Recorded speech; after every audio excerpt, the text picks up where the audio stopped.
is good, Vibe Gang? It is your boy Ray. How is everybody doing tonight? Welcome to the first Vibe Recovery session. Thank you guys all for showing up and hanging out with your boy. And I got my guests coming in soon, and we're gonna get this started shortly.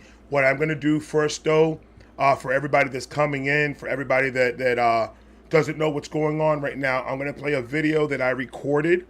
I'm gonna play that video, and it's gonna explain to you pretty much the breakdown on how tonight's gonna work out and what the plans are for tonight. Um, so that being said, let me get to that video, and here it is. It's only a 10-minute video. If you guys can just pay attention to it, watch it. And if you have any questions, please let me know before we get started. Once we get started, it's just going to be pretty much focused on everything that's going on with everyone that's coming up. So I'm going to play the video and just pay attention to it. It's just everything that's going down today, so you guys can understand exactly what's going on. I appreciate you guys' patience. I love all of you. Thank you guys for all showing up. Please hit the like button. Please share the stream. A lot, the algorithm works that way. The quicker you hit the like, the quicker you share it, more people start getting involved into what's going on tonight. So I'm going to go ahead and play this video. Pay attention to it. Enjoy it. And I will see you guys when the video is over.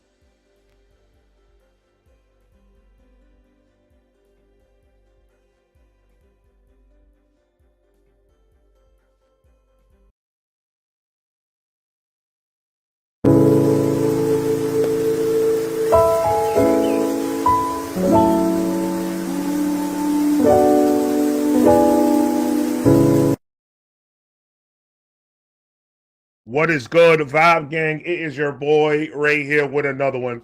So I went and checked, and that is absolutely the video that I did about this. Other reactions, but since I had to catch up on the reaction, but I would just want to break this down real quick for you guys, and then we could go enjoy our day. Remember, I'm gonna go live 5 p.m. on my channel. So it's tonight. This is a safe, non-judgmental space for sharing. So it's tonight, 5 p.m. Eastern time. So let's get started with this one. First and foremost, this is a safe, non-judgmental space for sharing stories about addiction, mental health, bad weeks, hard months, any struggles that have impacted your well-being. Any story at all. We're not here to fix anyone, just to listen, hold space, and support each other. This is a support-based thing that we're doing. We're just here to lend an ear, to lend a shoulder to cry on. And if you ask for advice, we can give you our personal stories, which we're going to start off this Friday by telling you guys our personal stories. And we're going to stay with the same time frame, and then we're going to start bringing people up. Every session, we're going to try to bring us as much people as possible up within the time allowed. But that's how we're going to run that. So for your speaker guidelines, so whoever's going to come up and hit the link and decide they want to share their story with us, these are just some of the guidelines that we have just to keep it structured, to keep it enough time for the next person that wants to come up and share their story. So you will get 20 minutes, and within that 20 minutes, begin your intro, who you are, tell us as much as you want or as little as you want.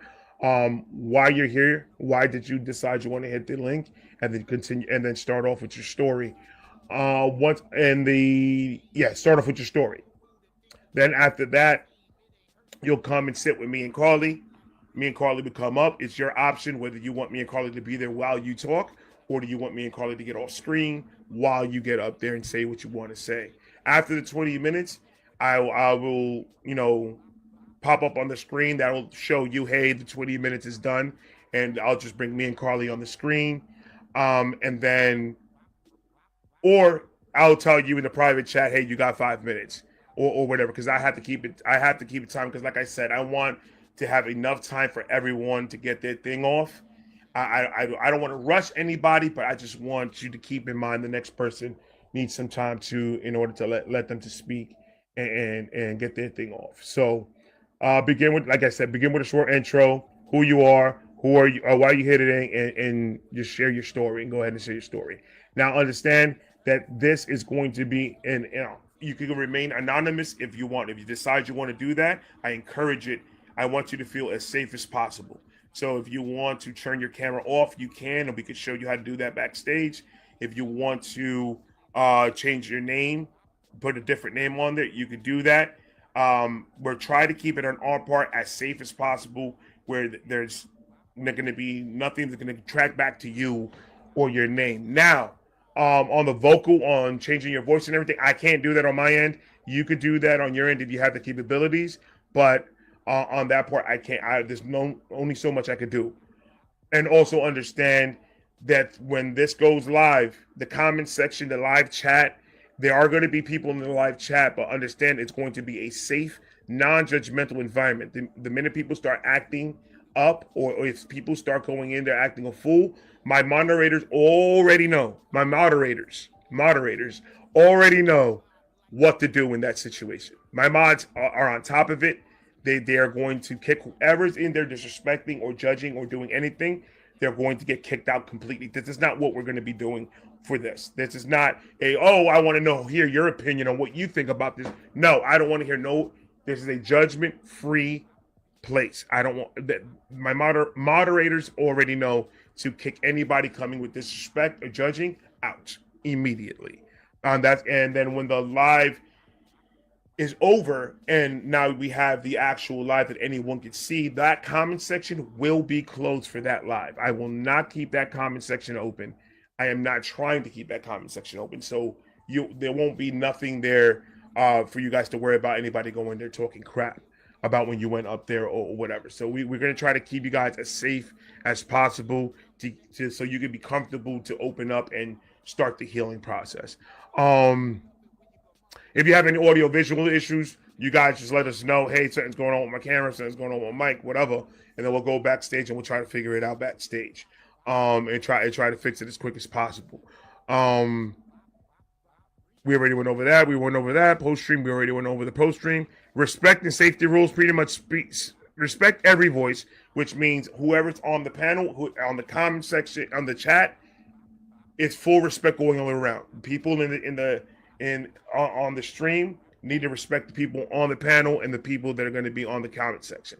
So on the chat room. So we all need to respect each other all across the board. When the person is speaking, we need to respect them.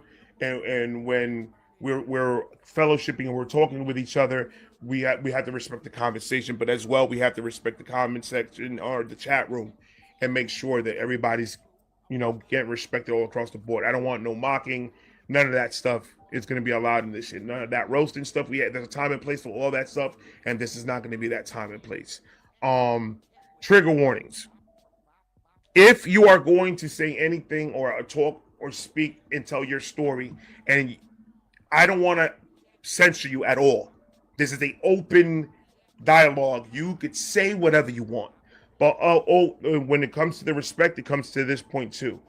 Please, if it's going to be anything extreme or something that's going to be very visually it might affect somebody, let us know ahead of time. So that whoever's in the chat room that needs to step out from it or needs to step out for that part of the segment, to give them the option to step out.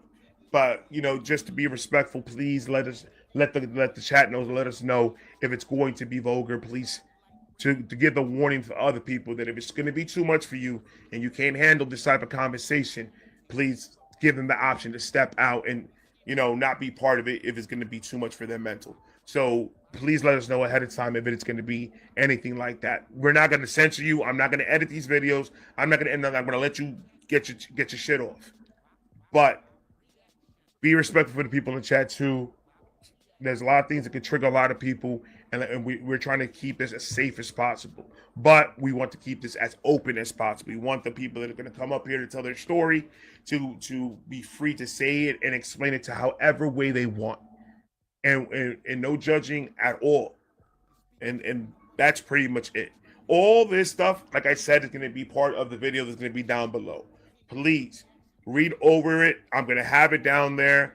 It's going to be there for you guys to read it before Friday.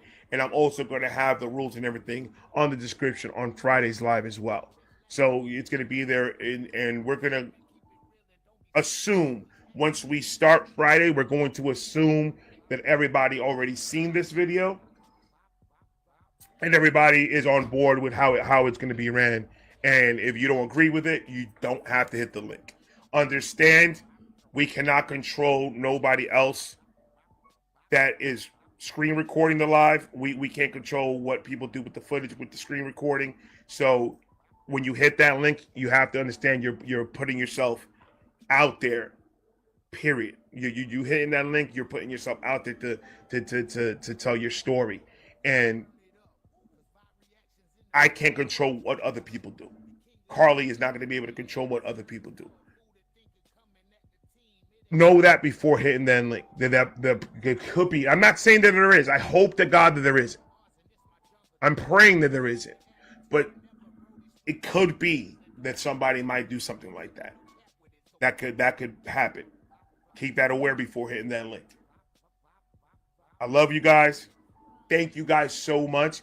And if you guys can help me push this video and help it promote. All right. Let's get real size here. All right. So you guys already heard that. That was the rules. I think it was just better me just playing the video so you guys could hear it exactly how I want it down. And it makes me happy that I'm looking down here and I'm seeing a lot of people hitting the link, which makes me feel like this was needed. So before we get anything started, ladies and gentlemen, I want to bring up my co-host, the one that helped me put this together, the one that me and her, we are on the same mental space when it comes to the journey of recovery. Ladies and gentlemen, Carly Flowers. Hi. How's it going? What's going on? I'm happy to be here. Yeah, we are. I'm excited. Yeah. I'm excited about this, Carly. I am. I truly am. Yeah, me too. I mean, it's going to be really good for everybody, I think. Yeah, and I can actually see the chat. I did a good job. I put this on my laptop, and I have my phone. I can read what people are saying. So I'm like, and I have a real webcam. So. Awesome. We in the money now. That's right. Now, Carly, That's right. I do have a surprise for you before we get this started. I do have a surprise. I want to bring up my brother that I love so much. This is my bro for real. Ladies and gentlemen, you know him as Quito Abashi. I know him as my motherfucking brother. Hey! What's good, Quito? We got, hey, you know what? You know what's crazy? What? Talk to me. The fact that Uncle Ray is civilized. I thought the first video was him. This motherfucker come on with all new clothes and shit like Janet Jackson is bothering me, bro. That tripped me out too. And I've seen the video, which is like, what the Well, I decided it would be easy if I played the video explaining the rules and everything than me re-explaining it again. So I just played the video and get time for you guys to come up, because Quito hit me up right before going. He's like, "Yo, I'm in there. Just send me the link. I got you." So I wanted to surprise you and bring Quito up here. I do want to say, go ahead, Carly. No, you're good. You're good. Well, real quick, I just wanted to say shouts out to Heather and DL, because Heather was on me. I woke up late because I was busy scorching New York. Sorry, Uncle Ray, but I was rapping against New York all night. So I went to sleep about 5. Heather made it happen. DL told me to check my messages for Heather kill me. And I think what y'all doing is very selfless. And I think it's dope. It's super dope. And it's selfless, man. And I think, Uncle Ray, that's just the vibe you gave since day one, man, that you do shit for your community. I told people this shit shouldn't be transactional. And this is one of the things that what I'm talking about, even deeper than my trivia shit. Like this right here is real life. So I think that's dope, man. Kudos to everybody involved. I appreciate you, my brother. That means a lot coming from you for real, bro. Because I do look up to you. You're a big name in this community, and a lot of people look up to you, and a lot of people mess with you. I mess with you from the first minute that I watched your shit. So that was off rip. You were family off rip. So I mean, I really do appreciate you taking your time. I know you're about to go live and you're about to go do your thing. I know you But I good. do. We got plenty of time. Okay. But you can I put me on the do. back. I You do can put me on the appreciate you. back and then bring up your people, Uncle Ray. We just gonna be here vibing. So if you need to bring up somebody, I'll just be chilling. You can bring me up when you need to. I love my brother because I For wanna sure. get this started because I got a lot of people coming in right now. So Mm-hmm. Yeah, get it Carly, going. do what you got to do, Carly. Say what you got to say. Well, I was just gonna say, Keto, I love you so much. You already know, and I appreciate everything. And in like to bring this back around to like the recovery thing, some shit like that happened. We won't get into it, but somebody coming at me and calling me out, and me not even be there. That in the past would have made me go do drugs and relapse or not relapse, but just Mm-hmm. do the most. You know what I mean? But like Right. now, I'm at a place that it doesn't faze me, and I almost feel.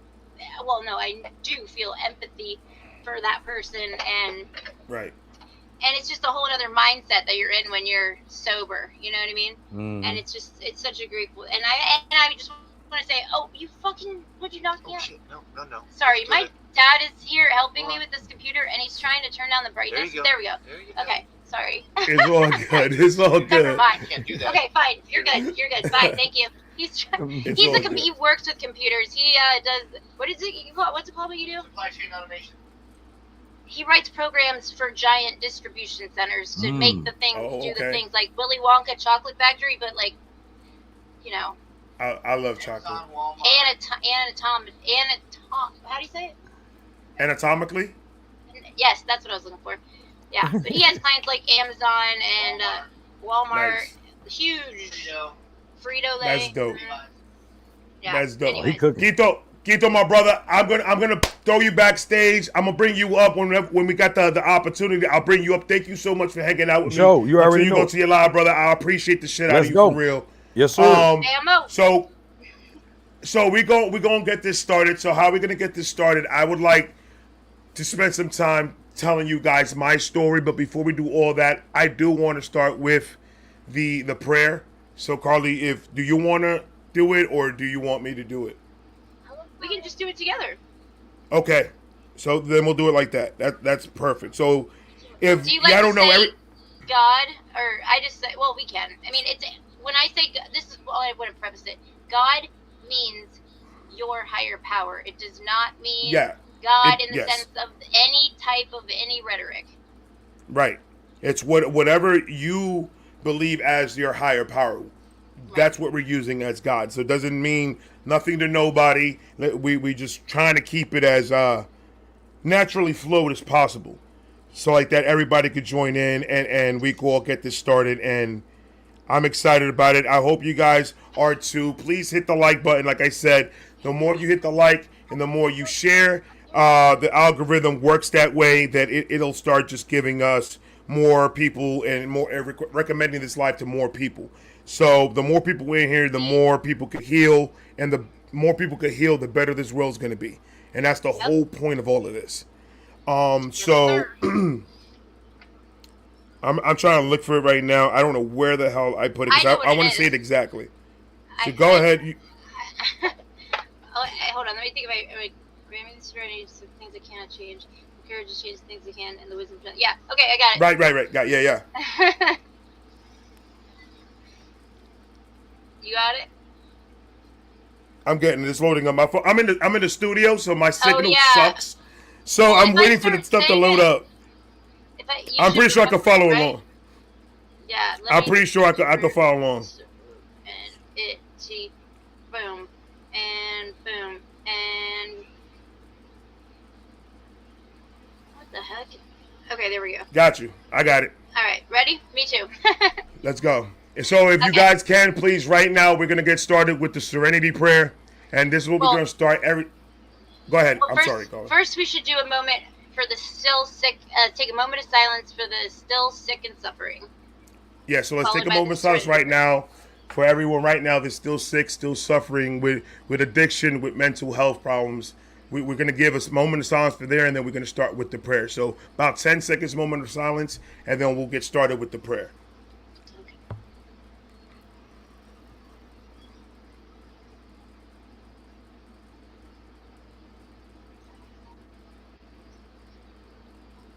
All right, you ready? I'm ready. All right, God, God grant me the serenity to accept the things I cannot I change. cannot change. Courage To change the things I can. And wisdom to know the difference. Yeah. There's a longer one too.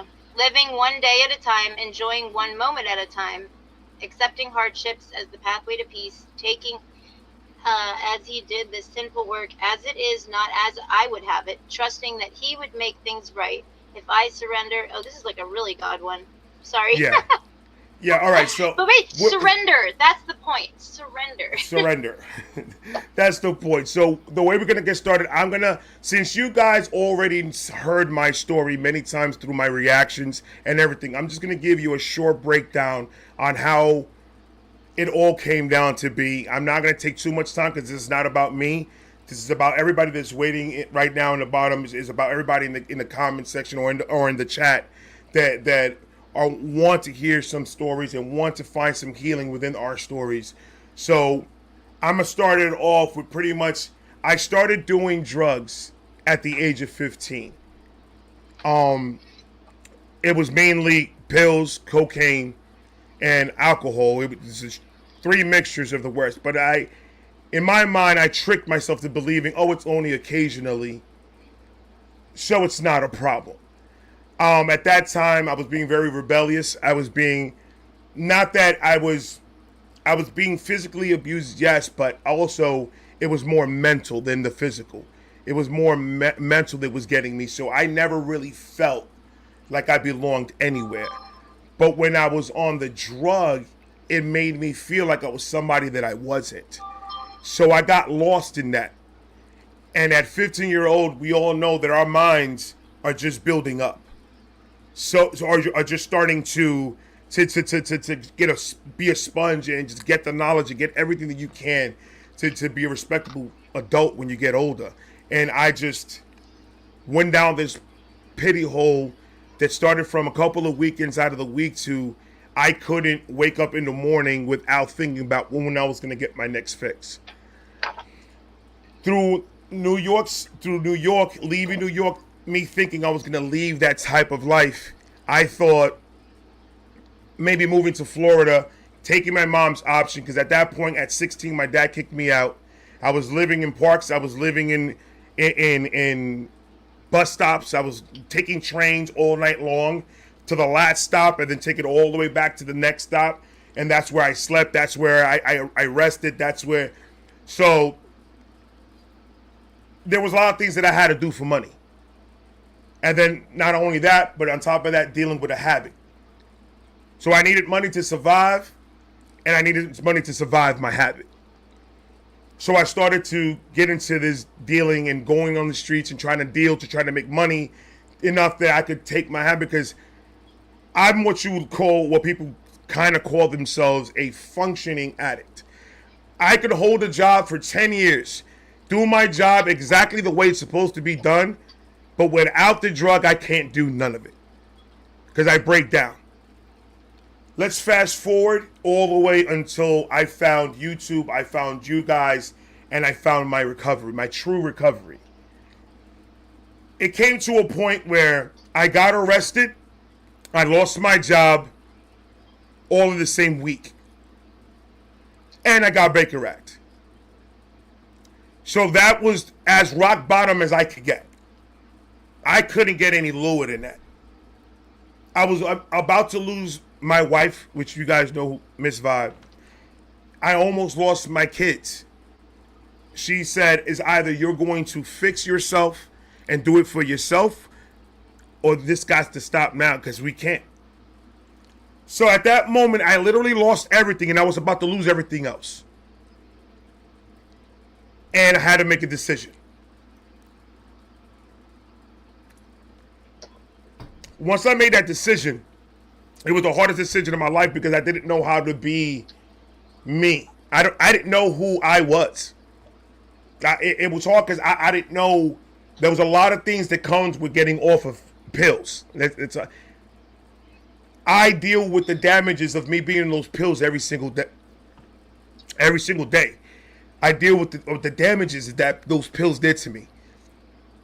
with memory loss, not being able to think straight, still having the haze, still having the fog, and trying to deal with a 9 to 5 and making up to my wife and my kids from all the time that I took away from them because of the drugs. And a lot of making up to do, and still dealing with this monkey on my back. So I didn't know which way to go. I didn't know what was up, what was down. When I decided to be sober, and decided to be sober for myself and say, I'm doing this, I spent 3 years without doing anything. No alcohol, no weed, no nothing. And I was going through withdrawals. I was sick every other day. I have headaches. I can't think straight. I can't function at work, and I'm quick to snap. I've got the cops called on me at work. I've got the calls called on me at my house. I've got the cops called on me just walking down the street, screaming at my phone like a psychopath. And then I got Baker Act the second time. And I said, no, like this is not who I really am. So I stopped. I stopped it completely. I said, fuck it, I'm done with everything. I was already to the point where I was going to snap and lose my mind. And I was going to say, I'm done. I want to die. I don't want to be here no more. If it's not without the drug, I can't function. I was literally pleading that I wish one day that I don't wake up. But I just couldn't do it. I just couldn't take myself out of this world. And then something happened that I woke up one day and I had a moment of clarity through me being sober in those 3 years. I woke up one day and it just snapped. It just hit me. And everything was so clear. Like I've never been.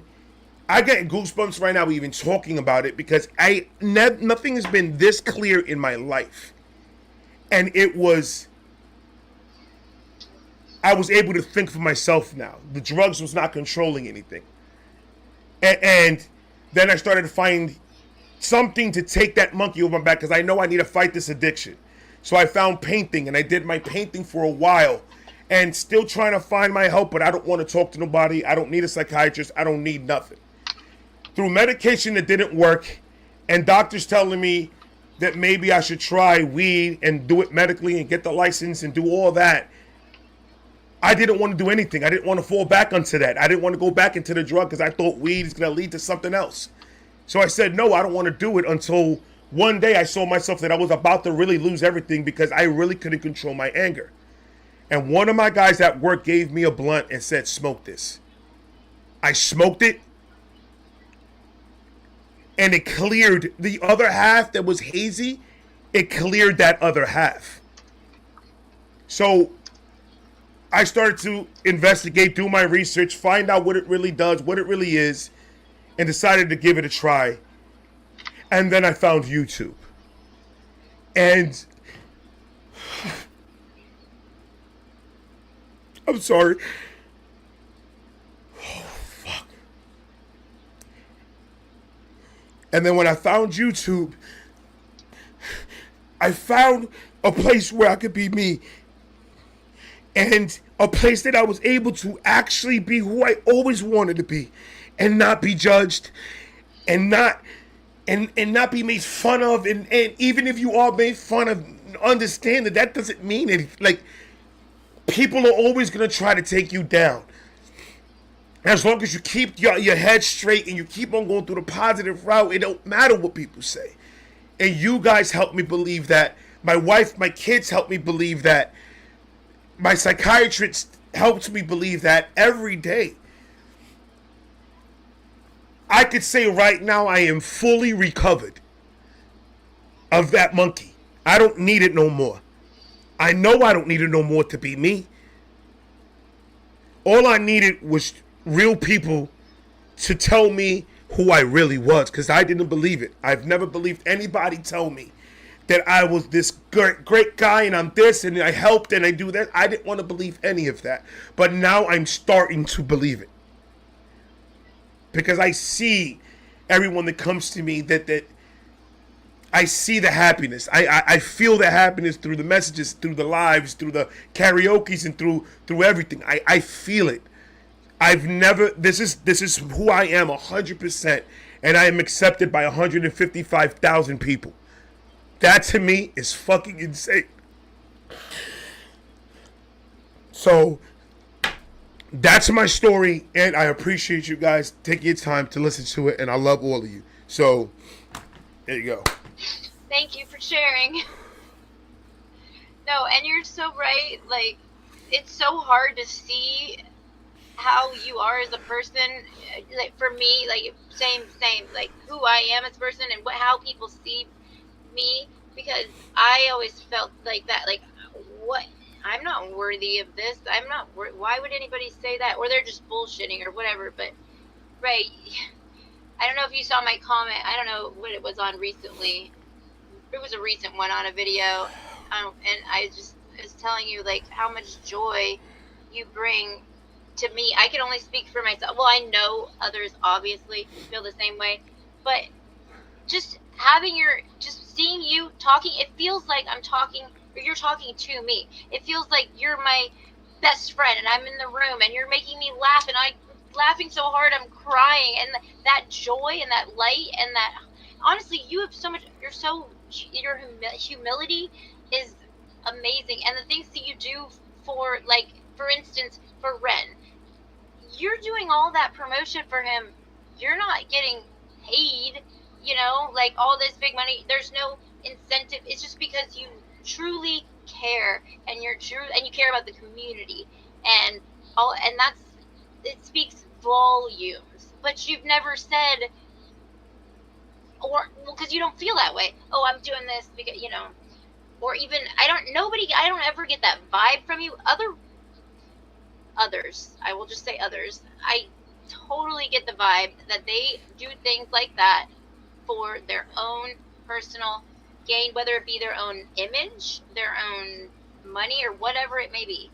But it's not real. You are one of the realest motherfuckers that I've ever seen. I mean, I'm so connected with you, and it's vibe. That you are a vibe. You're a whole fucking vibe, and I love it so much. I appreciate that, Carly. I'm so for real. grateful, and I'm so grateful, and I'm so happy that you got through your shit, because it's not easy. I know it's not easy. Everybody, like, that has ever been. It's just the guilt. Sometimes I'm crying. I cry and I get emotional. It's because of just the journey that it took, and the guilt's still gonna be there, but it's more, I know that I'm making up for it, and I know that my wife sees that I'm making up for it, and as long as my kids and my wife sees it and understands that I'm trying every single day to try to be the man that I'm supposed to be for them, as long as they understand that, that's all that really matters to me. When my wife's mood is bad, my mood is bad. If she's not happy, I'm not happy. That's just the effect that I have with her. And I want her to be happy with me. I want her to be proud of me. I want my kids to be proud of me.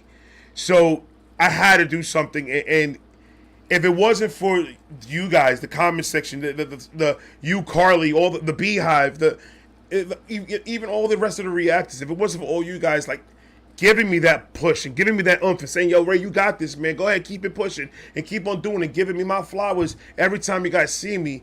That's what keeps me going. That's what makes me like, you know what? I can't stop. I really can't. Do I want to? Hell, fuck it. I want to do this for the rest of my life. I want this community to just build and be bigger and bigger and bigger of just positive shit.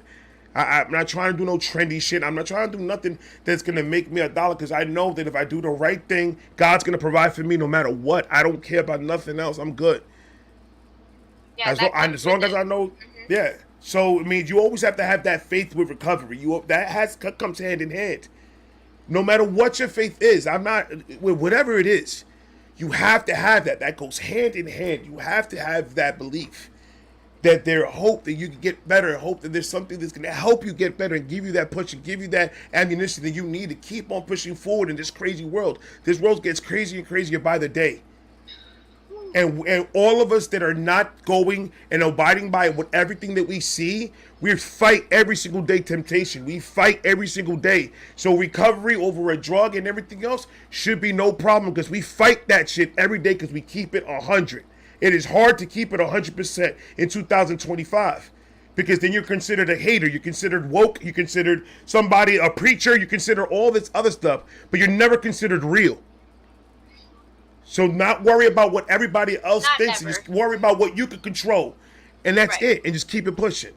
I think the So I'm issue sorry, with I don't want that- to take, I don't want to take no more No. time, Carly. No. It's I on was just you. gonna say, but the issue with that is, I think because not only is there so much information and there's so many things online and there's so many little mini echo chambers, it seems to me that now there's so many people are individually living their own version of what truth is, what reality is, more so than ever. And it's crazy how that is. Like, even if it, you know, it's something small. It's like the Mandela effect, but not. It's like, it's not the same as the Mandela effect. It's almost like, but that people are literally on different timelines and living different perspectives and believing but that's still their truth. Well, whoever's truth, that you have Right. to give it to them because that's their truth, Right. and that's okay. Absolutely. At the same time, it's like we need to be coming together. We're so connected, but so disconnected. Right. It's weird, but that's also why I love this community so much because we are connected and we are connected. Like, I talk Absolutely. to so many of us offline, and well, I mean, you know what I mean. Like, And I privately. I love hearing that too. Every time you guys say that you guys are having your own private conversation, you guys connect because it's like it's not only happening in the comment section, it's happening outside of the comment section, and you guys are actually connecting in real life and enjoying each other's company and loving each other in real life and having that moment that you can say, hey, I met an amazing person today and I'm having a great day. That's all that is about, is just finding those little wins every single day that you can really latch onto to keep it going. I love feeling good. I love when somebody else feels even better. When my peers grow, I go nuts for them. It's amazing to me to see my Right. peers grow because it's just like they're feeling what I felt already. And yay for them, because yes, that's what I felt too when I hit that milestone. If I feel you, I feel the emotion, and I love having that connection with another person. Only us reactors could know what that specific thing feels like. So having that connection with another human being is an amazing thing. Problem is, not a lot of people in this world think that way. Well, But that the brings ones it back that to do, humility. It brings it back to humility again, and loving other people and being happy for others, Right. and not just being selfish. It's selflessness, and that's something that in my journey as well that I've come to really be intimate with through my recovery journey. And I mean, I don't want to put it all on like because of recovery, because it's really a personal journey of growth as a person, Right. which I feel like recovery is in and of itself. The drugs are just something that you have to get over, obviously, as well, but it's more of like a growing person within yourself and Mhm. learning to be the best version of me that Right. I can be, and owning up to my flaws and being like, it's okay that I have these flaws, and that's good, and then being happy for others, and then them being happy for me, and it's like the pursuit of happiness, or paying it forward, however Paying you it want to forward. call it. It's all it's a circle, and it just Absolutely. keeps going, and because we all are connected, in much deeper ways than I think a lot of people really realize, and because energy is a 100% scientifically proven thing. We all have an aura. We do. I mean, people don't like that word sometimes because I think it's like whatever, but Right. we have, if you want to say we have an energy field, yes, we do. There's no denying it. You can look it up the scientific way and see it. So whenever we're around people, they can feel like you were saying with your wife, like when she doesn't feel happy, you don't feel happy, and vice versa, right? But at the same time, you guys can affect one another in both ways. If she's happy, you're happy. So it's all Right. positive in the end because you love her so much and you help that. So my point is that we all need to be mindful. I'm gonna try to stick to I statements. I have learned to be mindful of my energy and own what I'm putting out into the world, because I want that to vibrate out. Like you, Right. I keep going back. Vibe reactions. Vibe is the perfect name because you have a high vibration and it clearly vibrates out at that high frequency and it brings it back to you in that high frequency, because all the people that I've met here are on a higher vibrational plane than any other place, and I'm just so grateful to have found this space and found you, really. And that's another thing through recovery, gratitude. It's like something that I have to hold Absolutely. on to every day. I wake up in the morning and I still religiously do my gratitude list, do my meditation, and that's something that grounds me and keeps me in the present moment, because that's all we have, right? Absolutely. We don't have the past. That's done. You can't change the past. You can mold the future, but really, we only have this moment right now. That's what, if you really think about it, that's it. That's all we have, because that's what we're living. So to be the best version of yourself in that moment it's a hard, for me, it was a very hard pill to swallow, to the magnitude, the gravity of that, because I'm like, well, shit, I get pissed. I say some fucked up sideways shit sometimes, and like, whatever. But that's just part of being human too. That's the human experience. That's a human experience, exactly. Yeah. So what did we start? What we start off with? Now let's go to the story of Carly. Oh gosh. Okay. Because the line is getting bigger, and I'm loving it. I'm loving these people reaching out. So awesome. I'm so hype about this. Go ahead, Carly. You got the stage. Do you want me on screen? You want me off screen? How do you want me to do this? No, you can stay on. I mean, whatever you feel comfortable with. I don't care. I was here for I'm you. comfortable. Here for me. I got you. I'm here. I got you. Okay, so let's see. I will start. So I had a really good childhood. I have a younger brother, 2.5 years younger than me, and my parents are still married to this day, which is very rare these days. And and it was wonderful. I played sports all through my younger years, and my parents were always there. I was a straight A student. Obviously, with the ADD, I did get in behavioral trouble, but not a big deal of behavioral issues when I was younger. Then when my mom she wanted to have another baby. She got pregnant when I was, I had just turned 12, I think. And so from there, sorry, you muted it. It just got really quiet. Okay, I got it. No, you're fine. I was like, what happened? So my mom, she got pregnant. She had my sister I was excited about it. I was 12 and a half. So she's 12 and a half years younger than I am. And that was fine at first. But then I realized that, oh, I'm not getting the attention that I used to get. I mean, in retrospect, I can say that. I'm not sure in the very moment that I knew that, or at that time. But right around that age is the first time I started experimenting with drugs and alcohol. And it wasn't serious at first, just smoking weed and drinking and whatever. But 12 and a half, like my daughter's 13. No fucking way would I have that for her, and she doesn't, thank God, because I would be able to tell. But anyways, so from there, it kind of I really spiraled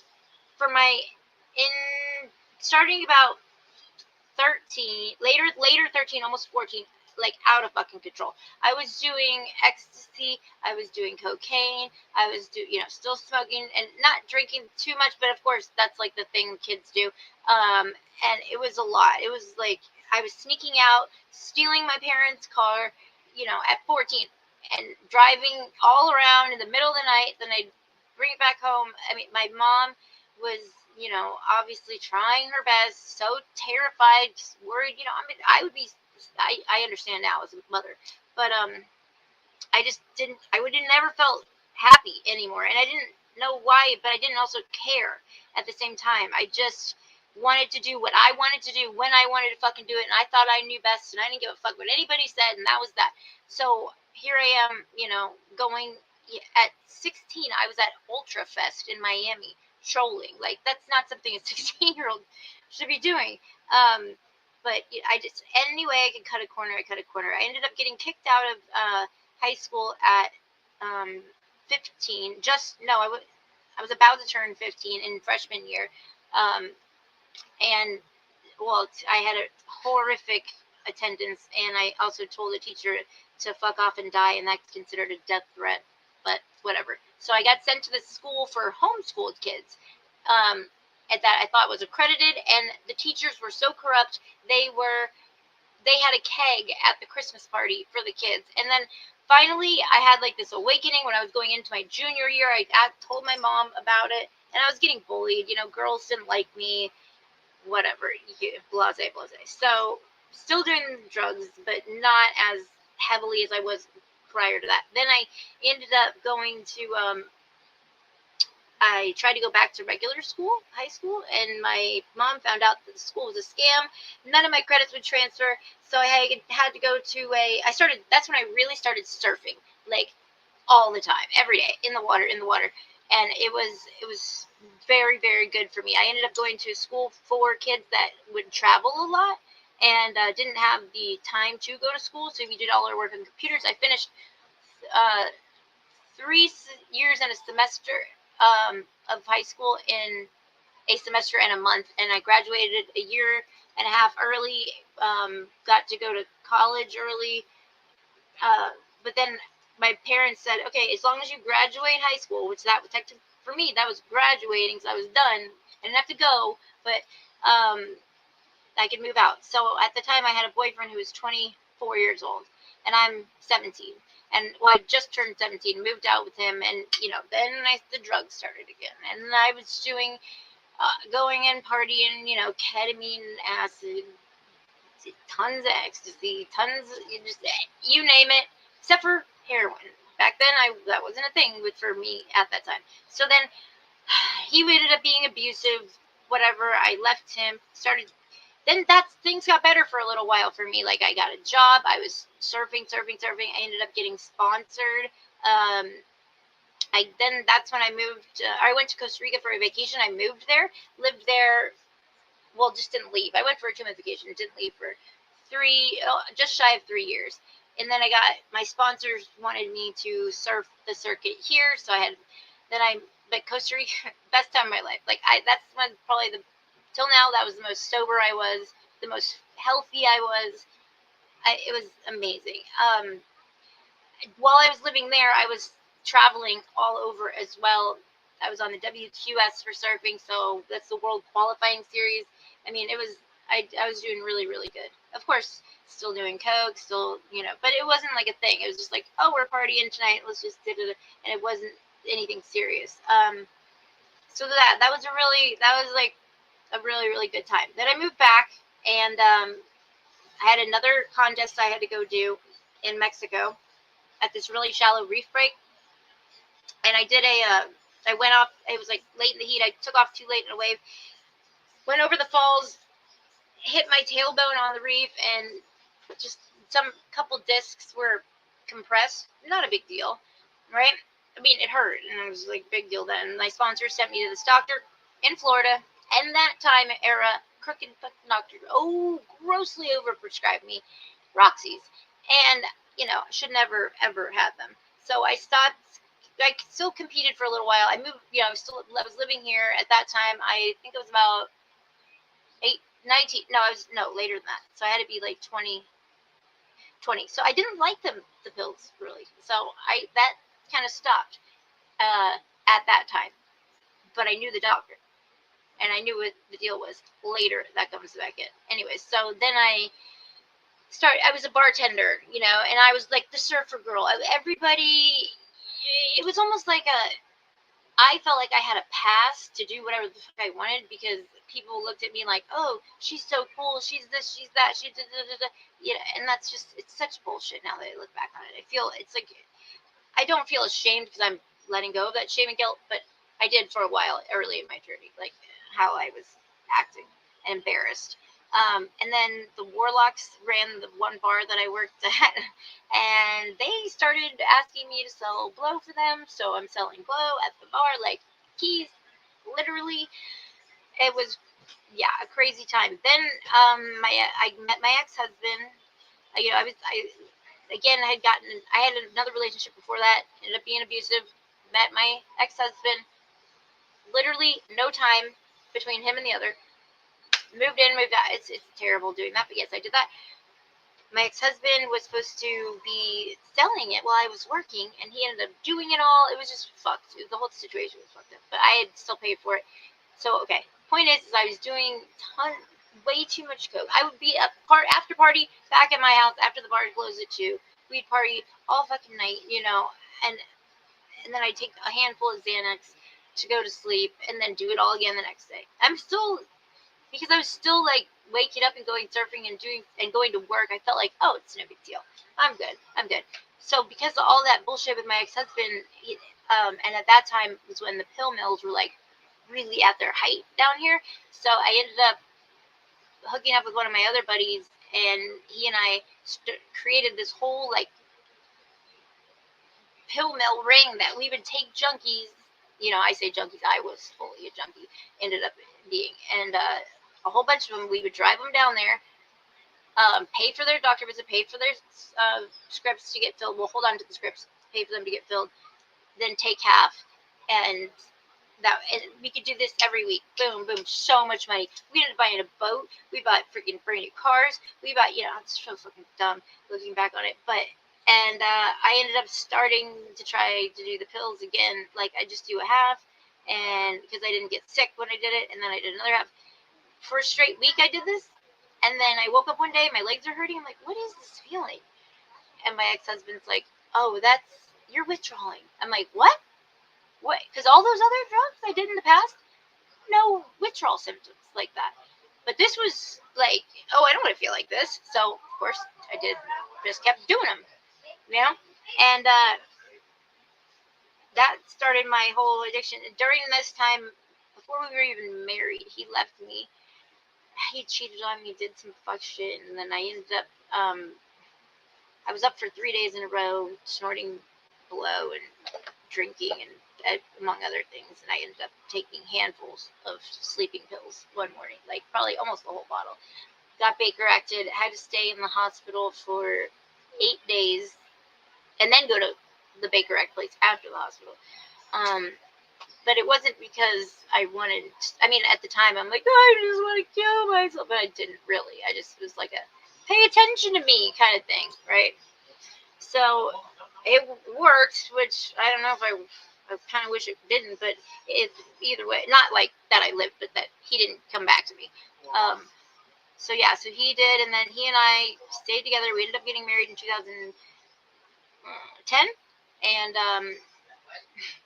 dude, I was so fucked up that whole wedding. We literally, on the way from the wedding to the reception, we stopped at our dealer's house. I'm in my wedding dress, and it's fucking crazy shit. It's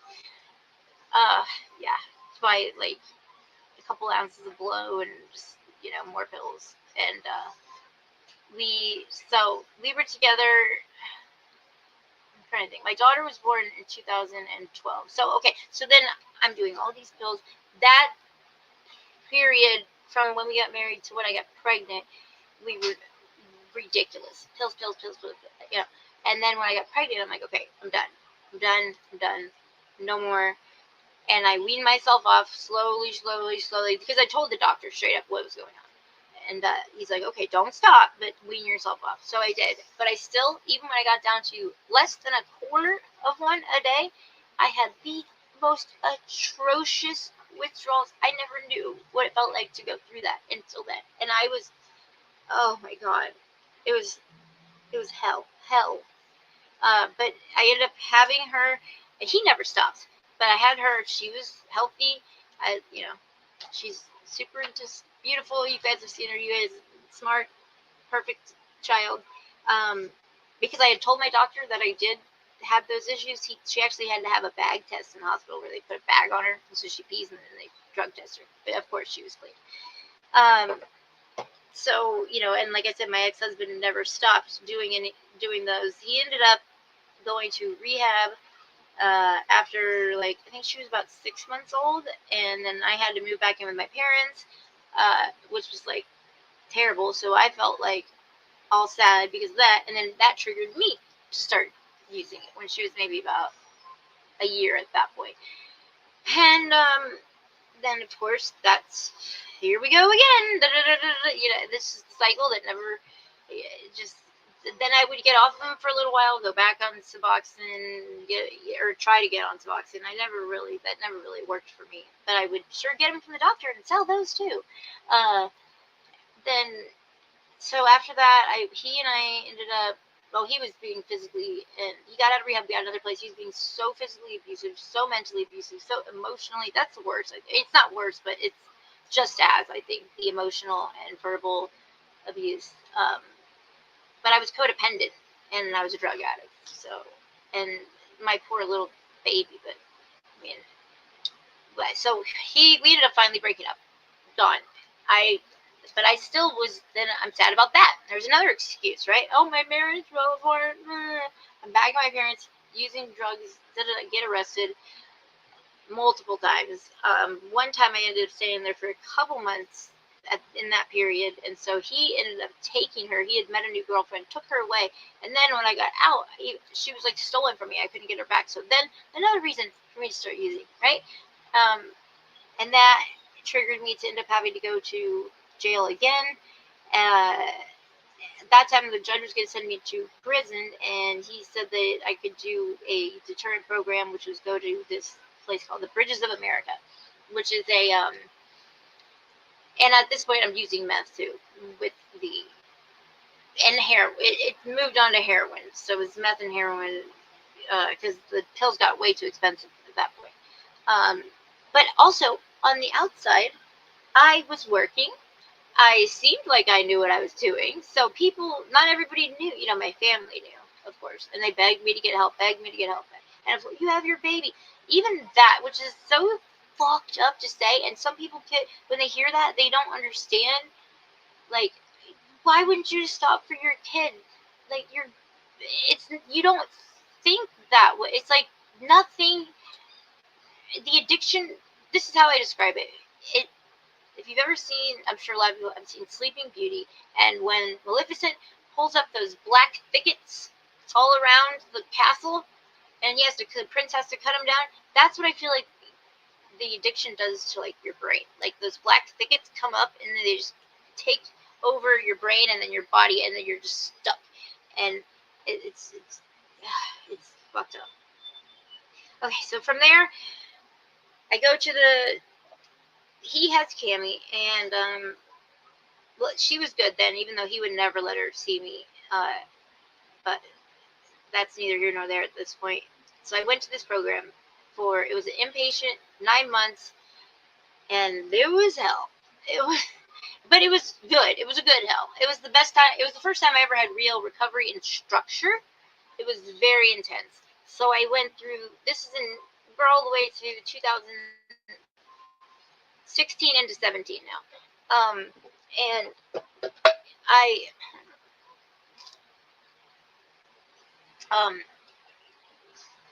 my family came in. I gained a lot of weight too, and I've never had weight like that. Like, it was, to me, it was terrible, and that fucked with my head like bad. But I had a job, so they helped you. They made you write everything out. You have to go through these phases, and you write your relapse prevention plan, and you go through it, and you get to be like level.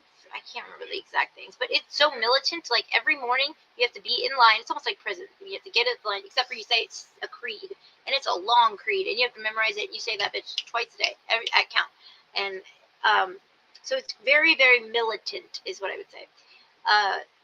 Which, like, the beds had to be made just like in prison. People in prison, you could bounce a quarter off it, or you get peered. It was a peer-led, peer-driven community, which also really helped with impulse control. Because if you didn't have socks on, you would be like, if you were, Ray, I'm pulling you up on your awareness. You're in pure violation for not wearing socks. And you'd have to write a 500-word essay. If you cursed, you'd have to write a 2,000-word essay. So, yeah. impulse control. But then I found ways around that. I became the facilitator, or I'd pay the other facilitator just to take mine off, so I didn't have to write the essays. So I was still in that addict brain, right? I wasn't actually not having the stinking thinking or whatever. I hate that term, but I was still in the addict mindset. So I completed the program, did so well. Everyone's like, "Oh, you're so great," you know.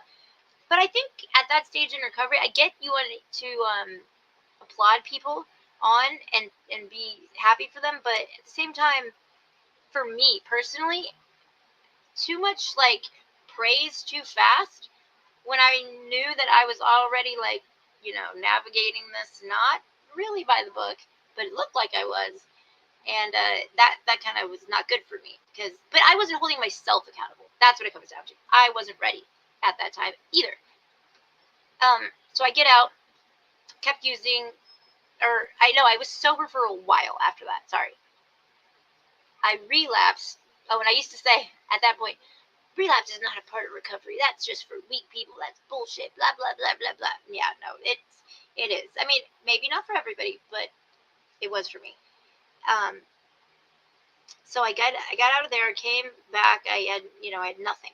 So I had to move back in with my parents again, you know, and in between all these times, I'm getting my own places and then getting my moving. It's just a lot of. Anyways, so I got back here, got Cammie back, was doing good for quite some time. And what happened was they put me on probation following I was on community control while I was there. But then when I got out of there, I was on regular probation. And I violated that. I don't even remember. Some dumb thing. And I ended up having to go back to jail for like 9 months. And that's county, not prison. So it was not fun. So I got clean again. Then when I got out, I felt like I could do it this time. Like and I stayed clean for quite some time. I ended up getting back with Isla's dad, who actually I dated right before I met my ex-husband. He's the one who I left for him. So we started dating again. I get pregnant with Isla, and everything was going okay for a while, like a quite long while. I was clean, but then he was a bad alcoholic, and he started to be physically abusive, like really bad. And of course I would just explain it away, and it's not that big of a deal. I can handle myself. I'm still using like little things here and there, not full blown like addict, because I was like, I'm never doing opiates again, but I was still doing all those addict things. And so it ended up, I'll just wrap this up now and talk about how I actually got clean. So I was born, everything's going great. Well, with her and I and Cammie, we had Cammie. Then I ended up, he beat the shit out of me. He went to jail, and I had my friend from work move in, and this is right before COVID hit, and I didn't know, because I needed money to help pay the rent. Rent's expensive. He was a heroin addict, and so he and I, really, we ended up getting together. When you're with somebody, I slipped up, I relapsed, started using again, and then it didn't really get super out of control. I had actually ended up having to go to the hospital for endocarditis, and it wasn't from using needles. I wasn't using needles. But I use needles a lot. It's terrible. Sorry, I'm trying to wrap this up. It's just a lot. This gets heavy, like really heavy, thinking about this. Carly, just take your time, Carly. I know got you. The kids are just like, when I think about that, it's hard. Because I love my babies so much. And like, especially Cammie, and that's a lot of work that I've had to do to make up, because she's older and had to see a lot of this happen, and remembers a lot of it, and it was traumatic for her. And we talk about it, and she knows, and I'm very transparent with her, and so that's just It's one of the hardest things to think about, like the shit that I put her through, but not at the time even like thinking that I'm putting her through shit, because I just only thinking about myself, and that's so fucked up about addiction. Like, you're hurting people that you love and you don't want to hurt them. Like, you don't, like, I would never want to hurt my kids, but yeah, that's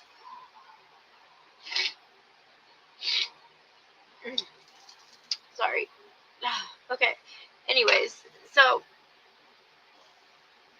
I'm in the hospital. He ends up overdosing and passing away, which is another terrible thing. He was like a really good guy, despite that he had some issues. He was, you know, I mean, we all had issues, and we're good people, but it was really sad. And he was the closest person to me that I actually lost. You know, he's come to the hospital every day to see me, and he one day didn't show up, and his mom had a call, and they told me, and it was weird. It was like I was almost numb, like I couldn't. It's all right.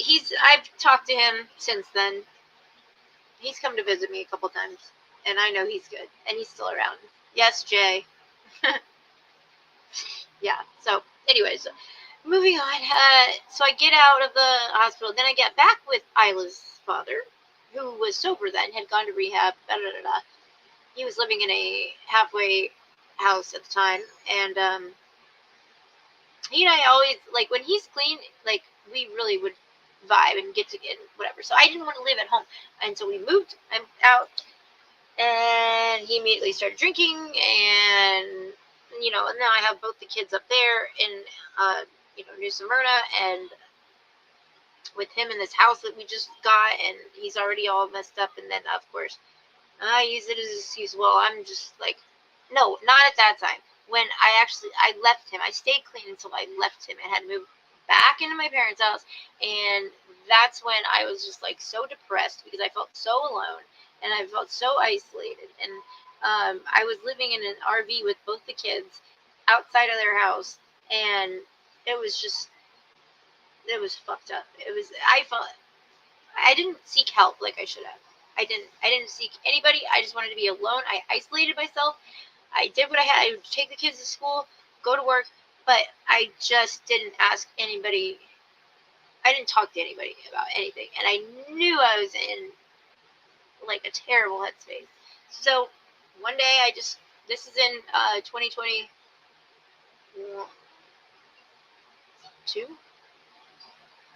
Yeah, I think 3, 4, 5, 23, 24. Yes, 2022 is, and for 2 months I started wilding the fuck out. Like, I mean, it was bad. And they say you pick right back up where you left off, and where I did, right when it took a couple days, and then that was it. I'm banging almost a gram at a time, and of boy, and like a shitload of meth at the same time, because I had to speedball, because I wanted to be even, because then nobody could tell. I wouldn't be nodding off like this, and my parents wouldn't say, "What are you doing?" Because I got the meth, and all that shit that you tell yourself. So that was only for 2 months, but I, of course, got arrested. Kids get taken, all that bullshit. I wasn't with them at the time. I was out. I fell asleep nodded out, passed out in my car, and was shit just like everywhere. Like, I wasn't in the driver's seat, so I didn't get a DUI, but I got trafficking charges, because it was fucked up. So that was the last time I used. It was April 27th of 2022. That's my clean date.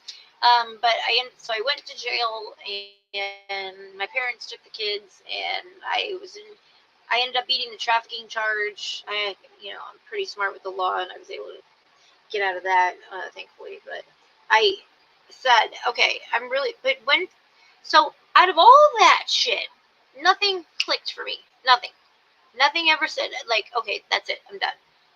Until this time, and I don't know why. It just happens. When you're ready, but nobody could tell me. I had to tell me. I had to really believe, like, okay, it's time. I'm gonna do it. Like I'm over this. I'm not doing it. It's fuck that, you know. And it's just, it's almost, it feels like, and it wasn't like right away I had this epiphany and angels flew and sang and sparkles and fucking rainbows. No, it's hard work. It's hard work, and it's serious. So I ended up going from there to a halfway house or a sober living facility. But I breezed through that, like in the beginning, through the phases, I should say. You know, I started working. They made me a manager. I stayed there for over 6 months. I was managing, getting my CRSS, which is my Certified Recovery Support Specialist certification. I still have 3 more classes out of 7 to get, but hey, I know what's going on with that situation. I still help women today that I work with. Even from there, I sponsor a woman from that program that I was in. That was a great program, and I loved that program because they allowed you to take, like, for me, kratom, like, because I'm the opiates for so long screwed up my physiology in bad, like, to where I almost any length of time I was sober off the opiates, I still felt physically sick. And kratom, it's legal, and I get it from a very reputable source, and they test all their stuff. It's fresh, whatever. I still take it to this day. It's amazing stuff, but you know, not for everybody. Disclaimer: don't use it if you don't need it or whatever. But for me, that helped with the opioid addiction, because it was really hard to get off the opiates and stay off them and feel normal. That was the thing. I never felt okay. Like, I always felt sick or weird, or like it was just not me. And then with that, I felt much better. So I went through that program. I loved it. I loved that program. And then I really put into practice all those things that I learned over all those times, like going through. Oh, and I went to detox multiple times in between there. There's tons more shit that I did, but yeah.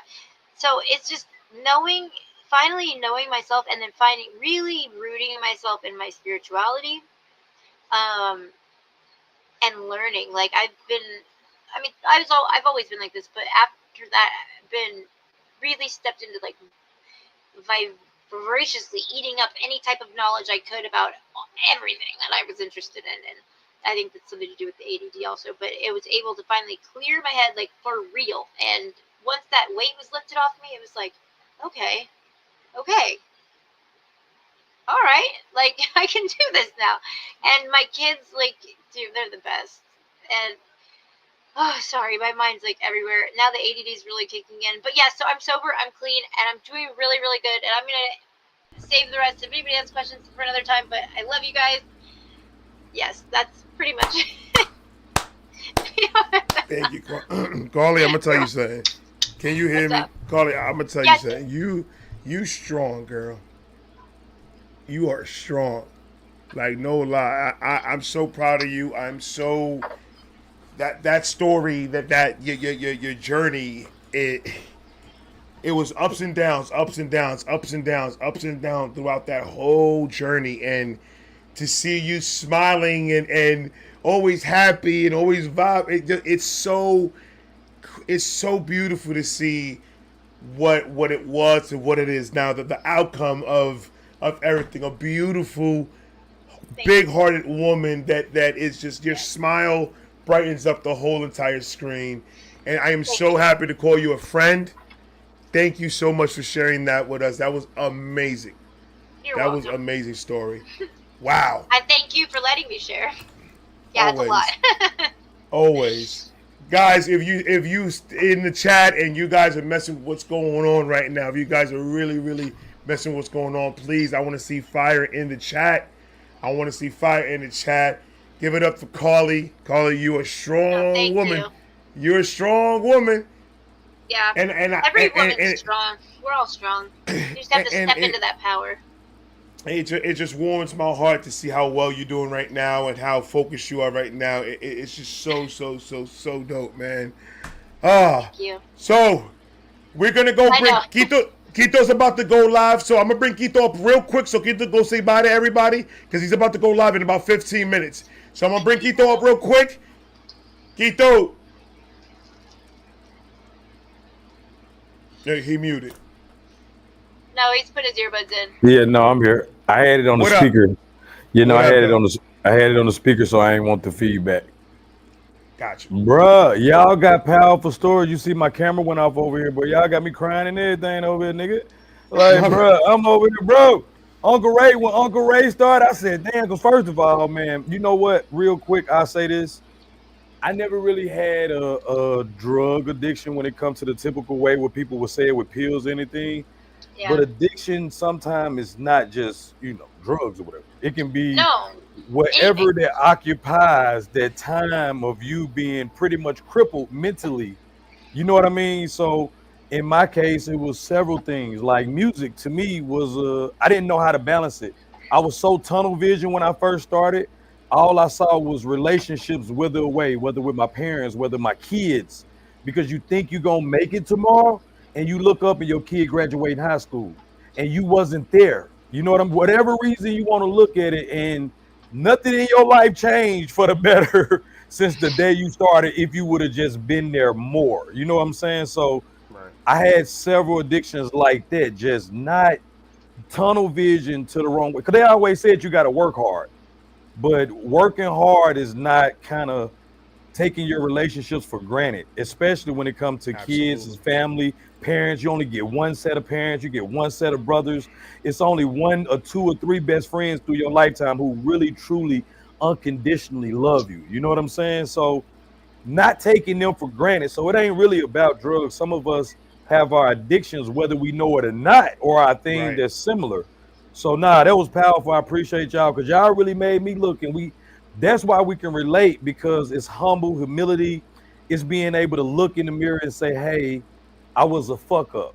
But what am I gonna do moving forward? How can I inspire others?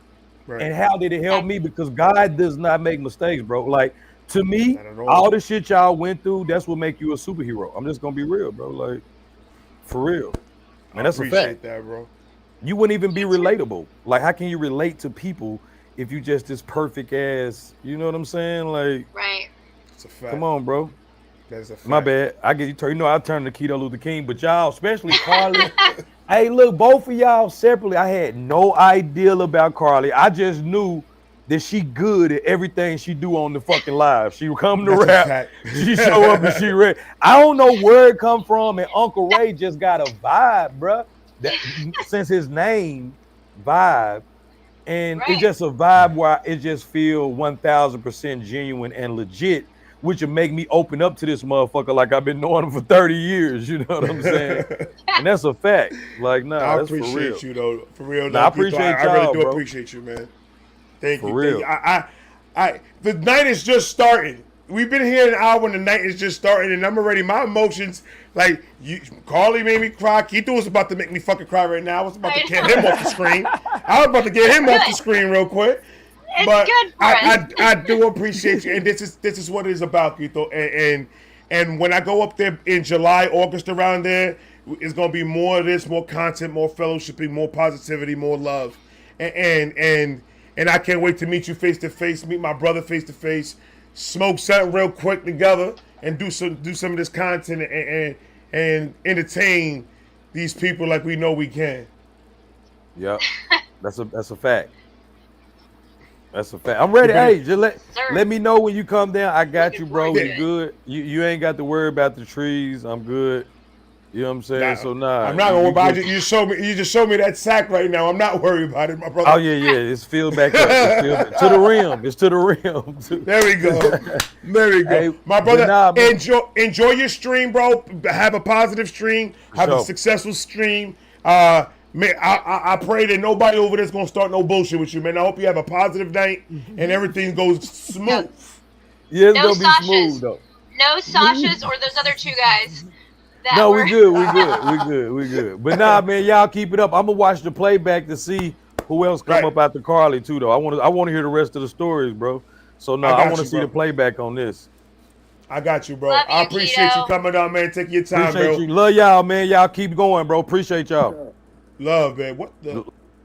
Where's Carly at? Did Carly just leave? Ooh, Carly just, her thing just probably went off. Hold on, give me a second. Let's wait for Carly to come back out real quick. Real quick while we wait for Carly, because I want Carly to be up here while we introduce the first person that we're bringing up. So the first person that we're bringing up is going to be, hey Carly, what happened? Oh, there's nothing is working now. I don't know. It just kicked me off. Ah, there you go. You good? Okay. All right. We're gonna start off. I'm Miss- gonna bring up the first person that's been waiting. Hold on, I really quick, because the chat was saying earlier that a couple of them had to do something. I don't think. Can you see the chat in the Yeah. StreamYard?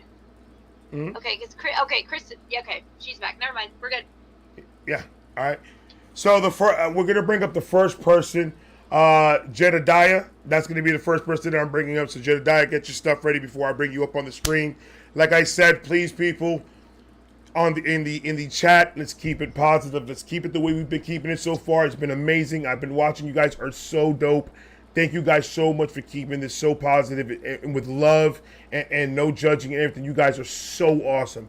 Thank you, thank you, thank you, thank you so much. So I'm bringing up right now Jedediah. Jedediah, I hope I'm saying that right. Yeah, you're saying it right. All right, my brother. How Hi, you how are doing, man? you? Hi, Carly. Hi, Ray. First and foremost, man, both your stories are super powerful, man. Super amazing. I just love everything you do, Ray, with your platform, man. It's truly amazing, truly inspirational, man. And it's Appreciate amazing it. because I found you while I've been in recovery. It all happens for a Hell reason, yeah, my brother. So, that's rad. ah, all right. So my story. Um, where do we start? So, No idea. my name's yeah. So So my before name's you Jed. start, Jedediah, before you start, do you want us to be on screen with you? Do you want to be just by yourself? Whatever makes you feel comfortable, just let me know what you want us to do, and, I I and can we'll be mean, do it it. too. I mean that's fine. You guys can be there. I've had a couple little practice runs at this in the rehab that I'm Okay. in. So, Yeah, um, I know. yeah. I'm gonna mute myself. So Go ahead, here, bro. okay. All right. So, first and foremost, my name is Jedediah. I was born in Columbus, Ohio, but I lived in Texas since '93. Um, so my entire life, it's been a fight. I was born premature. I weighed 1 pound 6 ounces when I was born, and I was born with what's called pyloric stenosis. It's a very rare bowel blockage, and the United States didn't know how to handle it. They had to fly in a surgeon from Japan just to do it. So, like I said, my entire life I've been fighting. So we go through that, and the only good memories I have of my life was whenever I was in like up to about 6 years old. From six on, my life has been hell. And just trigger warning, my story does have a lot of abuse, drugs, and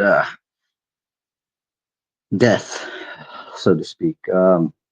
Anyway, like I said, I had good memories up till about six, and most of us don't remember that, you know. But at the age of six, my mom, she came. She wasn't in my life. My real father wasn't in my life at all.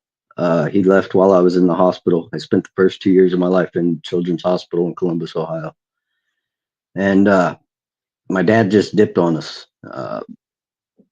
Anyway, so whenever my mom had left me with my grandfather after that, she got married to a guy and went overseas with him. When she come back, she picked us up and took us to Texas in '93 for the first time. And she was with a guy named Danny. And Danny was hell on earth. Uh, whew. So Danny was very abusive to where he would beat my mom. He would beat me and my sister when we'd get in trouble or we did something he didn't like. He would lock us in our bedroom, uh, feed us a ketchup and bologna sandwich, and literally we spent probably about 90% of the time in our room, and was given a bucket to pee and poop in. And yeah, and I used to hear him beat my mom, and so one night I heard him beating my mom. I broke out the window and I ran around, and I had a baseball bat, and my mom was laying there in a puddle of blood coming out of her ears. And needless to say, I did what I had to do. I sent my sister to go call the police. And when the police showed up, my mom actually went to jail for what I had done to Danny. Needless to say, I got sent back to my grandfather. And come to find out, the reason we got sent back was my mom was going to actually kill Danny. By God's grace, she didn't. She ended up divorcing him or whatever, finally getting away from him. And she married another guy named John. Came back down and picked us up. And it was awesome, man, because, you know, for the first time in my life, I actually had a father figure. I thought John was awesome. And that lasted for about 6 months. And sorry. So about 6 months in, I started being verbally abused. You know, he was great up until that point, and then all of a sudden, I was being called gay Bob. I was being told I wasn't going to amount to nothing. I was being told that I wasn't shit, that I was going to be nothing but an addict, that I was going to go to prison. I was going to take dick up the ass, you know, stuff like that. And one day I caught him forcing my sister to give him a blowjob. And I told, and I got beat for that. You know, this man would started then physically punching me, kicking me, to a point whenever I told on him for that, nobody believed me. And we lived in Kentucky at the time, and it's the middle of winter. He took me out back up on the side of a mountain, used dog chains and chained me to a tree, and then beat me with the dog chains. And needless to say, I was screwed up in the head, right? And so that was when I first started using any kind of drugs. I just wanted to escape things. Needless to say, I got kicked out eventually. So I've been on my own since I was 15 years old. This obviously led to me trying to figure out how to survive. So I ended up getting fake documents so I could work. Well, I wasn't making enough money working, especially without a high school diploma. So I started selling dope. Bad mixture whenever you're using. I think we all know that. And I just started using whatever I could just to numb everything. I felt alone. I felt like everything was against me. And so we fast forward a little bit, and I'm pretty heavy into my addiction or whatnot. But at the time, I'm, you know, doing pretty good at selling dope. I moved back to Texas. And again, I'm not saying any of this to brag about it because none of it's worth bragging about at all. And but I was doing pretty good for myself in that aspect. And the age of 19, my first son was born, and honestly, it was the happiest moment of my life. And I said I would never treat my kids like I was treated. Well, 3.5 months after my son was born, he was murdered. 3.5-month-old baby.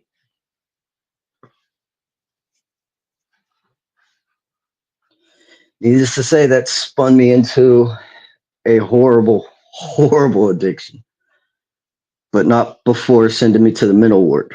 I absolutely lost it, and I was trying to do suicide by cop. I was going down the streets of Coppers Cove, Texas, trying to throw things at cars, telling cops to shoot me, kill me. And ironically enough, I got put in San Antonio State Hospital for 3.5 months. Ironically, right? And you know, us as addicts, we know how to play a system. And so I played the system so I didn't have to be in there. I told them what they wanted to hear, how they wanted to hear it, and got myself out. And went right back to the street life of selling dope. By this time, I was probably a couple of years after that. I was getting in with some of the cartels and stuff like that. Not directly, but with people that knew them, and I was getting dope brought over. And it just, I mean, completely went to hell. I was so bad to a point where coming out of there, I weighed maybe 150 pounds, and I dropped all the way down to 115. I was doing coke, meth, ecstasy, you name it, I was doing it. And this led to, that was my first of 4 suicide attempts. So obviously God had a bigger purpose and I just wasn't seeing it. Didn't want to see it. During this time, me and my mom, we kind of rekindled stuff. We were cool with each other. I had my mom back in my life and my mom became my best friend. The Lord knows she was praying for me. She'd make sure she'd tell me she was praying for me. During the course of this time, when I was about 22, my mom was diagnosed with cancer. She had breast cancer. She beat the breast cancer, but then we found out she had ovarian cancer. She beat the ovarian cancer and the breast cancer came back. We didn't know how bad it was. During this time, I ended up getting in a lot of trouble.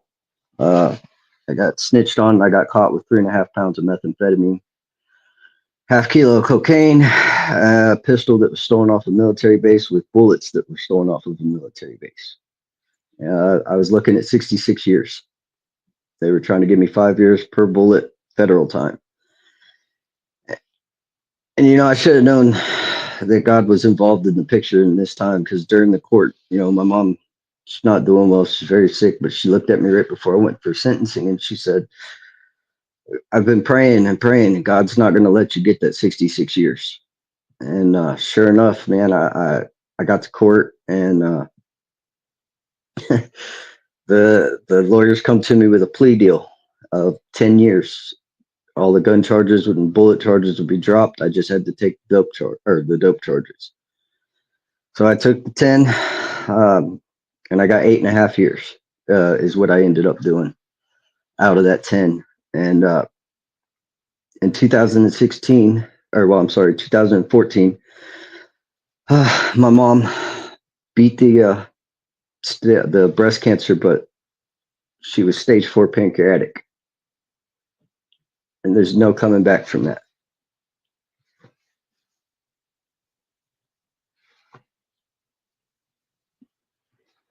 So I lost my mom while I was in prison. And the messed up part is, and this is probably why I stopped believing in God there for a long time. So the prison knew about it. It was actually the chaplain of the prison.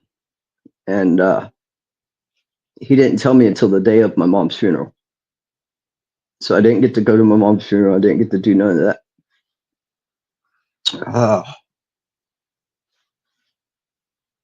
So anyway, during the course of that time before I went to prison, I ended up having 2 more kids, 2 daughters and a son. And oh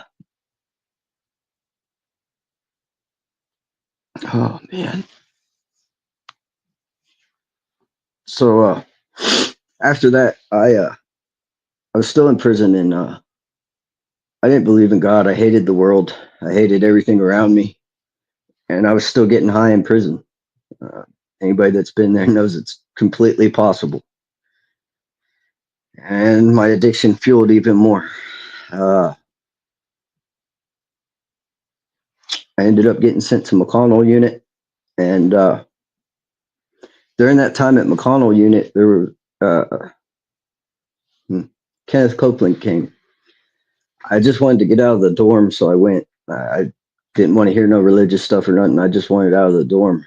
And again, this is where God shows up, and I didn't pay attention. Kenneth Copeland's doing his thing. At the end of, I'm on a 7,500 man unit. I'm in the middle of this whole crowd, and at the end of it, Kenneth Copeland goes around to pray on people. And I'm in the middle of this crowd, and the man comes up behind me and puts his hand on my shoulder and says, "It's okay, your mama's with the Father." How he did that, I would never know until obviously here recently. Shortly after that, there was a big prison riot at McConnell unit. And, you got to do what you got to do while you're in there. And so at one point, before the feds were able to come in and shut it down, I ended up getting stabbed. And I sat in my cell for 3 days bleeding. When they finally got to me, they said had I sat there another 12 hours, I'd have been dead. Shortly after that, I made parole. And when I came out, this is the first time I got to see my daughter for a long time. after I got out of prison, and everything started going real good. And then me and her mother, we started rekindling stuff, and she was addicted to meth at the time. And sure enough, right back at it. When, anybody that's done meth, especially when they start doing it intravenously, you start going into psychosis. You start losing it. And it's came some more suicide attempts. And my third suicide attempt, I was out front of the house, hung myself, and I didn't know that my daughter, who was only 8 years old at the time, was looking out the window. And she seen it.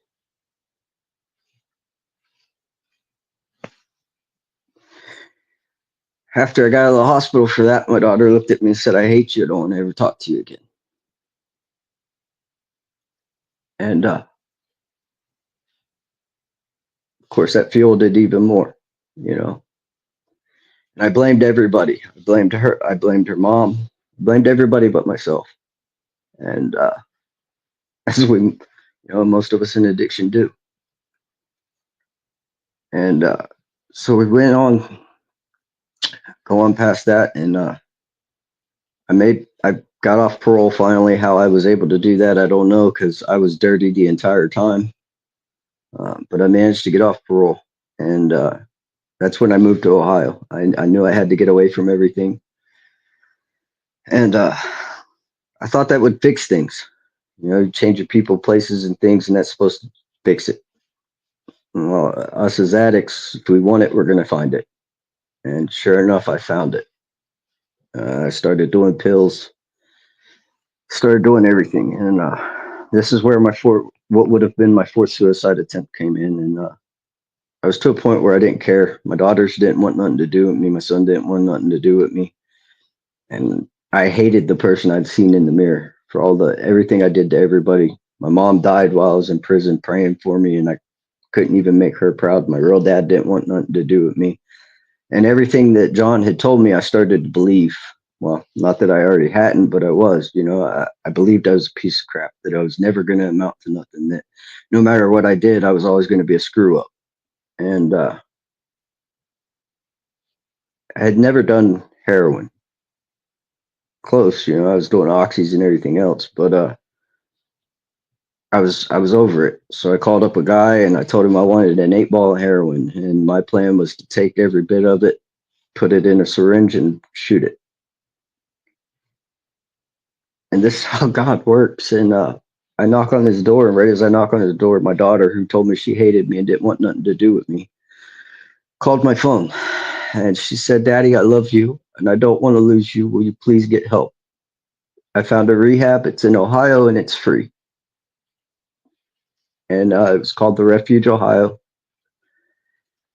And so I stopped. I looked at him and I said, "Dude, you can beat my ass. You can do whatever you want, but my daughter needs me." He told me to wait, and I thought for sure he was coming back to whoop my ass. And sure enough, man, he come back out and he looked at me. He said, "Get your ass in the car. I'm going to take you to rehab." So this guy took me to the rehab, and when we get into rehab, if we're not ready, we're not going to do it. And if we're doing it for somebody else, we're not going to do it. I was doing it for my daughter, and I stayed 30 days. Thought I had it. Mind you, this is a 13-month program. I dipped out, and I thought I had it. I stayed sober for about 3 months. I hadn't, but then I started slowly drinking. And sure enough, drinking led back to me using meth again. And I went about 3 years. And it got so bad to where I just hit rock bottom. I lost everything. I was literally working to feed my habit, and I knew I had to get help again. And I was working a good job, but I was making $1,200 a week. But I'd get paid Friday, and by Sunday night, I was completely flat broke, borrowing money from people, stealing money from people. My baby sisters wanted nothing to do with me, told me they wished I was dead. I'd burnt those bridges. And one night I got blacked out drunk. I'm sitting in the middle of a park, and when I came to, which obviously I found out later that the reason I came to is because I got high on meth again. And I come to, and I'm holding a pipe and I'm holding dope in my hand, and some guy that I have no clue who he is sitting across from me, and I spazzed out. I took his dope and his pipe, and I threw it in the river, and then I ran back to my house. And when I got to my house, I just dropped to my knees, and this, as much as I didn't want to believe in God and everything, I did. I dropped to my knees and I said, God, please, I need help. And I called up my boss that next day, and I told him, I said, I've got to get into rehab.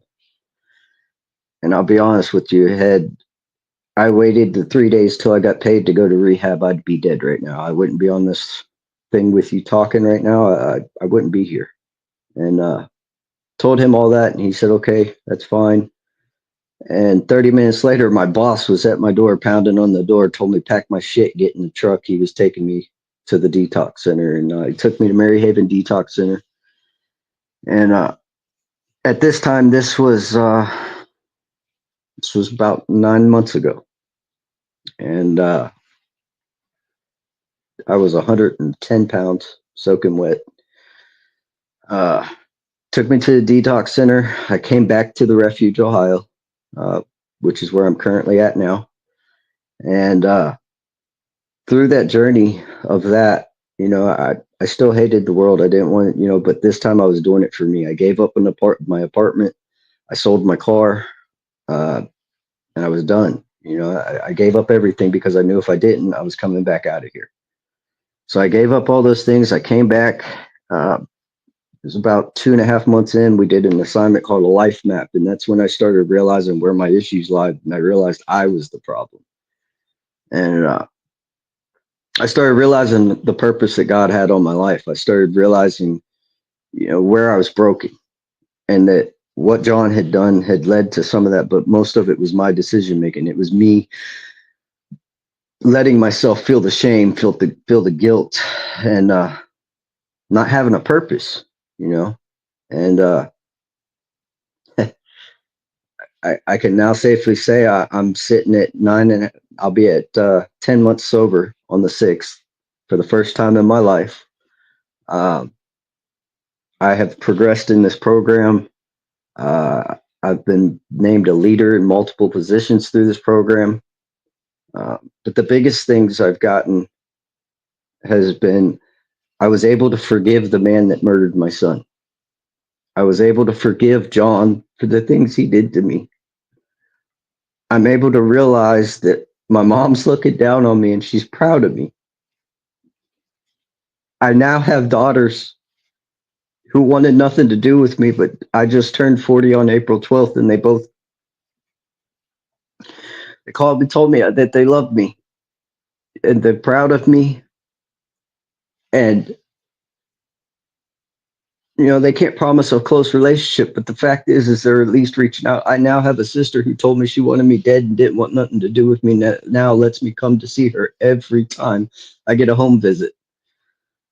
I now believe in myself. I now understand what God's purpose in my life is. I'm now becoming a CDCA, which is a chemical dependency counselor. I now have men around me and a community around me that knows that this is the true way of being able to live, that sober is possible, that being sober is the only way that you can truly live your life. And it's possible to have fun. It's possible to have a life. It's possible to have true joy, because you're never happy doing the drugs. You only can be happy whenever you have yourself. And I'm probably one of the happiest people you'll ever meet. And to show you how God works, not only has he been able to restore all that to me, but now not only does he do all that, but I am now also going to be going to seminary school to be a preacher. That is the power of God. I have men that come to me asking me about the Bible. Me, of all people, asking me about the Bible to help guide them. And not only that, this program has made me what they call a CIT, which is coordinator in training, so that I can help lead the other men to find this joy and power that I have been able to find through Christ, through this program, through sobriety. And God is good. That's all I could say. And anybody struggling, man, lean on the people around you that are going through this journey with you. Reach out to this community. Uh, I'll put my contact info in the comments, man. Contact me. I I promise you, this is the best life you'll ever live is in sobriety and the power of God and the power of being able to know who you are, who you truly are, not what the world says you are, not what everybody else has told you, not all the trauma and the bullshit in your life, but finding your true self. I promise you, you'll stay sober and you'll live the best life possible. And if I could forgive those people and if I can get through the things I got through and I'm standing here on all 10 toes, anybody and everybody can. I promise you that. That's my story, guys.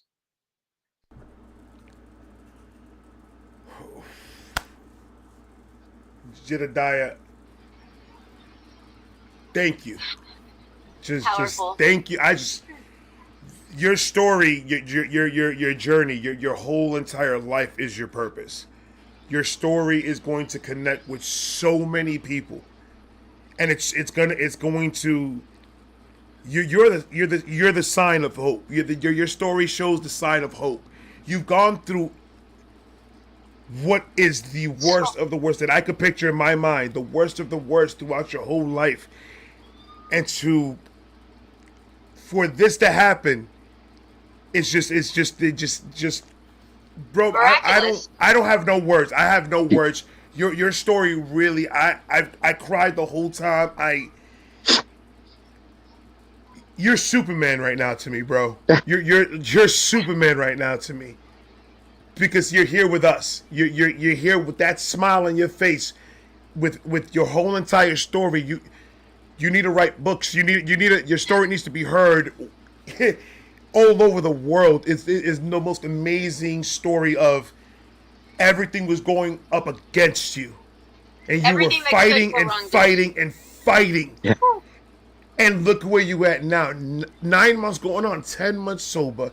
Everything is up and up, and it's going to continue on going up and up and up. You were here. None of that stopped you for a reason. You deserve to be here. You deserve to be in this world. No matter what anyone could tell you from this point on, you deserve to be here with that story, with you as a man. It warms my heart to meet you. It warms my heart for you to be a part of my community, to know that I have somebody this strong, that if I have an issue, I know I have these type of people around me that I could go to and say, hey, I need your advice. I need your guidance on something, because that story right now is, Carly, go ahead. It's so inspiring, and I mean, it breaks my heart, but at the same time, it fills my heart. Because for you to go through all that, like, that's literally, I've heard a lot of stories through all this, recovery, right? But you've ticked every box of all the traumas, and that's fucking horrific and terrible, but you made it. Like, look where you're still here, and there's a reason for that. Yes, ma'am. And you're helping other people. You're giving it back. And just being here right now, that's just giving it back, and it's amazing.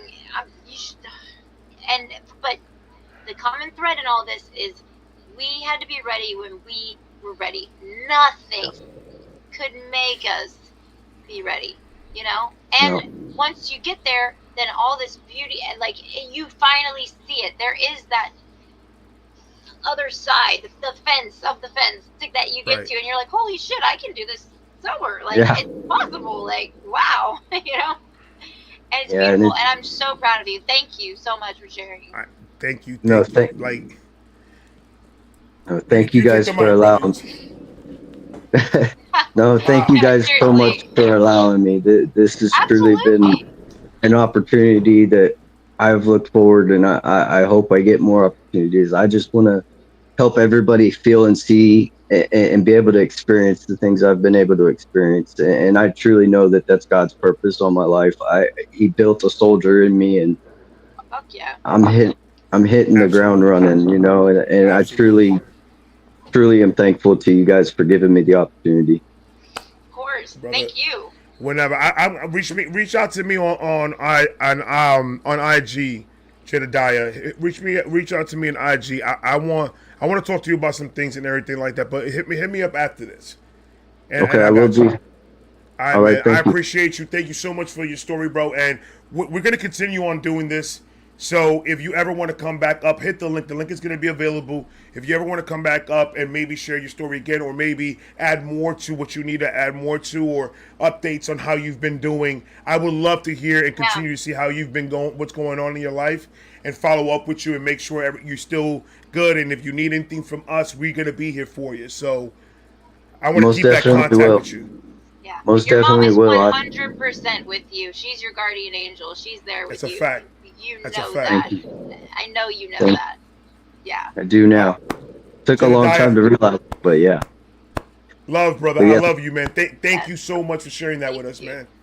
I love you too. Thank you guys very much. I'll All definitely hit you up. right, Great to bro. meet you, brother. Thank you, man. Wow. So powerful. Oh my, It's so cool. it's that's that story, man. It's just amazing. It's just amazing. That story could change a lot of people's lives to see what he went through and to see the outcome of that. It's just so amazing. Oh man. All right, I got another special guest that's coming up real quick, ladies and gentlemen. Before we continue on, we're going to continue on with everybody's in the chat. Don't worry about it. Everybody's going to have their shot, the opportunity to come up here and and tell us their story. But real quick, before we continue, I want to bring up my brother, for real, Archie. Archie. What's up, Archie? Hey, how y'all doing? How y'all doing? What's Great. going on, Archie? Man, hey, like I said it in the chat, but Jed just inspired a whole bunch of people and don't even know it. Like, really though, like if y'all going through life and I'm talking to myself here on this one too. Like, for real, I don't even want to be a hypocrite. Like, if you ever going through it, you know what I'm saying, and you really thinking about giving up, like, really remember there's somebody out there who done been through it much harder than you, because I'm somebody who, like, I thought I done been through it, and I'm listening to Jed and I'm like, nah, I need to grab my nuts. I ain't really like, yo, you know what I'm saying? Like, it's people out And there who done, you know what, stories like that is that's what it's good about it. Hearing stories like that, because it triggers that. It triggers that. You know what? I need to get myself some help. I need to go step that forward. Because if Jedediah could do it, I want to do it. I want to be like him. Use him as an example, because that story it's a deep one, and it I know it touched a lot of people. And if that's not motivation to that other side, that sobriety side, that clean side, that clear-headed side, if that doesn't show you, it's worth it. That man, that smile that he had shows that it's worth it. nah, it's So I mean, Talking about his kids, I mean, just completely brighten. You could see the physical change in him, you know? nah, he About lit up. Like, he lit up. everything, Like, yeah. when he's talking about his kids, like, the same way, like, him and you, Carly, like both of y'all, like, My hearing y'all babies. talk about y'all's kids. The thing is I haven't put my kids through that. But I was the kid going through that. You know what I'm saying? That's good. Like, to when hear. That's good to hear that side of the coin, though. Honestly, because there are Right. people that have that same experience as you. If you don't mind, I mean, if you have time, you could share how that makes Right. you feel. Yeah, You know? and again, and I'm definitely, like, I won't be long or anything like that. I know there's some other people, you know what I'm saying, to come on, so I definitely want everybody to come on and get their stuff in. Like, for me, mine kind of started out similar to yours, Carly, where it was good at first, you know what I mean? Like, my mom had me, like, super early, the typical coming out of high school, you know what I mean, situation. But she sent me off. Like, I got sent to live with this white family in Kaufman who I didn't know. I got sent to live with my grandpa, and then when she came to pick me up, she threw a brick through the window trying to hit his girlfriend, but accidentally hit a child, and that ended up turning into a whole thing. But, like, we were good for a while. the first time I found out what anything like same sex was, because when she came and picked me up and had like a woman. And the woman, you know what I'm saying, she had like dude haircut and stuff like that. And me as a kid, I'm confused.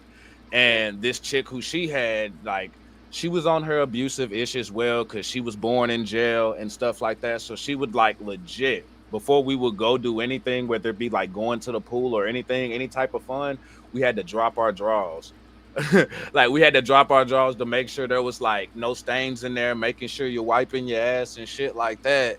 And my mom is one of those who, she was my brother. I got 2 younger siblings. I'm the oldest.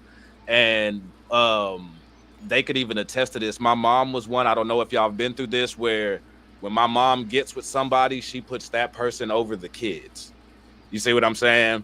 And so we went through a lot. Like, my mom couldn't keep nobody. She was either choosing somebody who was beating her ass, or she was putting her hands on people, you know what I mean, or doing something and running good people off. Like, I saw my mom, me and my brother, both of our birthdays are in May. And because both of our birthdays in May, when you broke, what do? You have the birthdays in the middle of the month, you know what I'm saying, and just do 2 birthdays at one time. She couldn't do both at once. So we got friends in the complex, gathering everybody for the party. We go to get some of my friends to come over. Their mom is friends with my mom, and they were lesbians as well. Well, for whatever reason, I don't know what we walked into, but there was some drama going, and we ended up getting shot at on the way back to my house, to my birthday party. This was 98, 99, so I'm like 8, 9 years old. And at this time, we get up there to the party. Lady comes up, she's beating on the door. This is when I found out that my mom was not just my mom, she was Goldberg, because she busted open the door, she tackled the chick. I'm like, okay, my mom can whoop ass, we're good.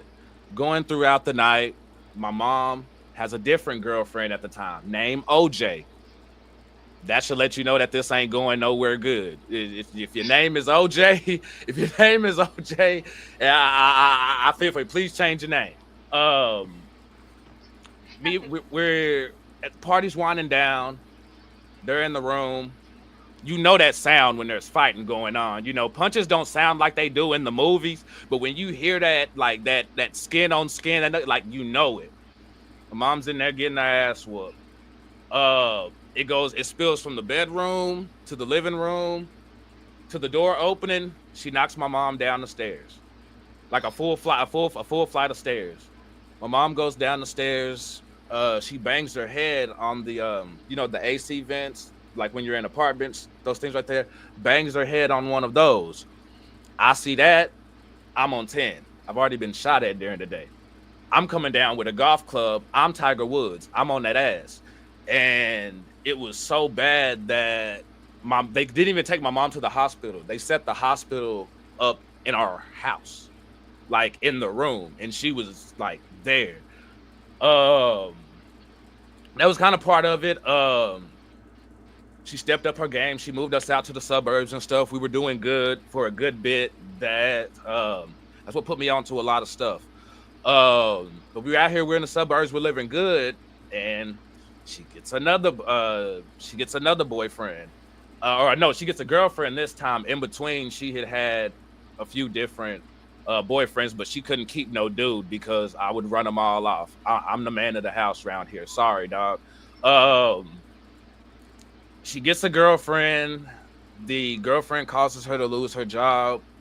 That was the start of the downturn. We moved to the hood.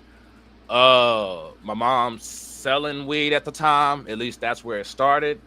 And we're doing pretty good. Then we end up moving again to East Texas, like my hometown where I'm originally from, but I haven't lived there long. And I'm only 12 years old at the time. By now I'm smoking cigarettes. We get back down to East Texas, and when we do, she starts selling more extreme drugs. She's selling coke, meth, and all of this stuff out the back. I didn't know at the time. My grandpa didn't know it at the time. Her dad, we're just living on fixed income, Social Security, whatever. Well, time's getting hard around here, and she knows that I'm smoking weed, and she sees I'm out and about, you know what I'm saying? I'm doing my thing or whatever. I'm out in the streets. By this time, if you saw me, I had red on. Like I was already on that side of things. So she's like, well, damn, I can't get him to get right, so I may as well put him on to teach him how to navigate this stuff. Kind of like, oh, well, I don't want you smoking weed out there. If you're going to smoke weed, it's going to be in my house where I know you're getting it from. She puts me on with that. So now I'm selling weed with me, and my mom are weed partners now. We're selling weed out and about. And then while I'm doing that, I end up making enough to where I get on my own and I'm doing my thing. And I'm noticing a change in my mom. You know what I'm saying? Like, she's looking different. She's not. I'm used to my mom being on her shit. You know what I'm saying? Like, my mom had arms like this when she was 20. Like, she would still piece me up right now. I don't cuss at my mom till this day because I know she will legit. She hit me in the chest with a 2-piece and gave me an asthma attack in front of company. Like, I don't want it with that woman. But at this time, I know that she's changing and she's on some shit. At 12 years old, I smell something in the house. I go kick open the door. My mom isn't just selling the drugs. She's letting them do this in the house now. With my grandpa in the living room, my little brother and my little sister are over here. They have no business knowing what any of this is. So as the man of the house, I go in there. I kick the dope fiends out. Once the dope fiend's gone, I confiscate all my mom's shit. And I caught her at the right time. She was inebriated because she couldn't whoop my ass this time. But I grabbed all her shit. I grabbed every drug. I grabbed every piece of money and everything. And I cut my mom off. My mom, the lady who put me onto this whole shit, I cut her off on this whole thing. And that didn't help none. She found out where she was still going to get it. I accidentally sold some to my mom one time. And that fucking sucks. She sent somebody over around the corner who I didn't know that they were together. And when I sold it, I found out. And then, yeah, that ended up being a whole thing. But I ended up moving out my mom's house when I was 12 years old, go stay with another white family who had took me in. It was one of my classmates. For whatever, I don't know what it was, but I got kicked out. They said this because they couldn't afford to feed me, but I was feeding myself because I was in the streets, so I wasn't really, they weren't really feeding. It was just a bullshit excuse to get me out of the house. Now, mind you, I'm in this small town. Everybody's racist against everybody, so the person who's driving me to school, I'm hearing them drop M-bombs and shit like that, and I'm like, we not doing that shit around here. So when y'all see me on like these, like I've always been like that. Like I'm checking that shit regardless. Like I will go live elsewhere. I'm not tolerating that shit. Well, I end up being homeless at 12 years old. At 12 years old, I'm homeless on the street with nowhere to go. I'm under a bridge with me, a fucking hamster, and a bag of clothes. And I go over to this white lady's house because my friend stayed there, and it was just this one night. I didn't have nowhere to go. Like I was fresh out, and one of her daughters had asked her if I could stay there. I'm telling her there's no way she's gonna let me stay there because I had been over there before and she had slammed the door in my face. I'm thinking this is a racist white lady in a racist white town. It wasn't nothing like that. She didn't want me over there smoking weed with her kids, which is exactly what she was supposed to do.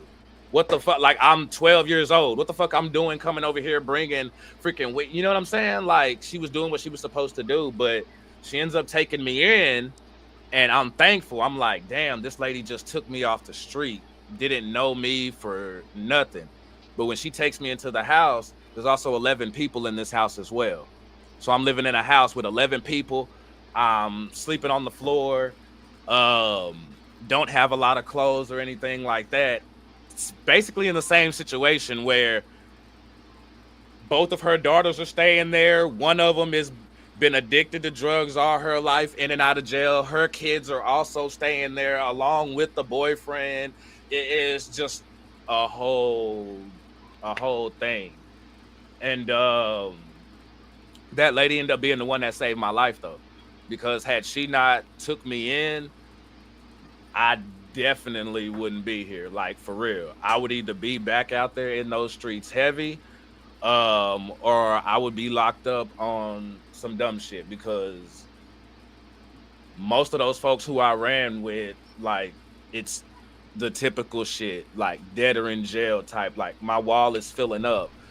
The dudes who put me on when I cut my mom off, both of them are dead. Both of them got shot, and both of them were bros, like literal brothers. Got shot at the same time when somebody kicked the door in. That somebody ended up being my brother-in-law. Like, well, the brother of my brother-in-law. You know what I mean? I don't know how like a lot of that shit works. I don't know if that still makes him my brother-in-law or what, but the brother of the person who's married to my sister ended up, you know what I'm saying, doing that. So like I'm sitting here, I'm at the funeral, and also in my fam's face, like I'm half heated, I'm half sad, you know what I mean? But at the same time, I got my own kids. I'm a father now. I can't go out there and do no dumb shit, you know, when I have things to lose. But yeah, no, that's just, and I mean, and that's really just like a kind of like a real quick summary of every of stuff. Like there's a lot of in between stuff that I could get in, but again, I'll save that for another time when I come on. But yeah, no, I saw y'all post this, and so I wanted to go ahead. Like I had been promoting it on my channel. I had been like that, sharing it out and letting people know, like from the get go, this is. Since you flipped it, can I ask you a question though? Like, what is the relationship with you and your mom now? We're good now. Not great, because she's still trying to get like my trust back on a lot of things. Like when my grandpa died, she fell off again. Stole $10,000 from me. Yeah, it's been just like a lot.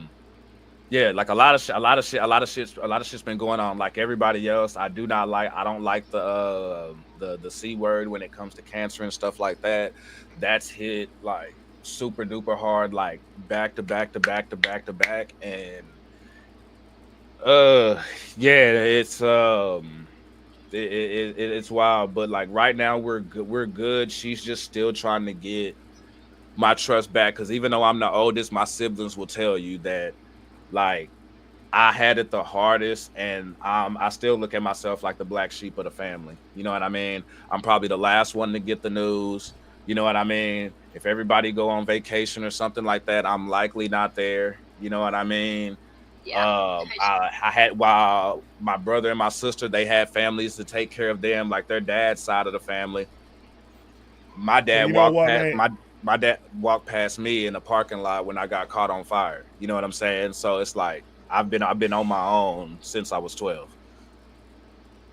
Well, you got us now, bro. You ain't alone no more. We here. I appreciate that, bro. For real. And that's a fact. I appreciate y'all. You can't you were there for me, and I'm never gonna forget what you done for me. I'm just gonna leave it at that. I'm never gonna forget what you done for me. You a real one. Like for real. Like me and you talk behind the scenes and everything like that, and I appreciate you, like for real, bro. Like from the bottom of my heart, and I'm happy that you were able to come through all that and be the man that you are now. So it speaks to your character, and I appreciate the fuck out you for real. Thanks, man. I appreciate that, bro. Because at times where I'm questioning if I'm even doing my, you know what I'm saying, my duties right and stuff like that, things like that, at least let me know, like, damn, at least I raised myself well. You know what I'm saying? And I actually did. I actually did that part right.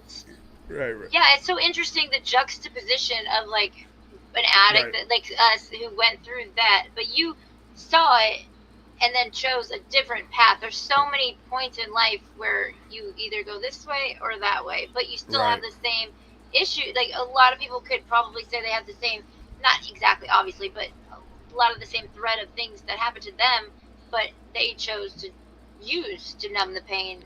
You just did something else. And Right. And I now just don't started get doing. it twisted. I don't want to get it twisted now. Like again, cause like for me, like my shit's so long, like it would have taken up like a lot of Oh time. yeah, I don't want to believe me, sound like I'm I sitting I know. here got you. like, oh, I'm not trying to sit I here and got act you. like It's I'm all good. squeaky clean. You know what I'm saying? No, Like I'm not I've Right. insinuating like that. I tried things, they weren't for me. I stopped immediately because I'm not one to really get dependent on anything. You know what I mean? So like That's as soon as yeah. I noticed That's a fine. change, I cut it out. But like from like I tried coke before. Triple C's were real big when I was growing up. You know what I'm Oh saying? yeah. I've drunk so much whiskey that I hate Kentucky Deluxe now.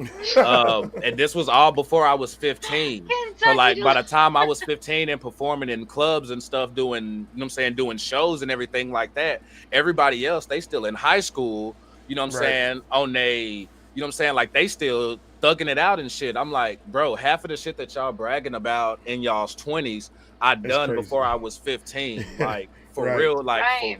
for real. You know what I'm But saying? Archie, yo, I'm gonna be, bro. I thank you so much for telling your side of the story because, like what Carly Yes. said, it's that other side of the coin. It's seeing it from the other side Yeah. instead of the addict side, and we really needed that perspective. And I appreciate you. I don't want to cut you off or anything, Oh bro. no, bro, But nah, do that, nah, but cut me off, bro. Let's get these other folks up in here, I man. For real, got you, nah, man. cut my ass I off, do bro. appreciate the shit out of you, bro. I really It's do. all, bro. It's all love, man. I'm gonna catch you, bro. Hey, and chat, I, thank y'all so much for having me on. Ray, thank you so much for having me on.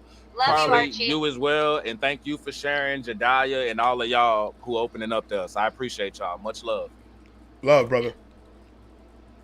That was dope. All right, we're going to bring up right now Krista Lynn. You guys know her from the karaoke. So Krista Lynn is coming up now. So everybody, please welcome her up on the stage. Thank you. Okay. Hi. The super mom. Yeah, I didn't win, but we could. But I'm still a super mom. I get it. Yes, But you are. Damn it. I understand. But I voted for you. Me too. huh? Every day. Oh, thank you. Yeah, I know. It's just people. Relax. He likes to get louder when he knows I'm talking to someone. So, um, everybody voted, but it wasn't enough because people get like their friends and family. They probably pay them Oh, to and vote right. and Right. Yeah, it was like donate. what, $20 for like 40 votes or something, or maybe I not think that it's like many, every but dollar you vote, if you every could vote dollar more than you once spend a is day, one vote. Yeah, right? a free one Yeah. a day. But yeah, but anyways, we'll skip over that Yeah. because Okay. it's really I not still that think big you're of a a deal. super mom. Yeah, it was just a. Yeah, you're still a super mom. It don't Oh, matter. thank you. All right. Sorry, I have a distraction. No, I just wanted to say, listening. I have another. I have the other perspective of the being the child watching and stuff. My I don't know how old I was when I really started to get like symptoms of anxiety. But when I was younger, I didn't talk to anybody. I had like a select group of people I would talk to, and that was it. It was to the point that people thought that I couldn't talk, and I don't know if my things with my dad caused that because I was a year old. He was drunk driving and he hit a pedestrian and killed them. And they were walking in the crosswalk, so that made it like worse too. Like, it was like just kind of layered on. And then so he got convicted with vehicular manslaughter.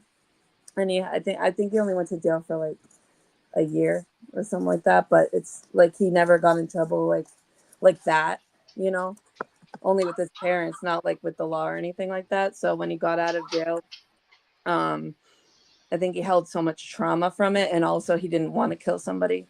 So he held so much trauma from that too that he ended up like getting addicted to drugs, and he I know he did crack, but I'm sure he did other things too. Um and for so long, like, I don't know if I like closed up as a kid because of that, because I didn't have him there, because I was only a year old when that happened.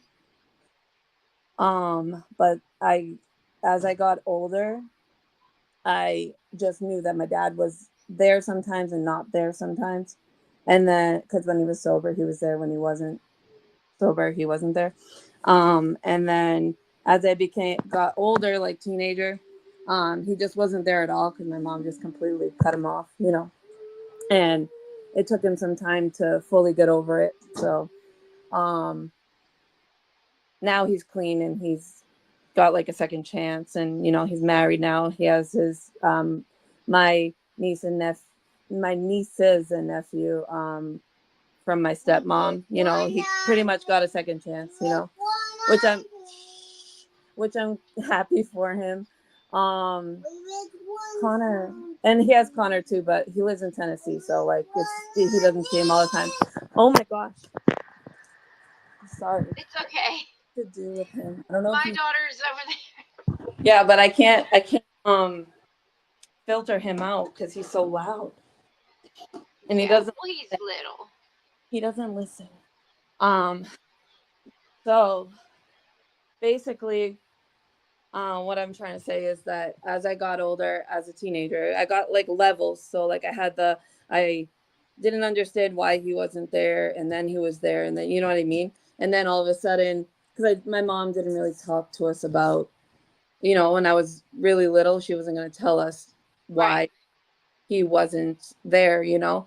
But then as I got older, I started to understand more. So it went from this like, why isn't he there, to what, and why is he here, and then like back and forth, feeling like, you know, probably kind of like I don't remember pretty much all my childhood. I don't remember anything. So I'm just gonna kind of go by how I think I felt based on who I am and how I am today, you know, and how it kind of shaped me and stuff like that, because I don't remember specifically how I felt.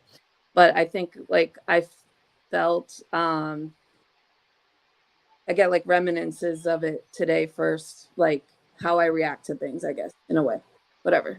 And so I felt like maybe he didn't like love me because he wasn't there, you know? And then as I got older to being a teenager, I realized it was because of drugs. And then and there was also some domestic violence that I even witnessed some of it while I was like under 10 years old. So then as I became a teenager, I was trying to process what I witnessed when I was really young, and like learning that it was because of drugs, and then getting this hatred towards drugs, and then getting this hatred towards my dad. And I couldn't cope with all of it, trying to process it all, but I kept it all to myself, so it really built up. And then as I'm just kind of skimming over it because I might have something else too, but it was just really hard for me. And then as I got older again, when I was in college, we had this exercise where we had to write a poem for my English class. It was a literature class, and that kind of helped me bring the visuals in my head on paper, you know, and kind of it was a good coping mechanism. I was able to bring it out and release all of everything that I felt. And then actually I want to read the poem too. Yeah. And I have another poem that I wrote last year. Oh wow, it's a speaker. Another poem that I wrote last year, like another version of that poem, just as my perspective as like a 32-year-old. Yeah. What I learned over time, and like because I forgave my dad over time, and you know, we have a good relationship. He's getting to know Connor, like, you know what I mean? If I didn't forgive him, then none of this would be happening. And I guess I feel like I'm rambling, but I guess my story of what I'm trying to explain is Um, especially to you guys, because you were talking about guilt, still having guilt and holding guilt. My dad's the same way. He anytime he calls me or I call him, he has to mention that he's sorry every single time. He always has to apologize to me for when I was little and all that stuff, you know. And I don't. I feel like I don't want to push him to just like release the guilt, but I think that because I forgave him, I think it would be healthy for him to release that guilt on himself, forgive himself, because there's no negative energy to hold that anymore. You know what I mean? Yep. So that's where my poems are kind of reflecting. I'm gonna read them now. Can you still see me? Yeah. Okay. Oh, no. No. Not now. Well, you can hear me though, right? Yes, ma'am. Okay, because it's on my phone. So Okay. hold on. I'm gonna get some milk for Connor while I'm doing this. Hold on, baby. I got it. Oh, thank you. All right.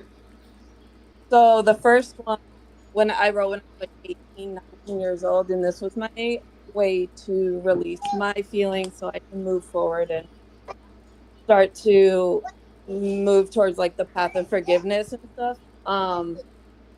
And it's called "We Don't Need Him to Be a Family," and it says, "I know, baby. Do you hear that coming from their bedroom? Oh, how young we are to be hearing this. The yelling and screaming has to go soon. I wish this would end and they would make up kiss. Most of the nights, that's all we would hear. We would hear a loud bang coming from him. Then sooner or later, we would hear her tear when he forced her happiness to dim. But now that bad man is in Tennessee, we don't need him to be a fan." So that's the one I wrote when I was 18. Wow. That's powerful. That was Wow. like all my pent up um like anger towards everything, and uh you know, like I feel like I had more to say, but I just had to like leave it or I would have gone on like a rampage, you know. But Right. Right. and plus we were working on specific poems, but yeah, that's pretty much I had to let it all out, you know. And then now at this age, I wrote a new one saying we needed him to be a fan. And this is why I think that everybody who has gone through these problems, like drug addiction or any kind of addiction that has um, separated you from your family, because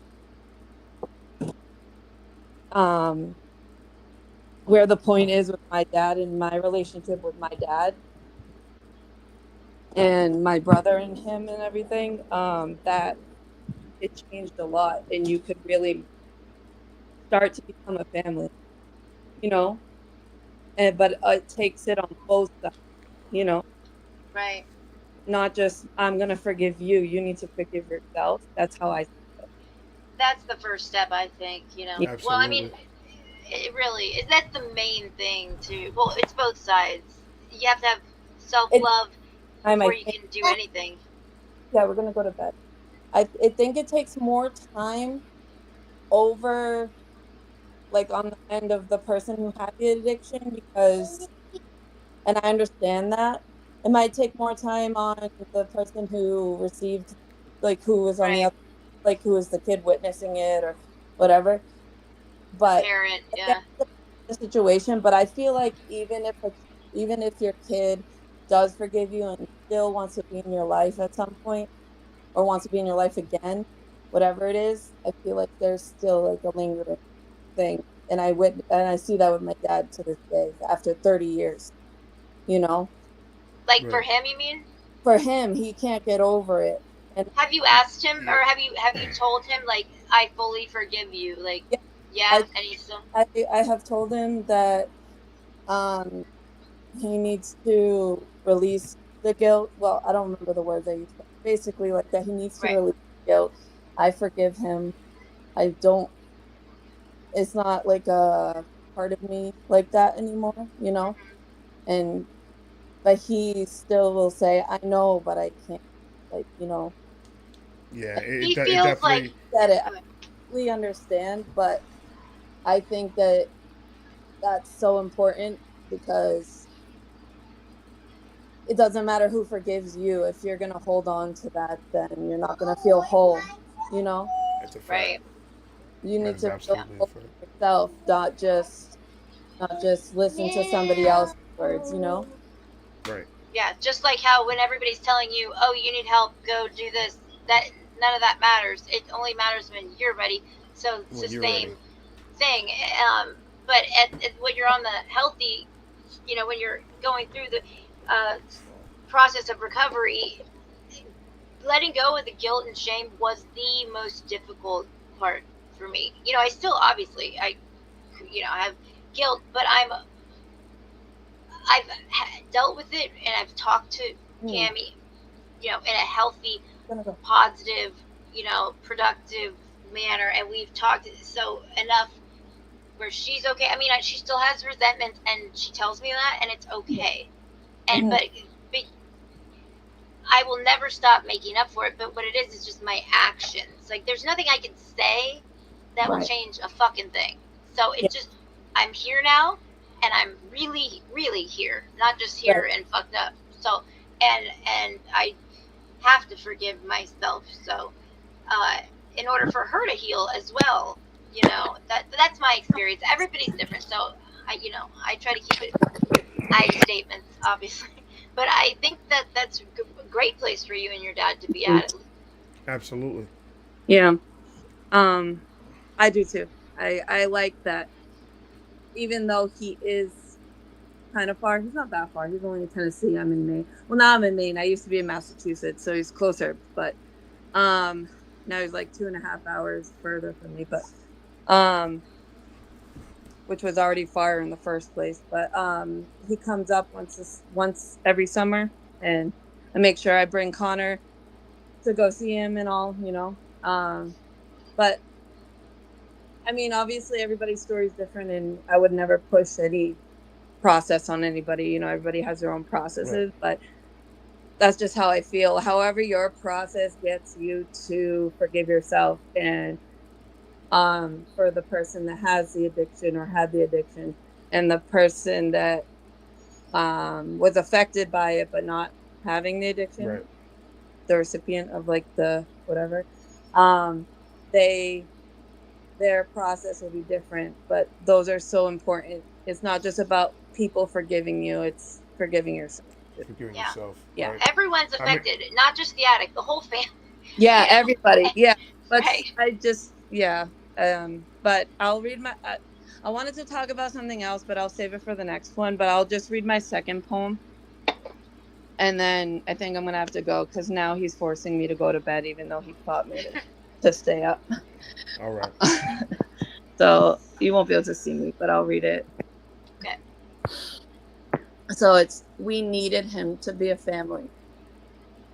I was wrong all along. I believed for too long that he was bad. He was never bad.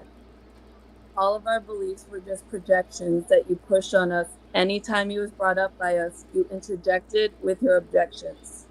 He was just a troubled man, struggling, not knowing how to cope with the trauma that he has been through. Just like us, he's only human.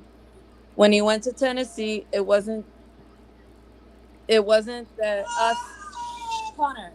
When he went to Tennessee, it wasn't us he was trying to leave. He was leaving his pain behind. He chose a better life over another line. Now that I'm older, I can finally see that we were missing a puzzle piece. Now that I'm older, I can finally see we did need him to be a family. Wow. Wow. That was beautiful. Wow. It's powerful. That was Yeah. and you know what? Coming from a man's point of view and being a father myself, Mm-hmm.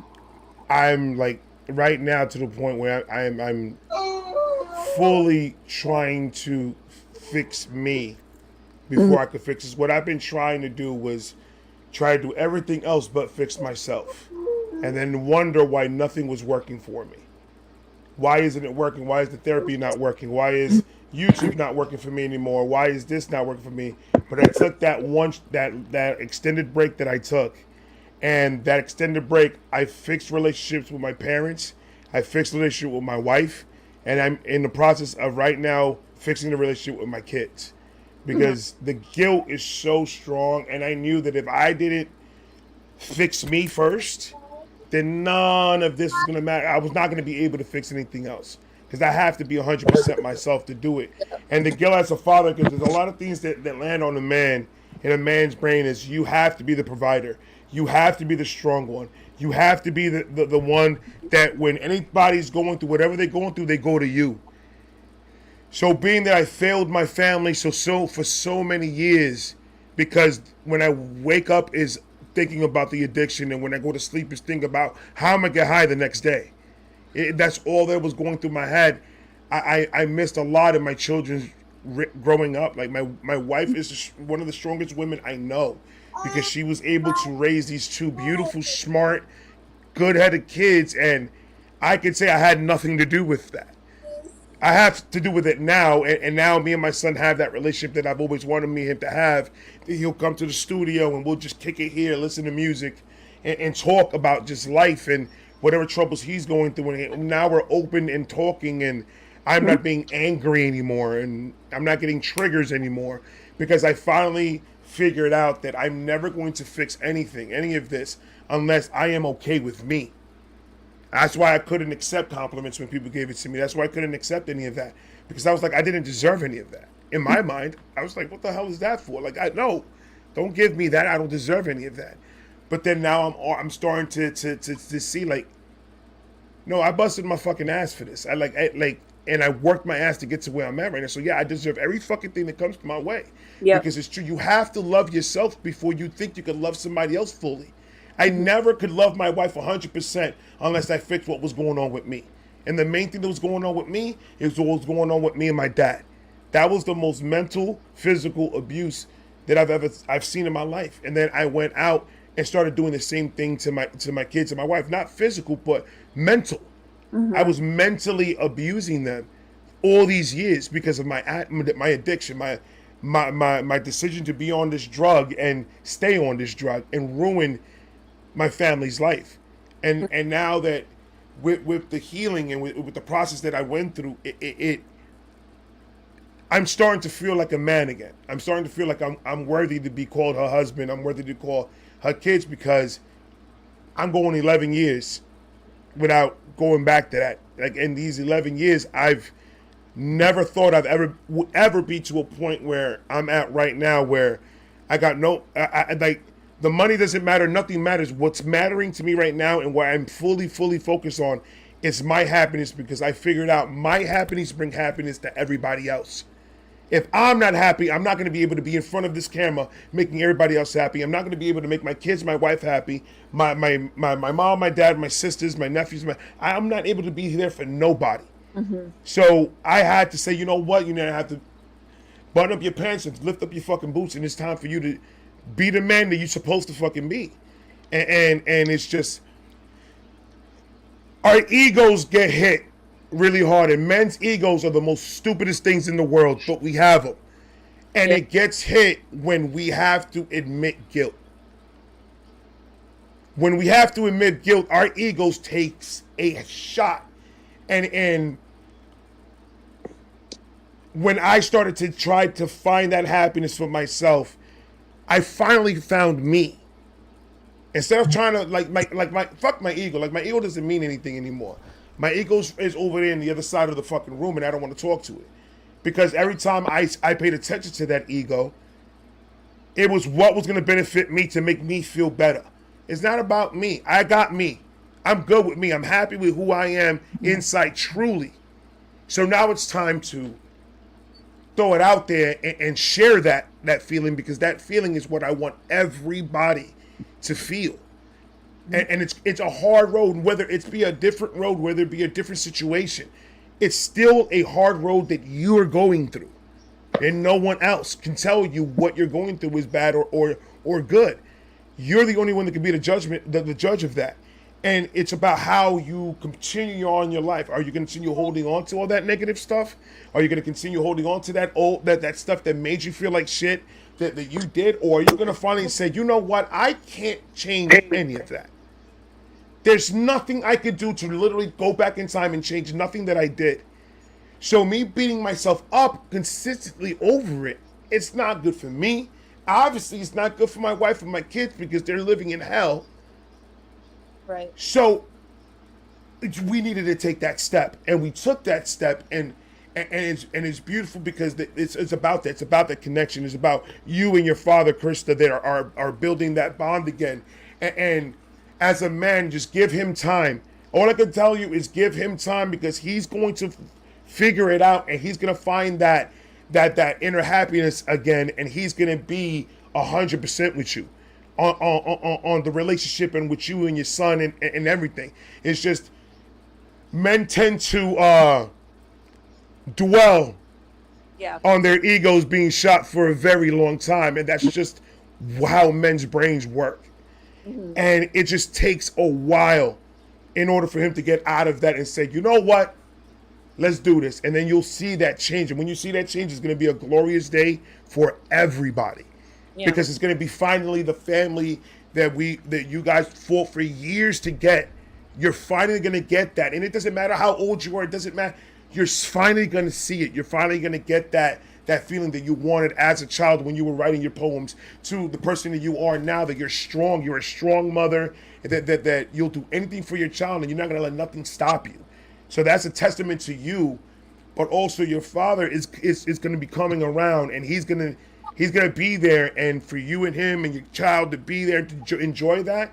That's what you're going to be. That's the glorious day. That's the day that you guys are going to be working for. That's the day that you guys are going to be excited for. And when it happens, it's going to be amazing. Yeah. Yeah. And just know he's coming from a place of love, obviously. That's why he feels that way, that still. It's because it's hurt him so much because he loves you so much. No, I You know? Yeah, I get it. I just Yeah. feel bad that he feels bad because I figured out my own way to kind of just not. I don't know if I'm like, if get over it is the right word, but process it and work through it to where you Right. have an understanding and you're okay with it now, because it is what it is. Like you said, you cannot change the past. Yeah. Sorry, wasn't trying to interrupt you. No, you're fine. Just like I did it so young, and I somehow figured that out to an extent. Obviously, I still lived with like the trauma Right. afterwards a little bit. There was still more processing to do, but I got it kind of just from getting my thoughts out, because I didn't talk to anybody about it ever. And the first time I ever talked about it was writing that poem. So nobody ever even knew my thoughts about it, you know? Do you have siblings? Yes, you have siblings. I have a brother. And does he ever talk to you about, like, because you have a shared experience with it, right? Yeah, we did, but we never really like talked about it. No. Yeah. Do you do counseling or therapy or anything like that? No, I didn't even tell my mom like how I was feeling or what I was going through. So Yeah. like, no. But I mean, that's your personal journey, and writing, it seems extremely cathartic for you. Yeah. Right. Yeah. Whenever I'm feeling bad, I can't. So I find I can't write. That's a rainbow. Beautiful. Good job, Connor. Awesome rainbow. I painted that for him. Oh. Good job, Krista. Thank you. It looks like you did probably, but Fire rainbow, Krista. Yeah. Like I feel like I need to be in some kind of like in the fields to be able to write. Right. Like I don't know if I can't sit here and be happy and write about something and like it. I can write something probably, but I don't like it if the connection's not fully there. Because then what am I writing about? Like, oh, I got up and I feel great. I finally cleaned the kitchen after not feeling bad anymore. Like what am I gonna talk about? You know? Right. Yeah. I don't know. Do you meditate? Not as often as I would like to. I actually like to let my body do what it wants in that sense. Like here's like, so actually I wanted to mention this. When I was at a big coping mechanism that I didn't even mean to do was when I was a teenager dealing with the um with the traumas of my dad and stuff. Plus my mom was also traumatized, so she kind of brought a lot of trauma too, because she was Yeah. hers, so she kind of brought some negativity and stuff too. I just would like lay down and listen to music in the dark, but I wasn't going to bed or anything. It would just be like, I don't know, if it was winter at like 5 o'clock at night, it's dark.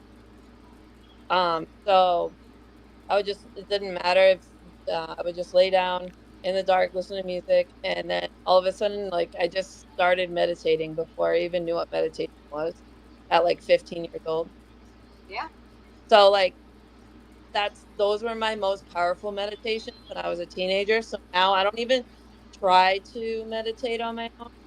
Like sometimes when I go to sleep, I'll listen to a guided meditation, the meditation music, but I don't try to force the meditation through it. I just listen to it. If it doesn't happen, it doesn't happen. If it. Yeah. So or sometimes Right. it will just happen with no music or whatever. Right. It's everybody's different the way they reach that state, and it's like a muscle, really, too, because that's why you're saying it happened like when you didn't even realize it. Mm. Because all of us can reach that state. Everybody can. Right. It's just a matter of how you achieve it. Because like you said, you don't do it all the time and it just happens. And everybody it happens to. They just don't even realize it. A little bit less now because there's not as much boredom. Everybody has devices and things, stimulation, But like, remember, Ray, I know you remember before there was all this fucking cell phone shit. You'd be riding on the bus or the train and just like staring at the wall and you'd zone out. That's meditation. Mm-hmm. Yeah. It's mindfulness meditation. I still zone out. I can't believe I don't zone out during these lives. Like talking to you guys. I'll be talking to someone and then all of a sudden my mind goes somewhere. I don't know what's happening. I wonder how I don't zone out when I go live. Oh, right. Yeah. No, this is great. Oh, that was I really amazing. loved your perspective because that's so important. Absolutely. For me to hear. That helps me to hear your version it does. because my child has experienced, right? Your children have experienced the other side of that, so it feels really, like every time I hear anyone speak about anything they've been through, couldn't be whatever. I learn something. Oh, and I take that's something the whole, away and that's the whole point of it. That's the whole point of it, though. It's for all of us to learn, from these stories and see the pain and see what we all went through, just to see if we could find some type of peace and some type of, okay, you know what, this is the moment, this is the opportunity that I'm going to take to actually step forward and get this done and get me fixed and get me good. Right. Because like we all been saying all night, if you are doing it for everybody else, it's never going to work. You have to do it for you. You have to be ready to do this. So that's what we can't push. We can't rush the process. We can't do. We have to let your body, your brain, your heart tell you this is the time. And then when it's the time, you have to understand that it takes a lot of work to get past all this bullshit, to get to a place where you can maintain it and actually be happy. It's work. It's work every single day. It is not easy, but it's worth it. It's worth every bit of pain and suffering that you're going to endure. It is worth it because the happiness trumps all of that. Seeing your family happy, seeing your kids happy, seeing everybody happy trumps everything you've ever been through. Yeah. And it's a fact. That is just an actual fact. And I've been doing my own inner work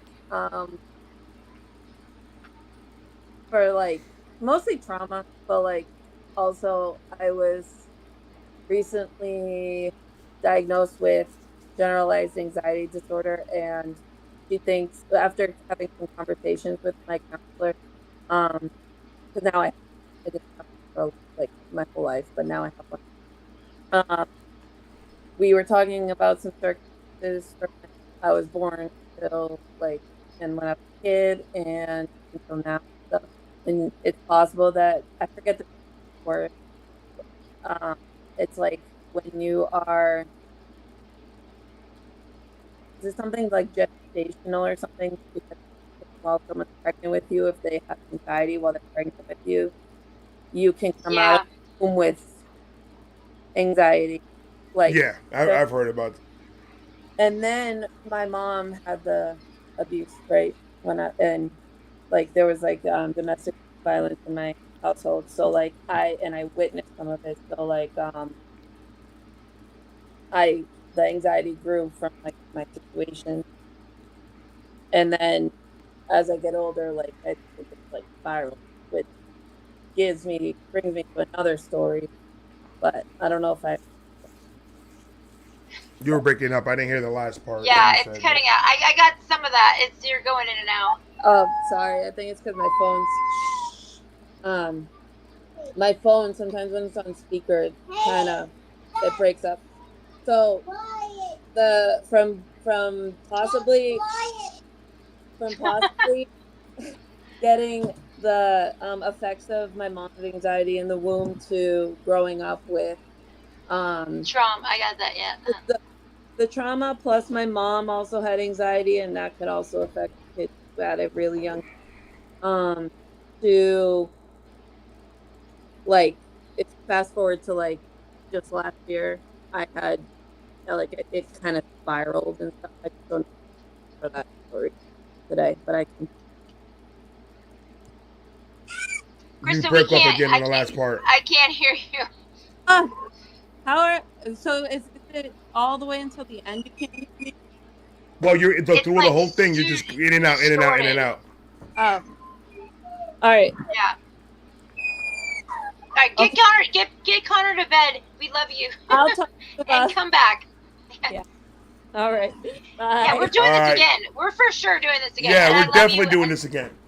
Thank you so much for sharing because, like I said, it's Absolutely amazing story and it helps like everybody, as we already said. But love you, I special appreciate super you. mom. Guys.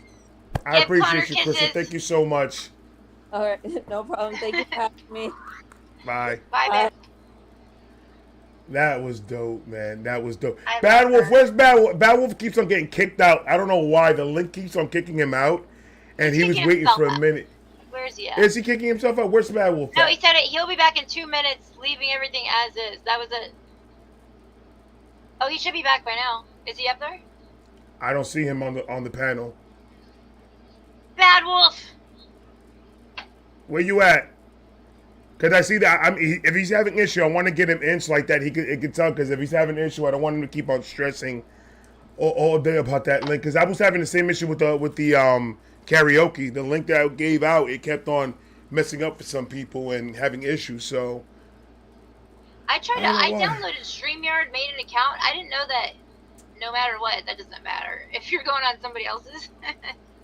But at least I got all the like issues worked out beforehand because I knew how it would work on here. So that helped a lot. Here we go. Ladies and gentlemen, we're bringing up right now my brother, a part of the Vibe Hive, a part of the Vibe Gang, my brother, Bad Wolf.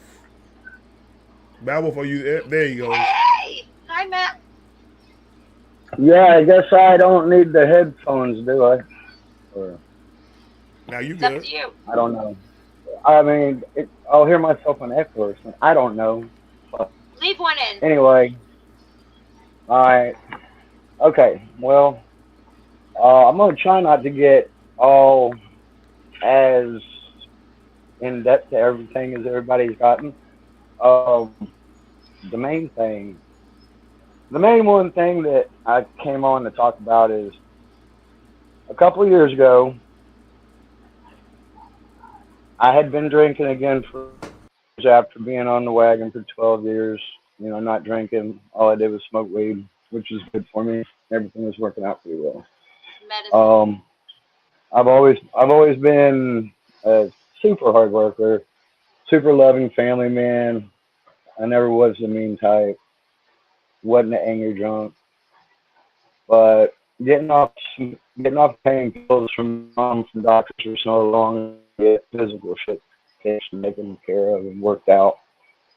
I Hey, ended up can you needing go help. somewhere where your connection's a little bit? I just want to hear what you're saying because I feel like it's important.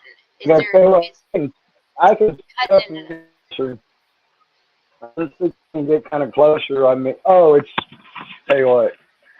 Oh, well, you know what? I'm gonna take a shot at it and kill this mic. Could hold a mic like that if that's better. I don't know if I turned it off or not. Did I turn it off already? No, you're good. You're good. Okay, well, here, let me just, I'll speak up. That way I can tell if I can, I don't know. You're I good can't now. tell I if can it's hear off or you. not. Here, I'll just do No, this. How's that? you're good. Is that You're working good. fine for y'all? Mm-hmm. All Okay, I'll just go blind on it. Okay. right, I'm gonna mute myself. Well, so I ended up needing help, going to get help. I was in treatment for a couple weeks, going through detox alcohol real bad. And I was drinking damn near a liter of vodka a day, probably on it. You know, I mean, just as an example, but not going into everything I've been through, whatnot, and all that. I was in a treatment facility, and they couldn't handle, and because of understaffing, unqualified, you know, just like everything else that we see going on. Everything in the last couple of years is barely hanging on as far as working. You know, everything's, you know, barely hanging on and functioning as it is. I mean, if it was bad before, it was worse now, and we know that. I mean, at least I don't know. Anyway, so I end up needing to be transferred to somewhere else that had better medical stuff because they had to send me in by EMS. I ended up I having blood pressure up around 270 over 220 or two teams or some shit. It was insane. So I end up getting transferred from right in between San Antonio and Austin to Austin. Dropped off, had my book collection with me, clothes. I mean, just I overpack and try to over shit for everything and over, you know, I just, you know, I want to make sure I got everything when I go to do something. So, I mean, I had my hands full of shit and I had to just leave shit in. I got sent to another facility that wouldn't take me because I wasn't, you know, displaying any psychosis. I wasn't homicidal. I wasn't suicidal. I was out trying to get help, but they couldn't take me. So they said, you need to go to the hospital because you got more medical stuff going on than anything. And you need to. So I went to the hospital. Well, I ended up having to go through a lot of drama, got to a hospital, carrying boxes, um, trying to make this go quicker story. So I ended up needing to go to another facility, work my way through all kinds of crazy shit. I'm back in San Antonio and I'm trying to get help. I get in the car, I get a room, you know, and then I'm having, but before they sent me to the other facility, they put me on lithium like within 24 hours before they sent me off. And told me keep taking it. You know, after 2 weeks of switching up meds every other day to try to find the shit that work. So you don't know what the fuck's working, what the fuck's hurting you, what's giving you high blood pressure, low blood pressure, making you feel manic, making you not sleep, whatever the fuck. You know, I mean, at that point, you know, you're a cocktail. So I'm still taking that stuff, you know, muscle relaxers and especially the lithium. The lithium is what was sending me into a whole nother universe. And I've done my share of partying. I mean, I worked hard, played hard, and I've done my share of partying, and nothing has sent me anywhere like that. That lithium had me when I was anywhere near lucid, I was terrified.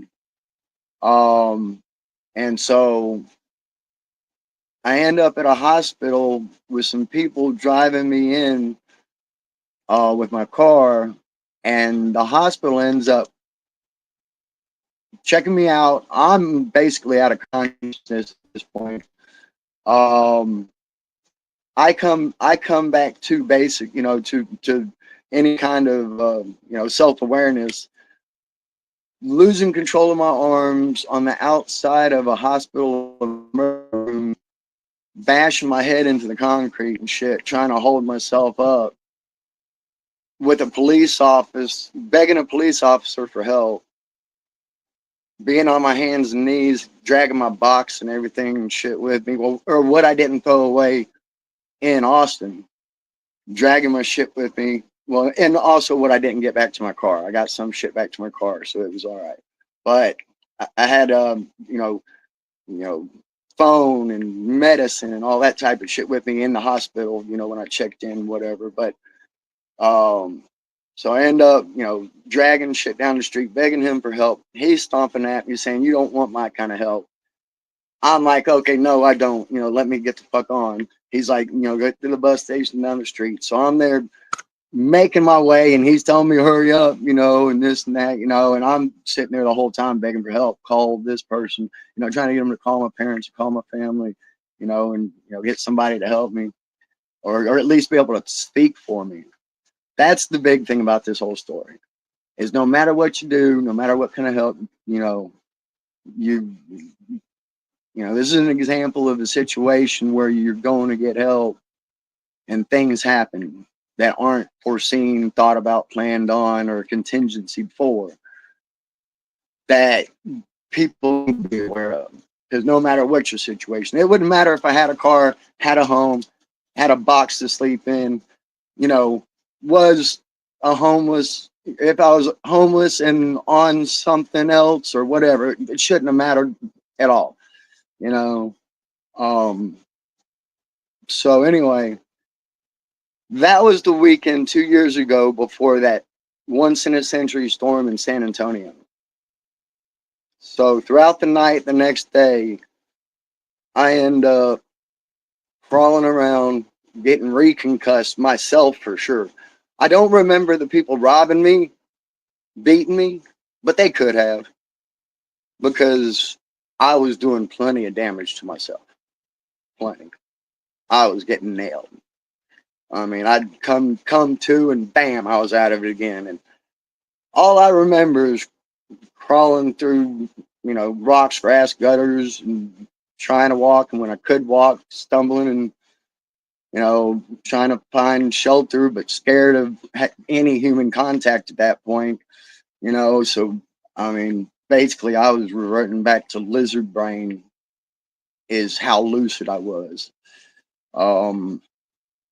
I do remember hiding in a car lot in between and around wherever I could get some protection from the hail and the storms and whatnot and the tornadoes and shit that was coming through. By that time, I was already down to my t-shirt, pants, socks. Somebody had stolen my jacket. It was a badass Yankees jacket that Ren would be proud of. I promise you that. If I find a picture of one, I'll show you. But shoes, all that. And finally, come daylight, I guess it had to have been the next day. I'm not sure. I could have been in a fucking ditch somewhere, and it would not have been the next night. I don't know. Who knows? But I end up walking around through a neighborhood. They call in some people to help me. I'm aware enough to get my parents, my dad on the phone. He's a psychologist who actually coordinated, planned, and went to the federal government for $5 million in funds. He saw the need for and created everything, a program for all the police in Mobile County to be trained in this exact circumstance of police officers better being able to handle, identify, help. I mean, help. Start off with help. What happened to Sir? I'm sorry. I'll go down some roads here if I get, thinking about them, and that's not the goal here right now. So I end up getting help. you know, I tell them whatever my dad says, because they said we can send you somewhere that's for suicidal, homicidal, but you know, and it's like, you know, it's like whatever my dad says, you know. And but anyway, so they end up taking me in. I'm not on a hold, but they take me to a crisis center in San Antonio. I'm there for you know, probably 3 or 4 days. It was shy of, it was a little shy of like their standard hold, but it was throughout a weekend, and I don't know, whatever it was. And you know, they only have a doctor come in once a week, and just like every facility that they need more doctors, or doctors 24 hours, they don't have shit. And that's why people, I saw people that were getting help in there, and my heart broke for them. I mean, it just broke every time I looked at them. I mean, it's horrible. You know, the system's busted, and something needs to be done for it. But above all, people should be protected from shit like that.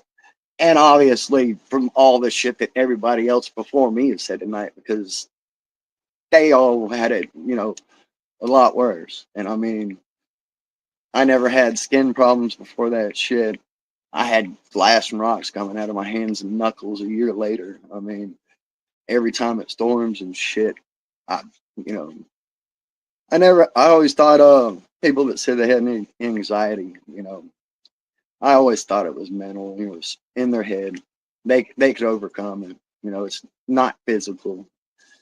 Shit. I know different now, but anyway,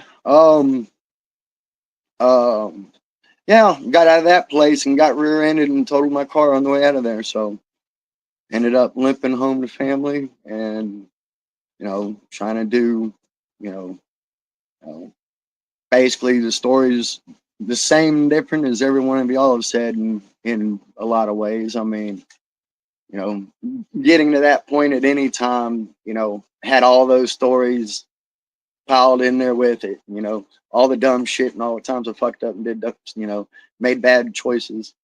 I was always wanting to just work my ass off. I thought thought I was covering my bases, but you know, like Ray said in his last little section, you know, anything that's not for your family is failing your family. I mean, you know, so anyway, I love you guys. I'm gonna call Brother, it thank that. you so much. I'll for tell that, y'all bro. about the hand down the tiger's throat, or arm up a bull's ass, or whatever on another time. Well, we're gonna do a whole lot more of these, man. So Oh, you're more I than welcome can't to hear hit the link, man, Ray and now. I jump gotta on. turn Ray up or put something on. You You there? can't hear me? It's his earbuds. Oh, can you hear me? Oh, yeah. I gotta do something here. I'm not Do you getting. have Hold on. Well, speaker oh, button? there I go. I You heard got it? somebody. Yay! Okay. Can you hear me? I don't know where the hell I'm hearing anybody from, but tell you what, Testing one, if two, y'all just three. want to cut me off, if y'all just want, Aw. I can't hear a word what she's saying. I can go to chat. I can see what Love chat's you. saying. Okay, love I can't you. see. I see a lot. I can We hear. love you. Get him It's like coming from my. Get him do. I Tell you what, love you. I can't fucking hear a thing. I'll go back and listen to it. We love you so much. Love, I can hear me. love. I'll rewind and watch them it. Okay. Later, y'all. Mwah. Bye. That was dope, man. Shout out to Bad Wolf for coming up and telling his story. Bad Yeah. Wolf, I mean, He's got a long story. he has a long story. Like I had the honor to hear the story. Me and him talked, and it's a long one. I wanted to come back up one day and really, you know, tell the full story about everything, because I think it'll touch a lot of people and it'll help a lot of people understand how this could really take over your life, and it's just the dopest thing in the world. We got more people, Carly. All right. We got more people. Right now, I'm gonna bring up Office Ren. Office Ren. Get ready. I don't want to just bring you up. I want you to be ready this time before I bring you up. I'm bringing up Office Ren right now. You seen them in the karaoke's? Had to go Killing the bring them up now. karaoke. Facts. I'm going on right Originals. now.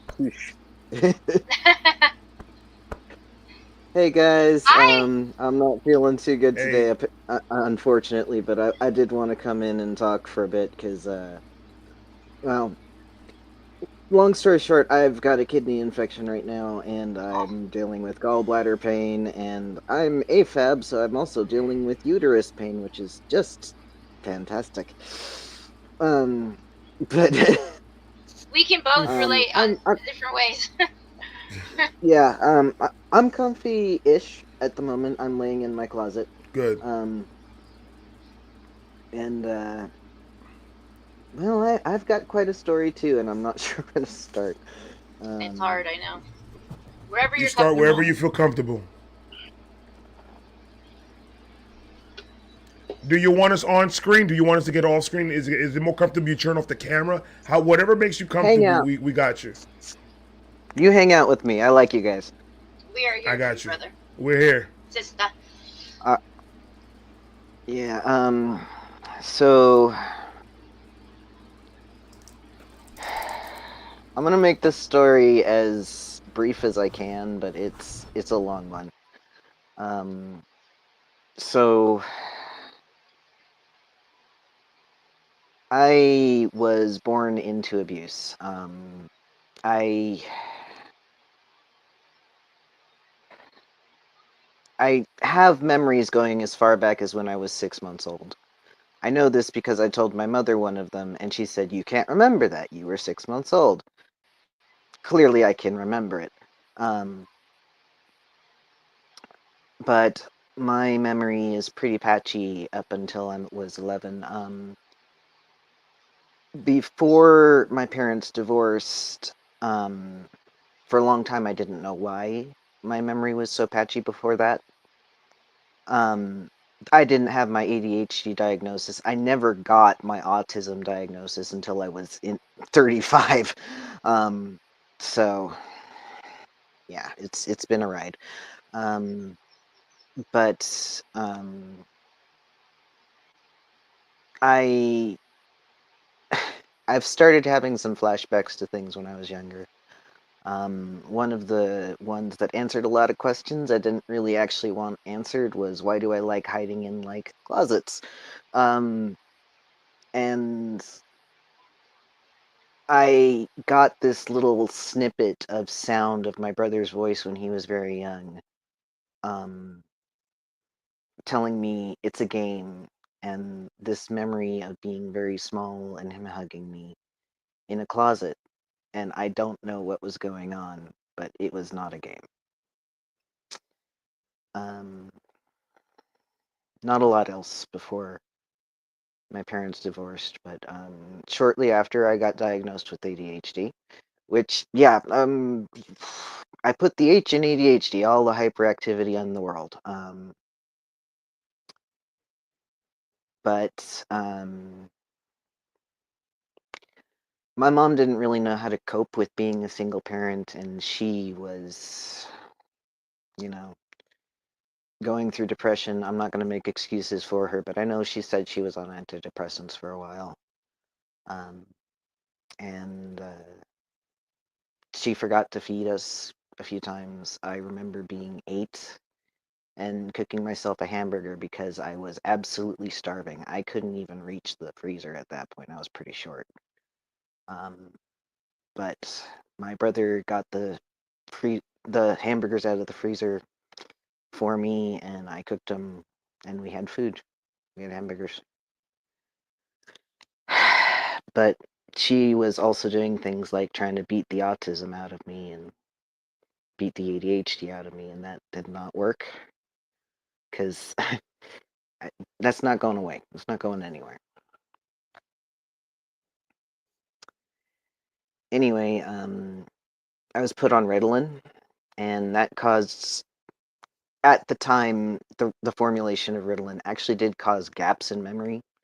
So that's probably some of why I don't remember much before 11. Um, at 11, I was 75 pounds soaking wet, You could see my ribs. You could count them. And I was starting to get stomach ulcers, so they took me off the Ritalin. I suddenly gained weight, started to look like I had fat on me, like any at all. And something I've left out is I am trans. I've kind of known I was trans on one level or another since I was 3. And by the time I was 11, a lot of people were picking that up too. They didn't call me trans. They did call me things like butch and accused me of being a lesbian. I'm very much not a lesbian. I am gay though. So, right assumption, wrong in every other aspect. But anyway, after I started to form more memories, I was no longer being beat, which was nice. I was still being neglected, which was another thing that was going on.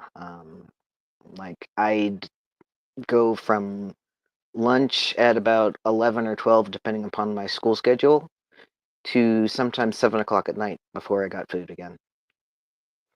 And I spent most of my time after school alone, unless my friend Giovanni was hanging out with me and we were taking him home.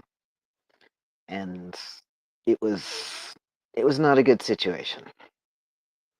And that continued into high school, where sometimes, like, in high school, I'd go to the public library by my high school, and she would pick me up sometimes after the library closed, which was not safe. At the time,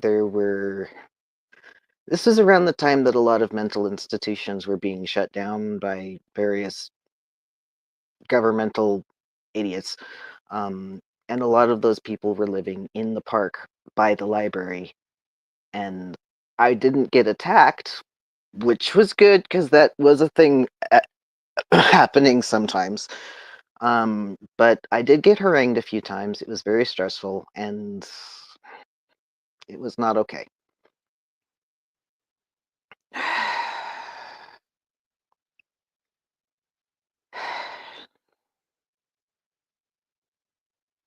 Anyway, I made it through high school, and I started doing small theater where I grew up, and that's where I met my husband.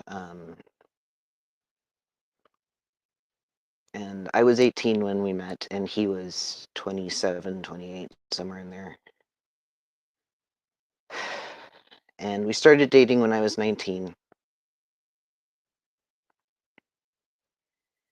And we talked a little bit about mental health stuff, because I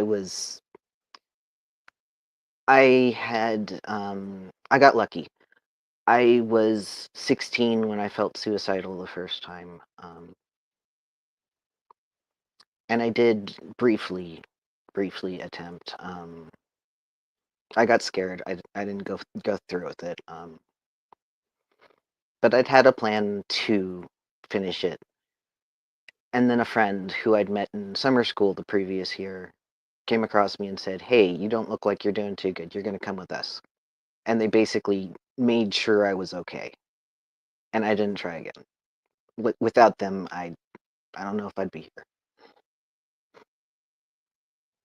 And if I ever find Merlin again, I love that man. I owe him my life.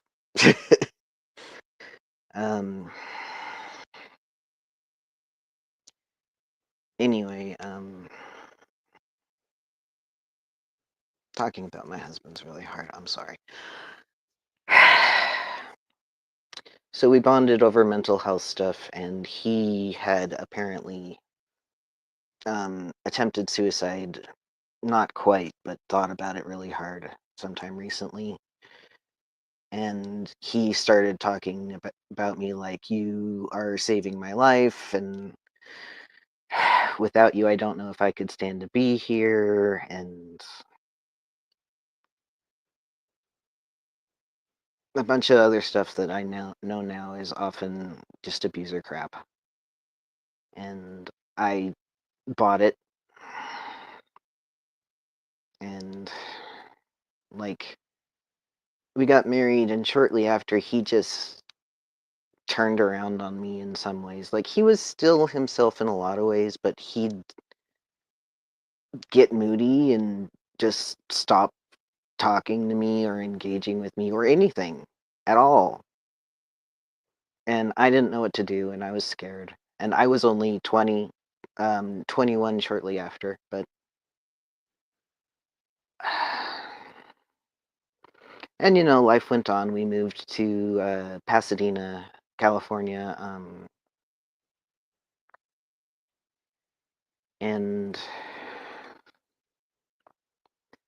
sometimes things were okay, and sometimes things were really not okay. And I started to realize I was having problems. I had a really bad medical incident where they put me on a medication and I ended up with serotonin syndrome. Went to the ER, was apparently wider than this wall behind me at one point. Wasn't doing too good. They managed to stabilize me and I got to go home, but I had nightmares about that for months afterwards. So I started to get therapy because I realized that I was having PTSD-like symptoms. And, he was still severely depressed, and I was like, maybe you should also get some help, dear, please. um, and he did do some therapy, and he was on medication for a while, and things sort of seemed better. But then the pandemic happened, and I got COVID right off the bat. This was fuck cancer. My grandmother had died of pancreatic cancer a month before. And I sat with my grandfather on the couch for a week, just to make sure that he was okay while my mom was doing school stuff. She needed just a week's grace to make sure that he was okay. And so I sat with him, not knowing that my grandmother had died of COVID and he'd had COVID and my mom had had COVID and I got COVID. The day before Los Angeles shut down, I got sick. And it was pretty gnarly. I probably should have gone to the hospital. Didn't. But after that, the barriers and repression I had built inside myself for all of the trauma I'd sustained when I was a kid started to break down.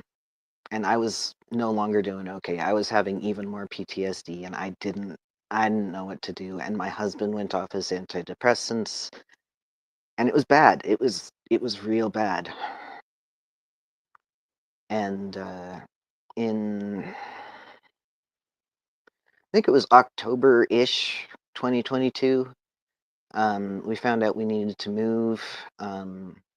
Tried to find a place in Los Angeles, couldn't. Ended up moving back in with his folks, but I'd had COVID. We'd both had COVID again at that point. And after that, something was real wrong with me. I couldn't tell what. I just knew, like, physically, I was breaking down. Like, something was wrong. And I still arguably don't know what, but something happened night of September 8th.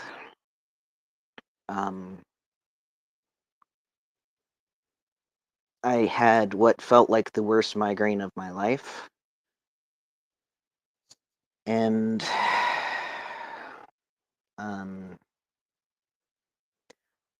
I knew something was going on, suspected I had EDS. I got diagnosed just this last December. It is EDS, and it is very probably vascular EDS. So I probably know what happened now, even though I didn't at the time. I might have had a small aneurysm, and I also have a seizure disorder, and they seem to have set each other off. So the aneurysm probably caused a bunch of seizures to happen after that. And I should very probably be dead, but I'm still breathing. And it took a long time for me to get anywhere near healthy, and by the time I was remotely stable, things were real bad with me and my husband, and I didn't understand why. There's this thing when you're that sick where your brain actually protects you. It will remove a large chunk of the memories because you're in so much fucking pain that your brain is just like, nope, you don't need this. Nope, you don't need that. Nope, nope, nope, nope, nope, nope, nope. And there was this point where I was starting to come out of the fugue state, and like I was holding on to memories a lot better, and he was starting to say like, this never happened, that never happened. What are you talking about? And I was like, no, I remember this. Like I've got a brain again. I do actually remember what's going on. And started to realize that I was being gaslit and emotionally abused and psychologically abused and a lot of other stuff. And I was still real sick. Like I could barely walk. And at one point I ended up practically crawling to a neighbor's house and saying, I need help. I'm being abused. I need to get away from this. And what ended up happening was they called the police to try and get me help. And my husband told them that I was nuts, and he tried to have me, well, he did have me 5150'd. I was not a risk to myself or anyone else, so this is wild to me. But I did go to the mental hospital, and I actually stayed an extra couple days because I was able to start physically recovering while I was there, and I was able to start putting some mental distance between myself and my situation at the time, and understanding that it was real bad and I needed to get the fuck out. So I had to go back to them, and I did, but I left shortly after. I didn't know what to do. My mom refused to help me. My brother couldn't help me. He didn't have a space for me. I ended up calling my father, which, while not exactly a good idea, did ultimately help in a lot of ways. I knew that he was probably not going to be a great situation. He wasn't. But I suddenly understood where a lot of my ADHD symptoms came from and where I got a lot of the stuff that I am. Because he's very similar. Our ADHD symptoms are practically mirror images. But I knew that I couldn't stay with them forever, him and his girlfriend, because they're both on SSI, and ultimately I was still physically broken, and I needed I couldn't work. I was barely making any money through my writing at the time, and I was just barely clinging to survival. So I knew I needed to find a more permanent situation. And of course, during this, my father tried to lend me his scooter to go pick up a prescription at the pharmacy, and I broke my wrist really badly. Like 20, 30 years ago, I'd not be able to use this hand, or I wouldn't have that hand. Anyway, the 5, 6 days after I have surgery on my wrist, I'm having intense, horrible, awful pain. Turns out because I was having an allergic reaction. But his girlfriend decides that she is angry at me for seeking medical care for horrible, awful, intense pain. And when I'm talking to someone about maybe a place that I can stay, she says, "You need to get out of this house right now." And this, of course, causes an argument, and she tries to attack me. Literally tries to beat down a door to get at me, which I'm holding closed with my right hand, while bracing against a dresser because I'm not interested in being beat up that day. And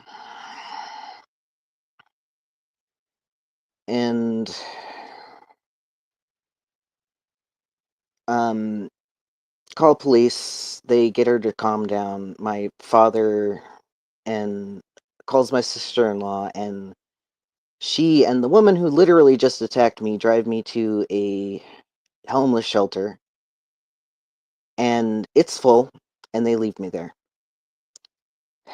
And if I hadn't contacted my now adopted brother Sam a few days before and said, "Hey, do you maybe have a couch I can crash on?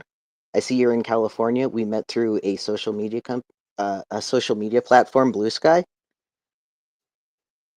I don't know what I'd be doing right now. I might literally be dead, but I contacted Sam on the way there and said, "Hey, I need help, like right now." And Sam drove to get me, and he and my brother took me. My other brother Micah took me in, and I'm safe for the first time in my life. There's nobody trying to attack me. There's nobody trying to beat me up. There's nobody emotionally abusing me, and I've got this adorable nephew who is currently hanging out in my hammock.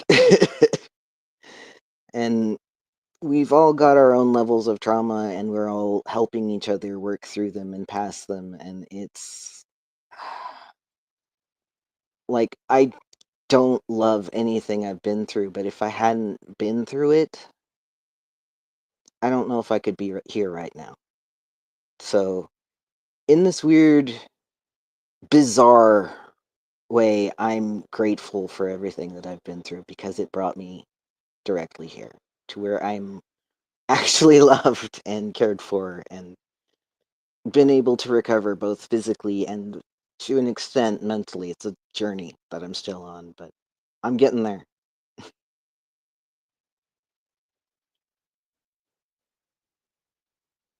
Oh, I can't hear you, Uncle Ray. Are you muted? I think he is. Can you hear me now? Yeah, there you go. There you go. That was an amazing story, Ren. You're strong, and I'm happy that you're finally in a spot right now where you're in peace and you're happy and you're starting to heal and you're starting to get better, and you know that this community is here for you whenever you want. Oh, yeah, So I mean, absolutely. that is amazing. Yeah, without doubt. Yeah. And I wanted to read, I wanted to borrow from Krista's idea and read you a poem that I wrote. Go And for it. it's actually Like, to the people who beat me up, abused me, all of those horrible, awful things. I have chosen to forgive you. I've chosen that path for my sake. I've chosen to release this anger and let my shattered heart unbreak. What you did to me was wrong, and what you didn't do was worse. But I choose to release. What's done is done. I return your indifference, my parting curse. I am growing into my strength, the strength I was long denied. Every time I reached closer to it, I was beaten and hurt and defied. So welcome to your nightmare, as I finally rise and grow and soar. As I learn the truth I always knew, I don't need your chains anymore. My anger is another shackle, but I think I'm done with that. I could dwell on my past injuries, or I can leave them on your mat. I'm more interested in small joys, in the view of the changing sky. New growth is often kind of messy. Tear out the weeds, stop asking why. Laugh because life is so painful. Cry because there's beauty too. Stop blaming what all happened. Find out what else you can do. Wisdom comes from being foolish, letting yourself be kicked and beat. Stand up bruised with a sheepish smile and laugh, but never give them your defeat. Let's go. Fuck yeah. No, that was Let's sick. fucking go. I didn't know we were having karaoke today, right? I didn't know we were having karaoke today. I appreciate that. That was amazing. Yeah, I he's love a it. guitar. Yeah. I'm sorry. I want to be correct, right? So Yes. what are your pronouns? He, him. He, him. Okay, thank you. Yeah, just Yes. wanted to make sure. Yes. Yep.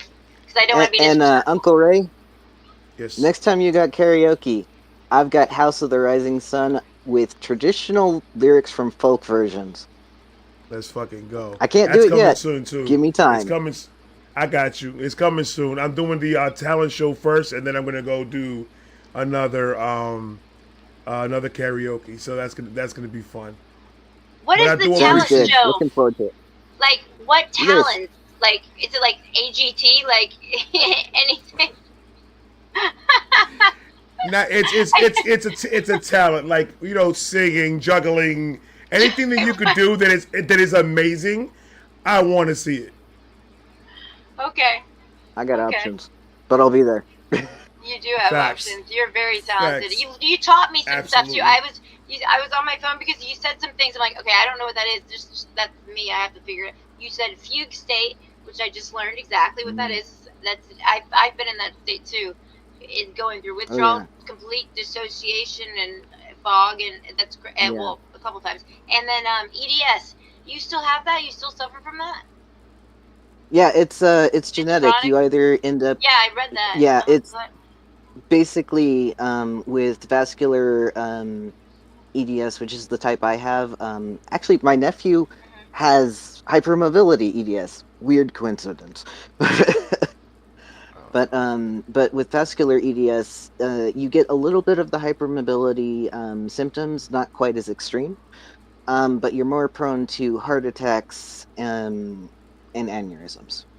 So it's your vein system that does it. It's not like what Yeah. I thought, something with your skin and your bones break really easily, and you have like rubbery bones or something. Is what I think it's what I'm pretty not sure. necessarily rubbery bones. My bones are actually pretty strong, but my Well, not yours, my but yours is vascular, right? So wouldn't that be more of like Yeah.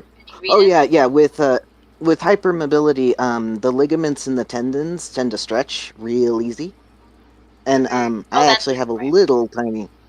This is double jointed. It's one of the Right. diagnostic criteria. That's a talent Wow. or stupid human trick, maybe. Yeah. Yeah, I can do it. Well, trying to not say. quite as That's well a, on she this said one, that's but a talent. You gotta look at the bright side. You always Yeah. look at the bright side. I love it. I love it. That's Well, right. Officer, thank I you was so much for happy when I sharing your could. story. Yeah, I was happy when I could do the double jointed on this hand again because it was pretty frozen when it came out of that splint. Ugh. Oh, jeez, I Yeah. bet. But thank you so much for sharing your Yeah. story with us today. I hope you come back up and give us more parts of your story, Yeah. and we would love to hear it. I've made up my mind. We are gonna be doing this once a month. That's I'm Sounds gonna good to be me. doing it towards the ending of the month, just like we did it today. So on July 30th, we'll be back here with another episode. So I appreciate you coming up, and hopefully you come through next month and share some more of your story with us. So I'm so glad Thank you're in you. a good place. Absolutely. It warms my Oh, heart that me you too. have the support and all of that, and the perspective to know where you're at mentally. It takes a lot to get over that mountain, Yeah. you know. right. And there's this interesting thing with autism where we pretty frequently can read each other like immediately. And within 2 days of being here, I had this just settling feeling of I'm safe, and I'd never had Right. it in my life, and it was Amazing. amazing and sad at the same time. But Right. Let's just focus on the Anyway, amazing part. Right. Let's just focus on the Exactly. amazing part. And It's keep playing your amazing. music. Yeah. That's That's a huge fact. Oh, always. catharsis. Yeah. That's the You best can't You stop release. me. agree. I didn't even stop writing poetry when I was pretty much dying, so you can't shut Yeah. me up. Use it. I'll catch y'all Use it. later.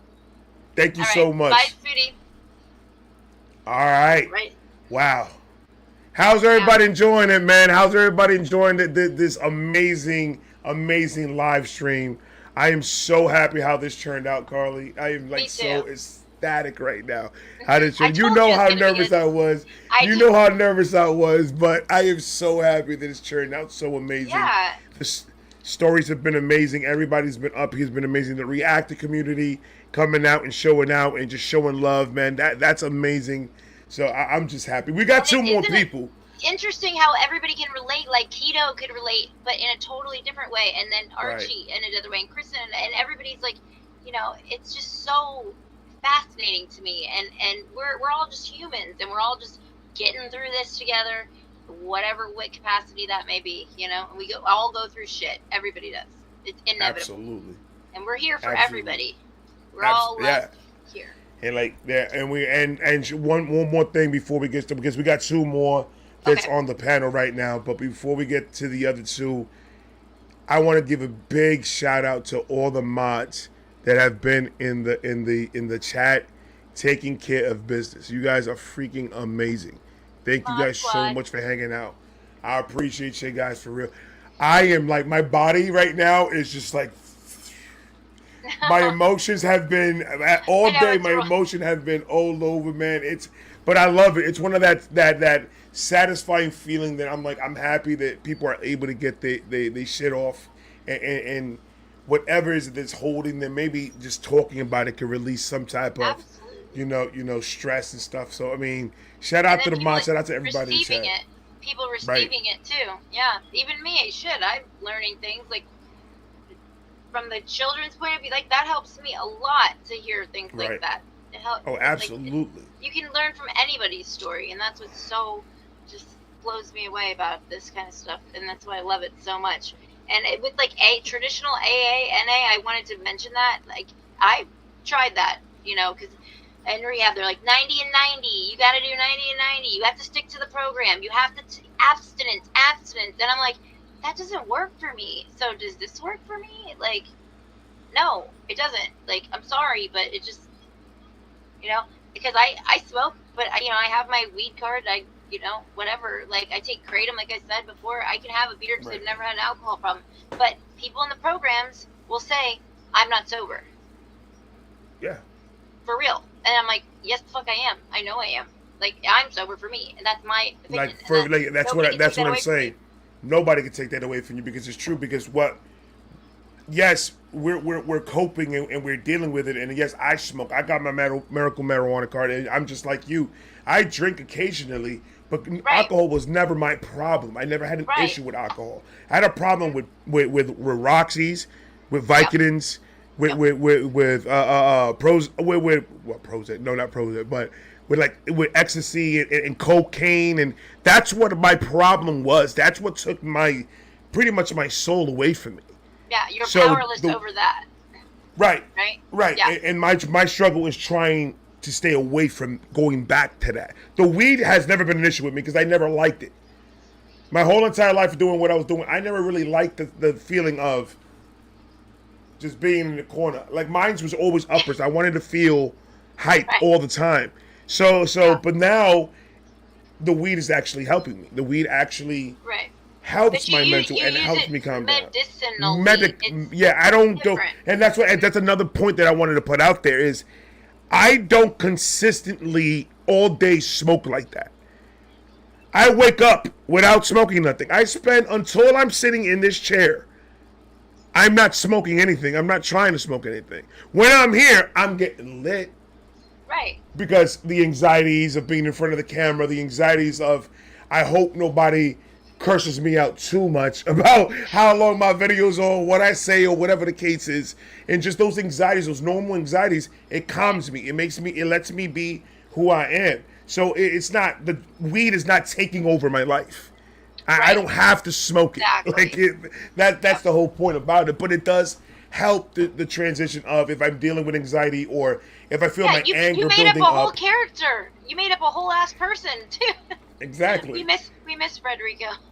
He's coming back. Still there. He's still there, guys. He's still there. I still talk to him. He still got a job. He's still got a job, but he's there. But the anxiety is just the anxiety brings in the sadness. The sadness brings on the depression. The depression brings on the anger. So it's all a chain effect with me. So If I'm angry at something, if I feel the anger monster coming out, if I sit here and I smoke my pen or I roll up a blunt and I smoke a blunt and it calms me down and then I start talking to myself in the sense of, why did that make me angry? Should it make me angry? Am I overthinking it? And then it makes me think to myself because now my brain is on one track. If I'm not smoking, my brain is all over the place. So I'm not being able to focus to calm myself down. So once I'm calming myself down and I'm lit a little bit, I'm able to be like, okay, now I can structure my thoughts where I should have not gotten angry or that should have not gotten me angry. Now I can calm myself down and see where I fucked up and check myself. That's how it's been working for me for the past 3 years. It checks me, it helps me check myself when I know I need to just calm myself down, take myself out of that environment and just calm myself down because I cannot let nobody mess with my peace. And that's the one thing. So the weed does help. I don't want to pop, I don't want to take pills to help me. I don't want to do any of that. Yeah. The weed and my counselor and talking to my wife and you guys are all medicine I need. I don't need anything else. And it's like a self-reflection thing too. Like it's almost like a mirror, you know. Like I say this a lot. Well, I used to. My ex, my youngest's father. He never wants the mirror in front of his face. He can't take it. He can't handle the fact that he's a raging alcoholic and like still on drugs, whatever. And that's the thing is like if you can't sit with yourself and analyze what's going on with you, the mirror, then you have a big problem. But like if you're angry about something, because he's a huge anger issue, that's made me think of it. But when you say, why are you angry? You're able to do that. Collect yourself, analyze how you got there, why you got there, and if it was, all those things right. put together. So it's okay. But then for somebody to tell you, oh no, that you can't, you're not sober. Yeah, you can't do any of that. That's like, not right. I don't agree with it. Yeah, I don't either. Not saying that. Go ahead and smoke weed and drink and do it. No, I'm not. We're not saying any of that. But we are saying whatever works for you. Right. Whatever addiction you had, if it was harming you and you haven't done that, you're sober. You are good and everything. Whatever it is you do that you have to cope with, not to get back to that person, it shouldn't matter. It shouldn't matter because you're now it's not harming you. It's more helping you get to that positive spot where you need to be at. So I mean, that's why one of the reasons why I was kind of scared about this is because I didn't want people to think it was going to be that. There's no rules to this. This is us as people, as human beings, getting together, sharing each other's story, being there for each other, and having that shoulder, that ear, and that love to go with. Like we don't need to overthink this. This is being just a community that loves one another and cares about one another no matter what. We'll pick each other up, we'll celebrate our wins, we'll be there for your losses, whatever it may be. And that's the thing that we are lacking in real communities nowadays that used to be like, and it's sad. I mean, there are still little things, of course, like, but like not real. This is a real community, but you know what I mean? Like in real life, like in this is real life too. You know what I mean? Fucking our towns, because everything's gotten so big in cities, and everybody's you're spread out or you're smashed together, but people aren't connecting. And I've noticed that even in my lifetime, in my area, it's like we used to do so much more as a community, and now it's like less and less and less, and so many people are separated and judgy too. God, yeah. That's why I'm happy that it turned out the way it turned out today, because those were the people that I'm scared of, those judgmental people they like to just cause havoc. And the mods did their thing tonight. I'll tell you that much. Yes. The mods absolutely did their thing tonight. We're bringing up the next one, ladies and gentlemen. She's been waiting for a minute. Jamaica. I'm gonna let you get situated before I bring you up. It's not the karaoke, so I ain't gonna do you like that. Can you hear me? Yes, ma'am. Okay. That was wrong of you about the karaoke. Every time I could not get the shit together. Oh my God. Anyway. It's all love, Jamaica. It's all love. I know. Fantastic. Nice to meet you. I just want to say what an amazing group that we've had here tonight. I'm just so amazed that so many people have come together to listen and connect in a way that most of us feel doesn't exist. So props to both of you for putting this together. It's absolutely brilliant. And, you know, I go to therapy, but lately YouTube has really been a lot of help for me as well. So, and I did the interview with Lisa in Life. Some of you may have seen me talk about some of my struggles. We didn't touch on my addiction. I actually have. I'm going to be the one that has the perspective of being a child of substance abuse and then becoming one who abused substances. So I'll start with my childhood.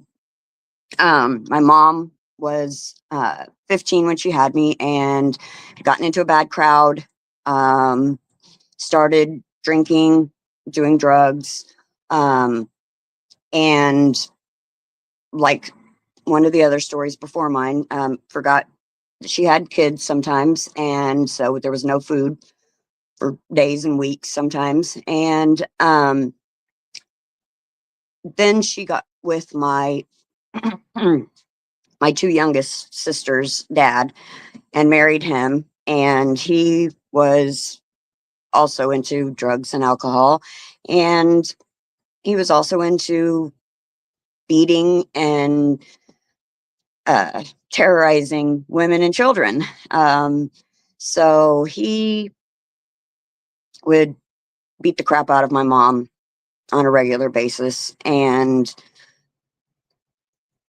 I protected my little sisters as much as I could. I remember times where I shoved them under a bed and would slide in last, so I would be the one who was grabbed and not them. And I just remember the terror of not knowing, you know, when they came home, was it going to be a good night where they're laughing and having a good time and they're, you know, doing drugs on uh, the coffee table and just, you know, didn't have a care in the world, or was it going to be them coming home and my stepdad going off because he thought my mom was doing this, that, or the other, and pulling out a weapon. And thankfully, they weren't married for very long. But even after he was gone, he took my baby sisters with him. I was left with our mom, who was still a raging alcoholic and addict. And there were times when there were nobody in my house for days at a time. And then there were times when she would have people come over. And I just remember always being terrified of all these adults because we didn't have a lot of room. It was a small apartment. And I just remember being so scared of these people. And I was taken away eventually for the last time from her care, and placed with some foster parents who ended up adopting me. But I remember when my stepdad, my ex stepdad, he dropped me off at my adopted parents' house because one of my other sisters was actually living there. And it was a very terrifying situation. I thought he'd come to pick me up and kill me. And I was only, at that time, I was 6, almost 7. And so when we got to the house, I was just thanking the stars that he wasn't killing me. He was dropping me off somewhere. And I didn't know who he was dropping me off with. But anyway, long story short, or short story long, he dropped me off and I was adopted. And I remember being in court a lot for the adoption my mom was fighting it. And I remember being able, I told them at, 6, 7 years old that I knew how to roll a joint because I had seen my mom do it a million times. I'd seen a crack pipe. I told them about them using beer cans and, all these other drugs that no 6-year-old should know what they are. And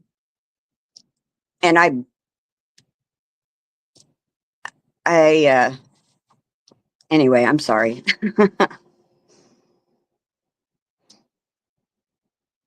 And then when I moved out of my adoptive parents' house when I was 17, I have a lot of stories too, so I'm just sticking to this one. Hopefully, I don't get sidetracked.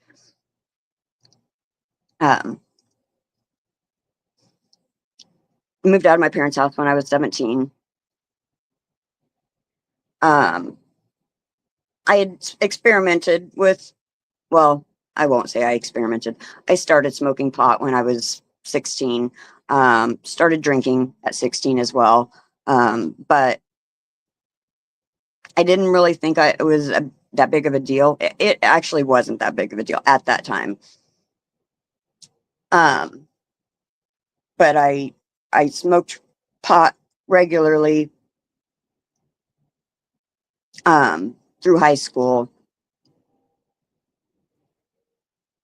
And I only drank on, well, because I was working. I worked a fast food job, and I closed since I was in high school. I couldn't work any earlier than 4 o'clock, so I worked 4 to 10, which usually was 11 because we had cleaning and all that stuff to do.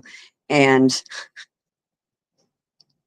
our manager that stayed with us to shut the store down most nights was just barely over 21 themselves. And so at close, they'd go get whatever liquor we wanted so we could have a party while we were cleaning up the store. So, so mostly on weekend nights, I would drink, and it was, it was like, okay. It was like, it wasn't like I craved it or anything. It was just something fun to do. And then I had a few losses, and was in some abusive relationships, things of that nature. And I think my drinking problem really hit hard. Well, started hard, I guess, would be when my adoptive father passed away when I was 21. And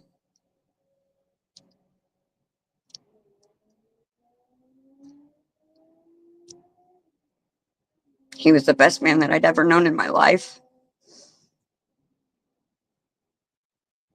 And it hurt a lot. And at that time, we had just reconciled because when I moved out at 17, it wasn't on good terms with them. And we just reconciled shortly before he died. So I don't know if that made things better or worse, but at the time of his passing, I was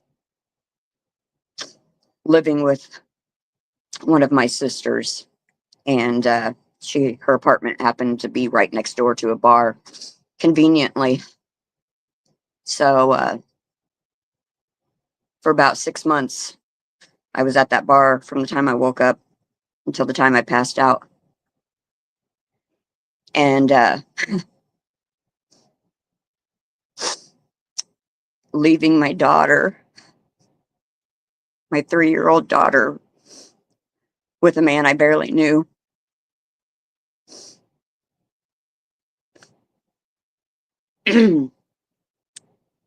But thank goodness he didn't turn out to be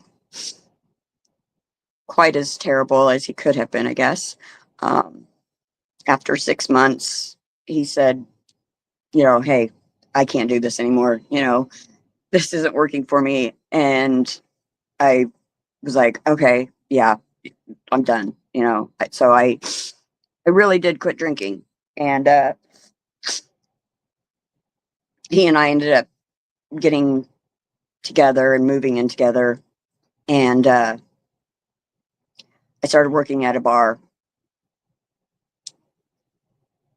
and fuck, free drinks for the bartender. Who can say no? And I continued to have different traumas that would come up that would I would go back to drinking as my way of dealing with it, and then I would snap out of it and I was okay again. It's like, all right, you know, it's not a problem, I can quit.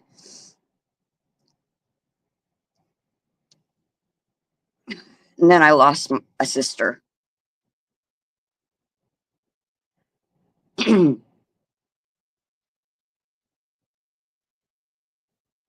I'm sorry, I lost a brother in 2010. uh, and the way that he died was ironic, actually. He was addicted to pills, and so much so that it caused him to have a hole in his stomach. And this went on for years and years and years. And he eventually had his stomach surgically removed and had to have a feeding tube inserted. And eventually it killed him. The pills and all the drugs killed him. And he was only 40. And I didn't take it well. I started drinking again. And this time I didn't stop. I mean, I did, but I started doing this thing where every time I would feel something, I would remember something traumatic or sad that happened in my life, you know, I would go binge drinking. That's what I would do. It wasn't an every night thing. It was at first it was like, you know, once every week. It was like really bad, to the point where I would black out, not remember anything. And then it started getting less and less frequent. So I was like, yeah, I'm doing all right. I don't have a problem. And I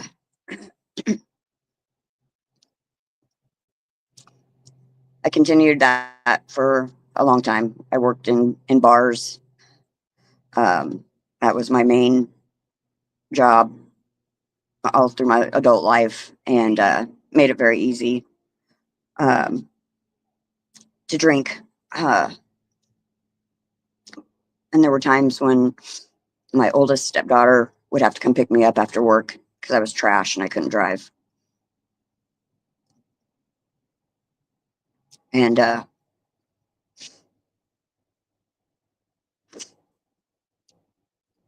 were times when years go by, you know, my daughter and my son would be out driving downtown in our little district where they have all the clubs and bars, coming to pick mom up. And I remember thinking, damn, this is fucked up. But at the same time, I was thinking, hey, I got DDs. I don't have to worry about driving drunk, so I'm doing okay. You know, always an excuse or find the positive side of what I'm doing to make it okay in my head, I guess. And and then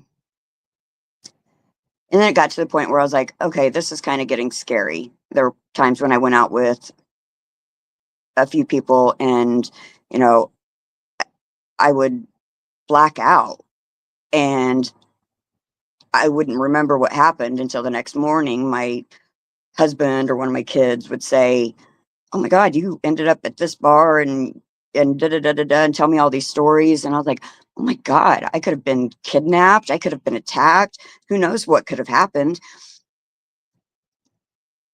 But then I would do it again. I would do it again. And when I finally quit, it was for 2 reasons. Well, 3 reasons, actually. My daughter and my son both announced that they were having babies in 2021. Babies would be born in 2021. No. And so shortly before I found out about that, I had gotten trashed, and the kids were there because they were all hanging out. And when I got brought back home, and apparently I just laid on the porch floor, and I don't remember how I got to bed. I think one of the kids probably helped me, and it's like, I'm embarrassing myself. I'm embarrassing my kids. I don't want to embarrass my grandkids too.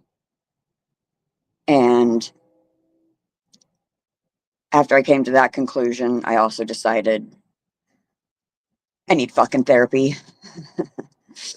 So I had my first therapy session with my therapist that I've had now for over 3 years. Best thing that's ever happened to me, I swear. And one of the first things she said was, if you want to get better mentally, if you want to stop numbing the pain and actually deal with the pain, she's like, you got to stop drinking. And, I'm now in my late 40s. At that time, I was mid 40s. So I'm like, yeah, I think it's about time I get my shit together and fix all this past trauma and all of that. So I just, for my grandkids, for my kids, for myself, I quit. And just like everybody else, I have that guilt. All the times that, my kids saw me in the state that I was in, all the times that, they had to drive me home, all the times they had to hold my hair while I threw up, change me into my night clothes. It's just, the list goes on and on, all the things that you think of that you put them through. And the only way that I got over most of that guilt was knowing that even though I was a fucked up mess, my kids knew that I loved them. I always made sure that they knew that I loved them. So I did that right, I gave them love, and they know that. Sorry for the tears. That's my story. Don't ever be sorry for that, Jamaica. Don't ever be sorry for your tears, and Well, don't ever I'm be not sorry for sorry your that I'm story. crying. I'm sorry that if I made anybody else cry. Oh, we've all been crying. You made me cry I've already. been, It's okay. It's good. I've I'm a, been crying I'm a since crier. I've been crying since I hit go live. I So, bet you did. Yeah, me too. Fuck. but that's an amazing story, and I'm so proud of you. I'm so happy that you were able to fight all that and do it for yourself and be clean and just you're a joy to have on this page. You're a joy to always be up here, and your smile, your energy is always appreciative. And I'm so happy that you were able to fight that and be here with us today. Thank you. Thank you. I really do want to Yeah. say that everybody who came up here, their stories were, terrible. Like you said, Carly, but terrible but good, because all this shit that happened, it did make us who we are today. And Right. we should be proud of that. We should be proud of, we did it. Even if today is day one, you fucking have done it.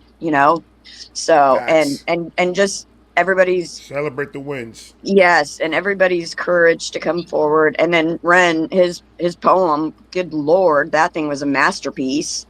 I know. But Ren is I a anyway, know. masterpiece. That man is just something else. He is yes. something else. Yeah, Well, I mean, it's so much that so many people have been through, and to see them come out on the other side and be happy, and or at least, yes, happy, but able to find how the journey that they need, the path that they need, the tools that they need to get over all that and work through it, and to continuously keep it at that level, or going upwards, whichever way you want to look at it, to stay sober and stay clean and stay happy and stay mentally well, whatever the case may be, Yeah. Right. Yep. I guess everybody's different, but yeah, and it's just the juxtaposition that you have from being the kid and then the mother. Yeah. I mean, that's a lot, and It is.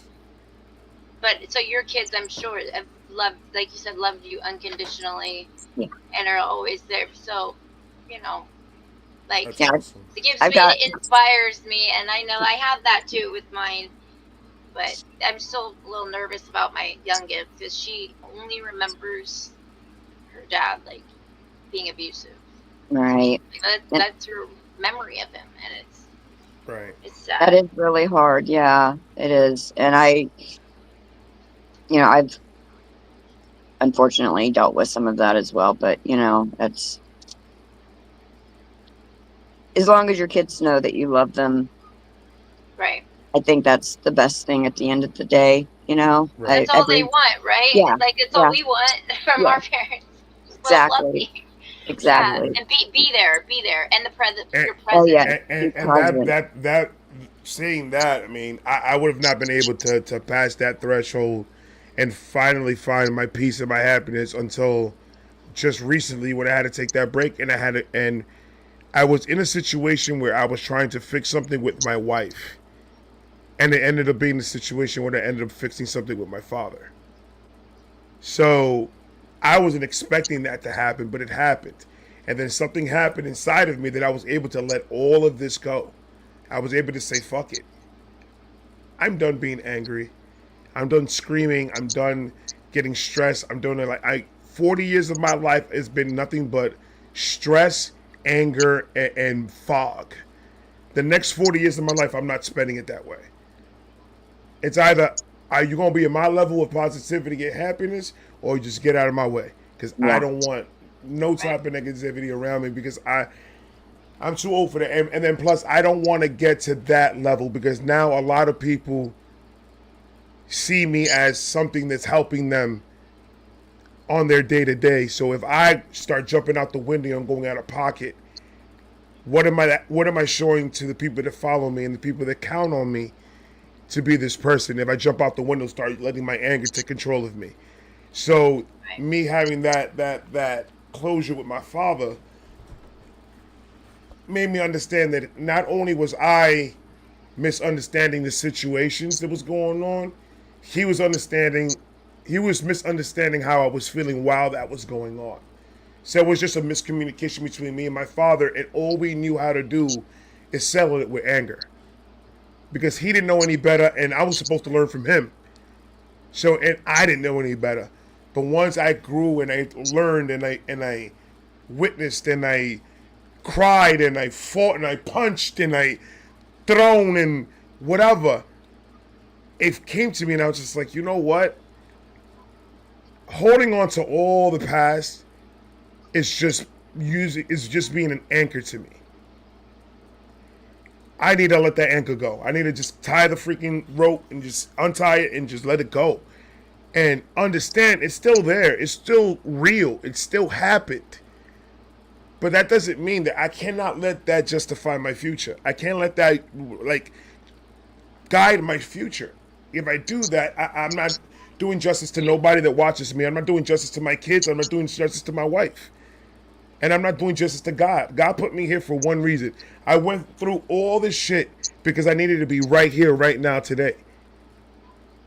And I wholeheartedly believe that. And it's just amazing to hear all these stories and all these connections and everybody in the chat just understanding like this is a real problem. And we could do it as a village. We could withstand and we could fight through anything as a village. We can't do it by ourselves. But we have to do it for ourselves. And we can never forget that. Because we can't help others if we're not 100. It's impossible. That's why in planes they say put the mask on first and then take care of somebody else. You can't take care of somebody else when you're trying to struggle for air. Yeah. You got to put that mask on first. You got to take care of you first. And then I got you. Now I'm here to get you now you can breathe. Get your head up over the water. Let's go. Let's do this. It's no more of that. We can't use this crutch no more. We can't keep on using this crutch and let it ruin our lives and ruin the lives of everybody else around us. We all need it and we're all wanted and we all need to be in this world because we're all going to change somebody's life. Whether it be one person, whether it be 155,000 people, it don't matter. If you change one life, you good. But you got to tell your stories, and that's why we made this platform for that reason, to tell those stories so people can know, yo, you're not by yourself.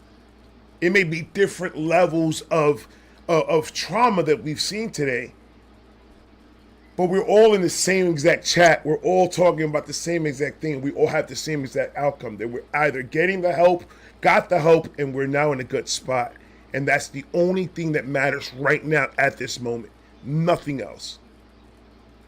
So that's all. And we all connect. We've all connected for a reason. Like, the universe doesn't make mistakes. Like, we all have something in common. We all, connect with you, Ray, or whatever artist then first was the catalyst to then bring you to Ray's channel, and then then we found this whole community from that. It's so amazing. It is like another snowball. And I just wanted to touch on really quick about the thing with your dad, how you were saying that it's holding on to it manifests in other ways, but also it's proven that if you hold on to negative feelings, whether it be anger or resentments, whatever it will manifest itself inside your body physically if you hold on to it for too long. So it's super important to work through those things and let it go. And even if the person on the other side isn't willing to accept the whatever outcome your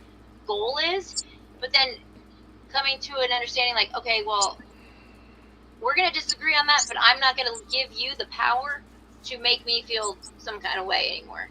Right. Anytime that you this is my opinion, if anybody upsets me or does something that makes me hurt or angry or whatever, I'm like, okay, well, if I'm allowing them to make me feel this way, then I'm giving them the power to make me feel this way, because I'm the only one that can feel my feelings.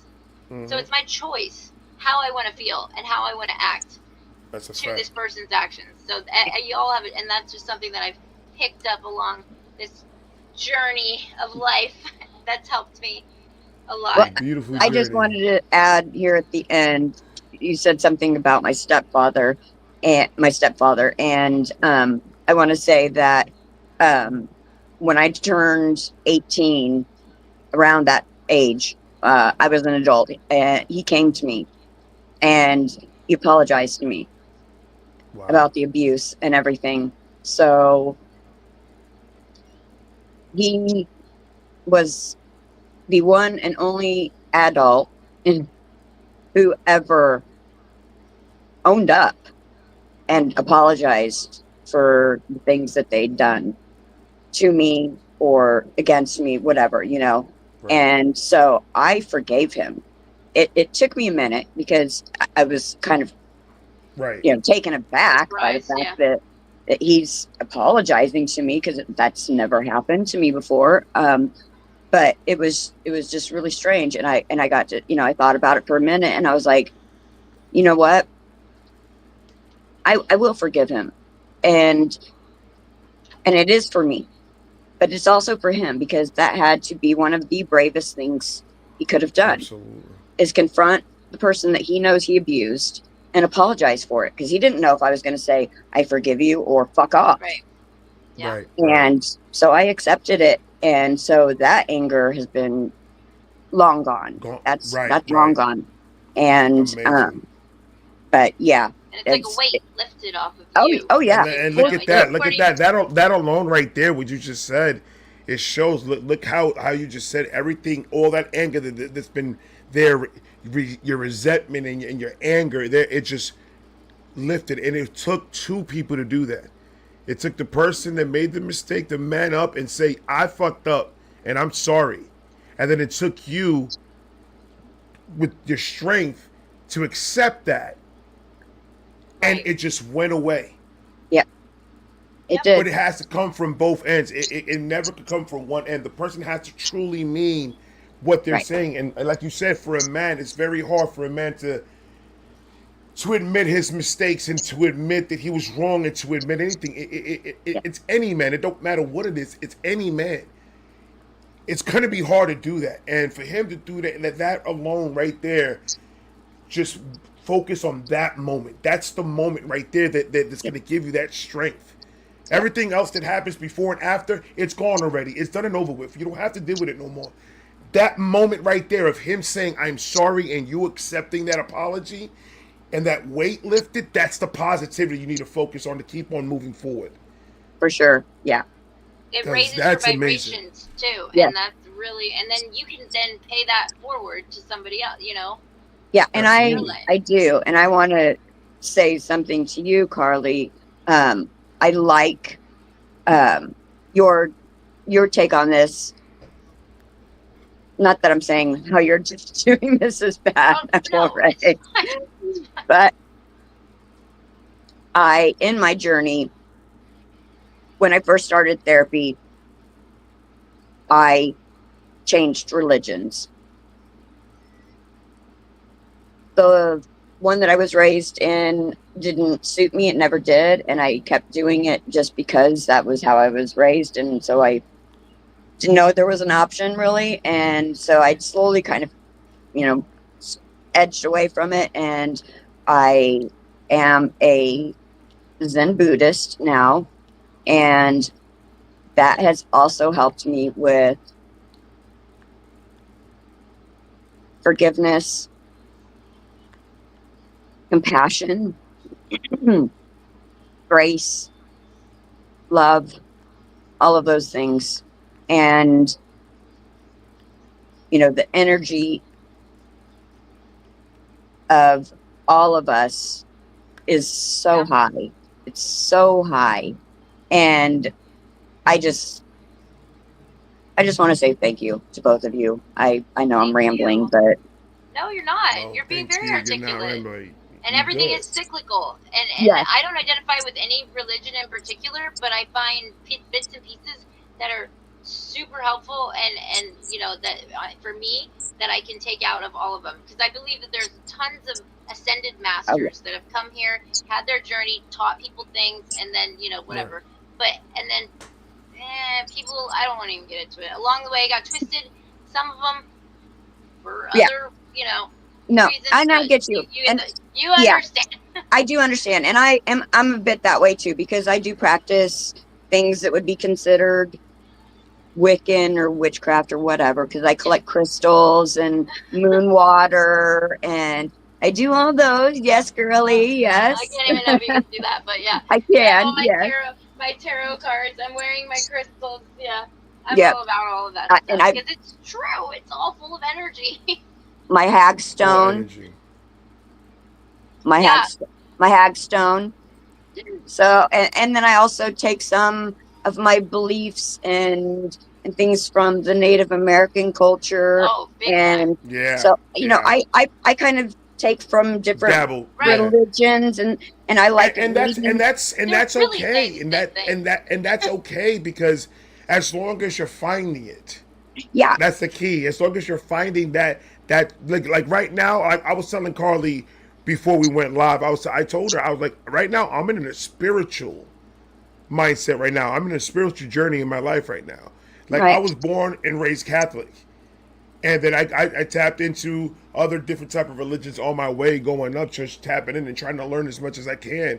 And I was like almost like a class away from becoming a pastor, because I was so into just studying the Bible and understanding it and seeing what's the truth and where the truth lies and all that. And now that I'm in my spiritual journey, I'm like, it's absolutely right. It's all about your energy. Mm-hmm. Whatever energy you reflect out, it's the same energy that's going to reflect right back to you. And it never fails. It never fails. No matter what you believe in, it's beautiful to believe in something. But it's just the energy that just comes out of people. I am an energy person.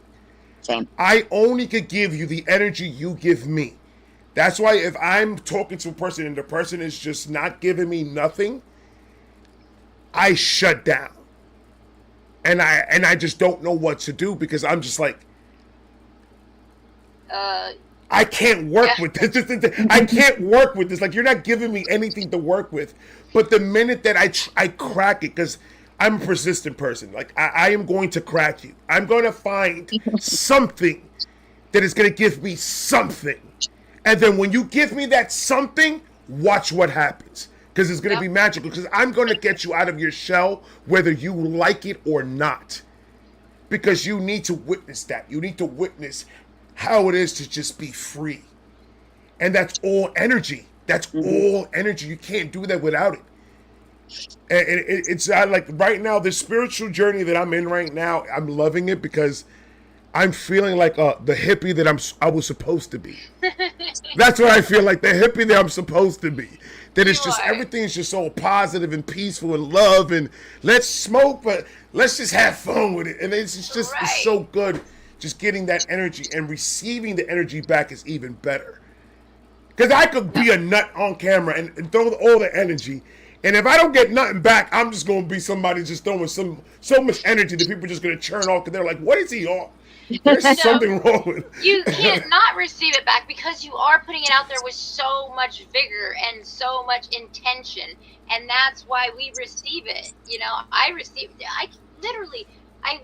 would wake up, you know, because I'll watch like a couple of your videos, but then I'll pass out because they gotta wake up early for the kids. In the morning, I wake up and I'm like, yes, I have something to wake up to start my day, and I'll be like driving them to school, literally like almost in tears, crying, laughing, and just feeling so good, you know, because I'm so so positive. Laughter is also infectious. Your laugh makes me laugh. Like I'm telling you.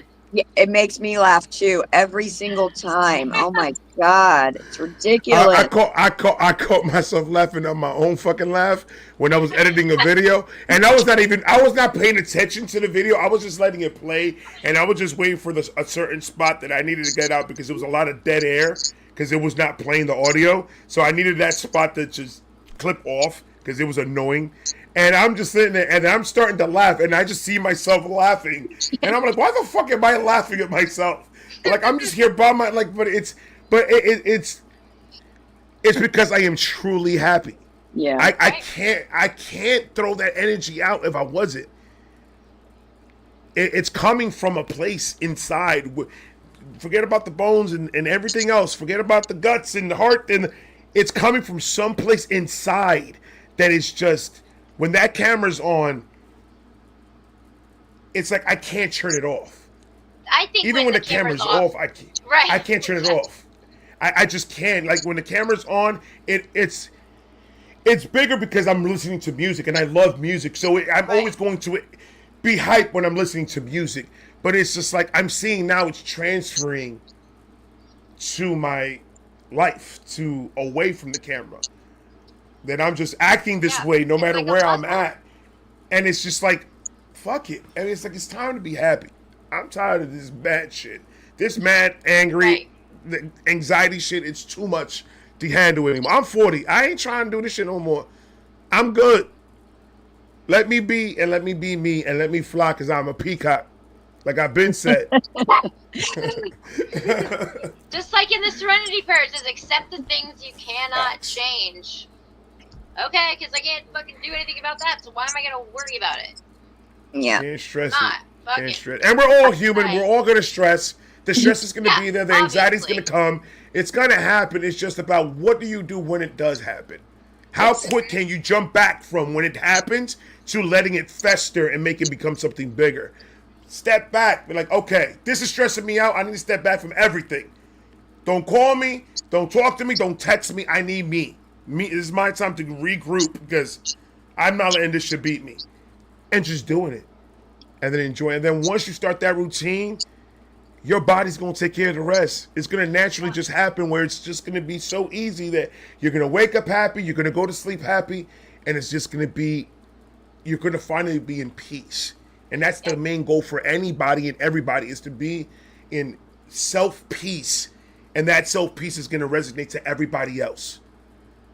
Love. It has to. That's it has to. 100%.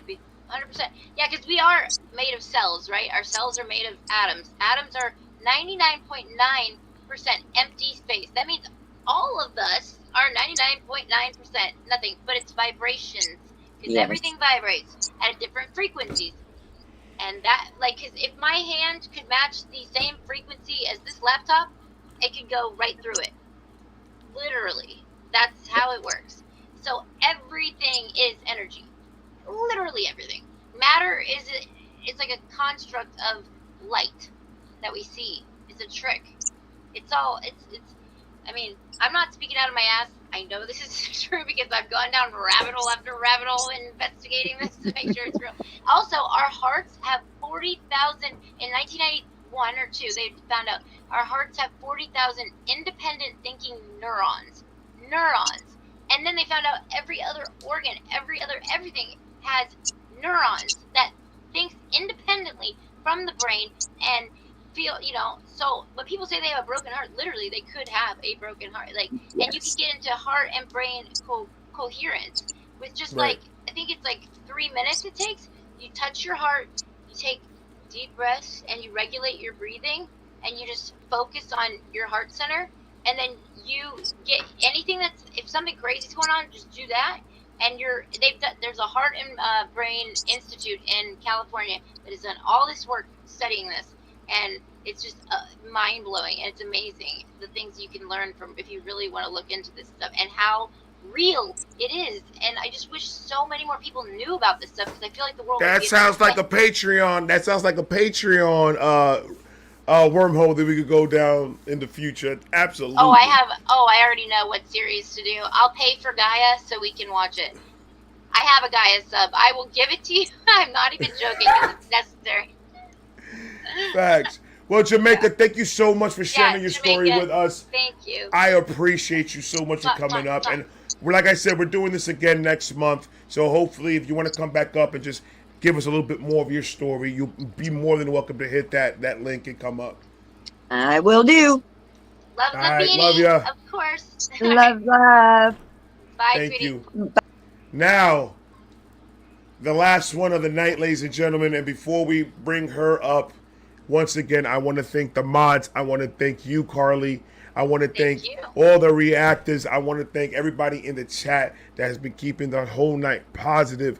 Love. I haven't seen not one negative comment. I haven't seen or felt any type of negative energy at all throughout the whole entire night, and that's exactly how we wanted it to be. We wanted it to be nothing but love and peace and understanding and no judging, and us just trying to understand the next person's struggles, because we think we have it bad until we listen to the next person's struggles and Learn and grow together. learn and grow together and help each other out in these tough times, because we all going through it right now. Every one of us is going through it right now. There's no point of fighting each other when we all we got. We have to stick together and we have to keep on pushing forward, because, I mean, we are the only ones that's going to make it happen. We're the only ones that's going to make it happen. Ain't no magic wand that actually exists. Harry Potter is fake, ladies and gentlemen. But there ain't no magic wand that's going to change the situation. You need to change that situation. And for you guys, the way you guys acted tonight, and there is humility in this world still. There's still humanity still exists in this world where we all love each other, and we could stay and actually be in a space for almost 5 hours and not one negative comment, not one negative energy, not one negative nothing. Nope. And I think that alone is a fucking success. That alone is a success. And Definitely. And I'm so proud of everybody that came up here and, was vulnerable and was able to tell their story, because it's not easy. It's not. It's not.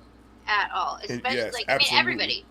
Just everyone. Absolutely. And every single one that came in here and grateful. Fought through the tears and fought through the pain and fought through the memories and fought through all that feeling coming back to you, and being able to do it in front of people, in front of all of us, and in front of the people in the comment. It takes a lot to do that. It's not easy to stand up here and talk in front of this camera. It really is not. And just to have that strength to do it shows that recovery works, that you are strong. You have the power to do whatever it is that you want to do. And just you guys doing that and coming up here and sharing all your stories. And it's just a beautiful night all the way around. So, and I want to thank you guys for that, for real, man. It's I'm amazing. so grateful. I'm so happy. I knew it was gonna be fine. I knew it. You did. You I did. felt it.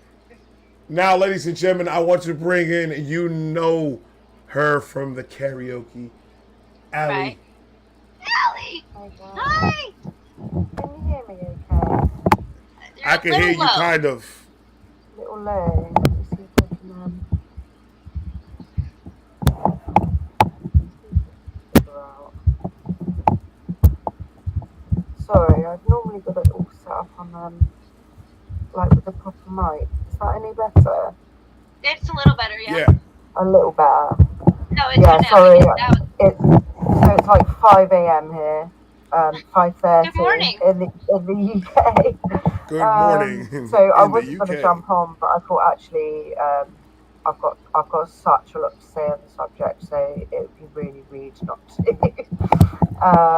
So I come at it from various different perspectives, really. I was born into addiction. Can I pee? One person in the entire world. Can I pee? What is your Can I go phone? and pee? I'll literally be 2 seconds and then I'll come back and start. Because if I don't, I'm going to have to stop halfway through. Go. Is that really annoying? Do what you got to do. Do Hey, what you got to do. it's a we all have to do it. Uh-huh. I love how real. She's like, wait, no, we gotta. You know what?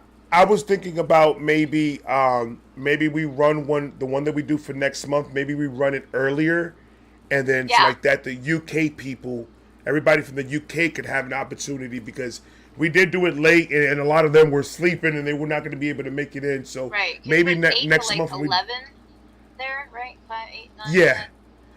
No, 12, 1. Are they 5 hours? I think it's 5. If I'm not, I don't Oh know. yeah, I because don't she just said remember. it's 5:30. Yes, 5:30. It's 5. yeah. So yeah, maybe we do it. Next time we'll do it just a little bit earlier.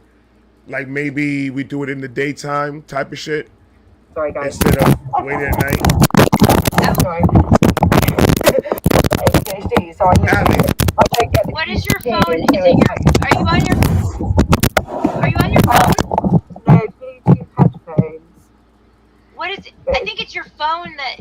Maybe if you leave it so it doesn't move, it won't, because it's like going. Oh right, It's it's a laptop. All right, hang on. Oh, it's a laptop. Yeah. Oh, Okay. it's on. Okay, it's literally your lap. That's. Okay. Yeah. Perfect. There you go. Is that a little better? Namaste. That's better. Right, let's go. So yeah, come at it from various different angles. I was born into addiction. My dad was a heroin addict. My mum and dad met in the hospital. Both there for unrelated things. He was there withdrawing, and she was there, I believe, her sister. Which sort of set the tone for the whole situation, really. So the first 2 years of my life were like quite extreme adversity. Growing up in a household with someone in the absolute depths of deep heroin addiction. I don't really have any like memories. Obviously, it's like really early on. All I have really is what I've been told. And it's all a little bit sort of jumbled because as the story progresses, I sort of learned that my mum, who was the person who told me everything, wasn't necessarily the most accurate narrator because of her own mental health issues and personal biases and things. So yeah, it was tough. She kicked him out when I was 2 years old, and I totally understand her reasonings for doing that. I didn't really understand what was going on. I've got very hazy early memories, sort of shadowy figures turning up in the middle of the night to leave birthday gifts at the door and things like that. And then I remember Mum crying on my birthday, and she took me outside to the bin because she'd thrown away He dropped off some new clothes for me. My dad dropped off some new clothes for me, and she'd thrown them in the bin, and she'd felt bad. And she came and she said, "Look, you know, these are from your dad, but I don't want you to have them. So we'll go out and we'll buy you something new. And it will, you know, we'll make a day of it. It'll be really lovely." And little old me, I didn't care. I was like, "Oh, great, we get to go and pick some new clothes." Do you know what I mean? But like in hindsight, looking back, having those clothes, like as silly as it seems, would have been like quite monumental for me. Just knowing that my dad had made an effort and they cared about me, you know. But anyway, she met my stepdad when really not long after my real dad left. He is an absolute angel sent from heaven. I couldn't wish for anything more. He immediately adopted me as one of his own. You know, I consider him to this day to be my dad. However, their relationship was extremely chaotic, really, really up and down. They were both, I mean, they both smoked pot, like addicted to pot, and then in party drugs now and again. But I think the main issue was my mum had undiagnosed borderline personality disorder. At least this is my armchair diagnosis, knowing what I know about mental health now. Because she never really sought help.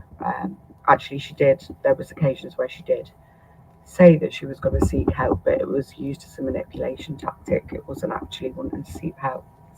It was, "You've all been so horrible to me that I'm so depressed that I need to go to the doctor." And you know, it was just manipulation, gaslighting, constant. They were at each other's throats when we were growing up 24/7. I really relate to a lot of what Jamaica was saying about protecting the kids, protecting the siblings. So whilst there was never any major physical abuse towards us, the screaming and raging would last. I mean, it was just so unpredictable. Sometimes it'd just be a day. Sometimes they'd be screaming at each other for weeks over the tiniest thing, and it would just snowball and snowball. And you know, we were scared. We were scared, and we didn't know when we were going to get back from school, whether or not things were going to be okay again. So yeah, it was frightening. I was the eldest of four, so I was very much the protector, and I took on the mum role. I picked up the pieces, do you know what I mean? I made sure they were fed, I made sure they were safe. I told them there was nothing to worry about. I phoned the police, I phoned social services several times, and it was always sort of like brushed under the rug and keeping up appearances, and they always left and said that everything was fine, and that very much instilled in me that everything was fine and that this was normal. So I very much grew up believing that that was just what families were supposed to be like. So it was really, really tough, really, really tough. And then there was other factors that contributed to the sort of adverse childhood experiences. So my parents were like very much new age hippies, and we grew up darting around to little hippie community festivals around the UK, which sounds lovely, but actually within these communities there's a lot of seediness. It's not all love and light and everything that appears on the surface. There's a lot of shit.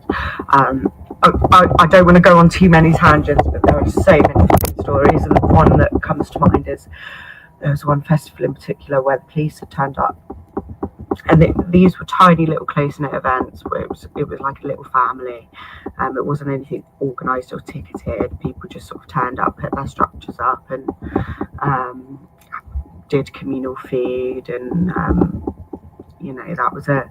And so the police had turned up and told us that a convicted paedophile had escaped from a local prison and was on the loose somewhere in the woods. And that we should all be on red alert and we should all sort of stay close to home. And that night, all of the adults got absolutely hammered, and all of the kids went and we went and took all of the like the hatchets and the machetes and stuff for cutting wood, and we went out into the fucking woods to hunt the paedophile. And like, it sounds insane, but like looking back, it's like, what the fuck kind of environment was that for children to be doing? Do you know what I mean? That was so unsafe. Like, and now as a mother looking back, I'm just like, oh my fucking god! Like, I would never ever put my child in an environment like that. But anyway, you know, time goes on. I ended up running away from home when I was 13 for a week. It was quite a big deal. It was like national news in the UK. There was missing posters up. I just reached a point where I'd had enough. Like I'd been so strong for so long. I didn't actually realise at the time why I'd done it. It's only like as an adult in hindsight, looking back, that I realised that I was trying to escape the situation, because obviously back then I still thought it was all normal, and it was more in my mind at the time. It was like my boyfriend, I had this boyfriend, and they were a bit strict about like not letting us have the doors closed and things like that, so we were like, fuck it, we're just gonna go and fuck off and pitch a tent somewhere. Fuck them, do you know what I mean? So we went and pitched a tent on, I don't know if there's any UK people in the chat, on the middle of one of the roundabouts in Milton Keynes. So Milton Keynes is a town in the UK that's literally just like roundabout, all connected in like a grid. So we were just on the middle of one of these, right near the shopping centre, and we stayed there for a week, eating pasta cooked on an open fire. We stole a shopping trolley to put over the open fire. It was quite inventive, do you know what I mean, for 13-year-olds. We had £20 to our name, and we planned this grand sort of escapade all up and down the country and going to visit friends that we had in different areas and stuff. And like in our 13-year-old minds, we thought that we'd be able to do that with 20 quid, and we got like 5 miles up the road and realised we were going absolutely nowhere. So yeah, that was like, we stayed there for a week, and basically ran out of feed. Decided to probably put our tails behind our legs and go home. We had no idea that that anyone was looking for it. I didn't think anyone would notice I was gone. I genuinely didn't think anyone would notice I was gone, because they were so at their throats 24/7. So it was a real shock, because we ditched our phones because we didn't want to be found. But I'd written down my best friend's number, and we phoned her from a payphone.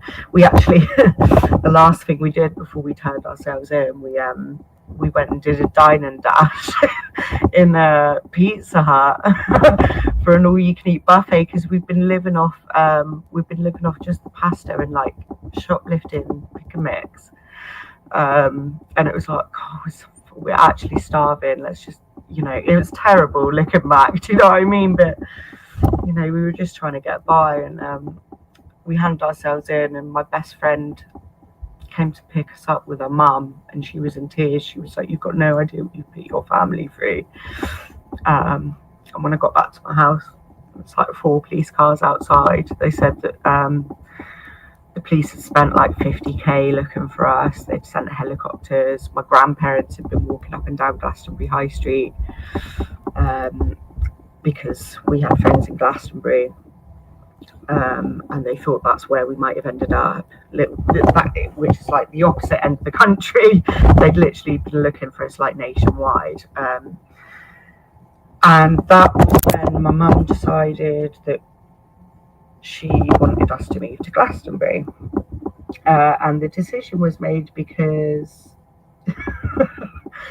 she's spoken to a psychic while we were missing to try and get some information about where we were. And the psychic had told her that I wasn't running away from anything, I was running towards something, and he thought that I was in Glastonbury. And because of that, she got this idea in her head. She was like, Lauren needs to be in Glastonbury. Sorry, Ali. Those who don't know, Lauren is my legal name. Ali is a alias. Anyway, so we've moved down to Glastonbury, much against my will, ripped away from my boyfriend and my life, halfway through my exams. I wasn't happy about it at all. But within about a month, honestly, I'd forgotten about anyone I'd ever known. I felt like it was like a second coming, and like I'd found my people. And Glastonbury really is a really, really magical place. But very, very quickly it became apparent that the drug use and party lifestyle was absolutely rampant, and very, very normalized amongst like younger people, and you know, adults quite happily willing to give kids like serious drugs, and it was just normal. Again, it was just normal, and because I'd sort of grown up in that environment anyway at the festivals, it sort of just became like second nature really. So I fell quite deeply into a party lifestyle from a very early age, smoking weed mainly, and that became like quite problematic. And then I ended up seeking help from a drug and alcohol service. It was actually because I'd been sent for a mental health assessment, and the mental health assessment was because of all of the trauma. I'd ended up pregnant, I had to have an abortion. There was again, I'm trying to make it coherent, there's so much to explain, but I was a mess. I was an absolute mess. So I'd gone to this mental health service, and they basically said, oh, there's nothing wrong with you, you just smoke too much pot. So rather than give me mental health help, they sent me to the drug and alcohol service. I actually ended up, whilst working with the drug and alcohol service, getting into far worse drugs. You know, it wasn't really, in the initial stages of it, it wasn't beneficial to me at all. If anything, it made things worse. So things escalated for me with my drug of choice, which was ketamine, which is probably one of the biggest problem drugs, certainly in my area of the UK. It's, you know, we're sort of known for it down here in the southwest. I was doing it at school. I got to the point where I was doing a gram of ketamine before school every day, and then I'd just go into school like a zombie. It was ridiculous looking back, and it was common knowledge as well. You know, I was bullied about it.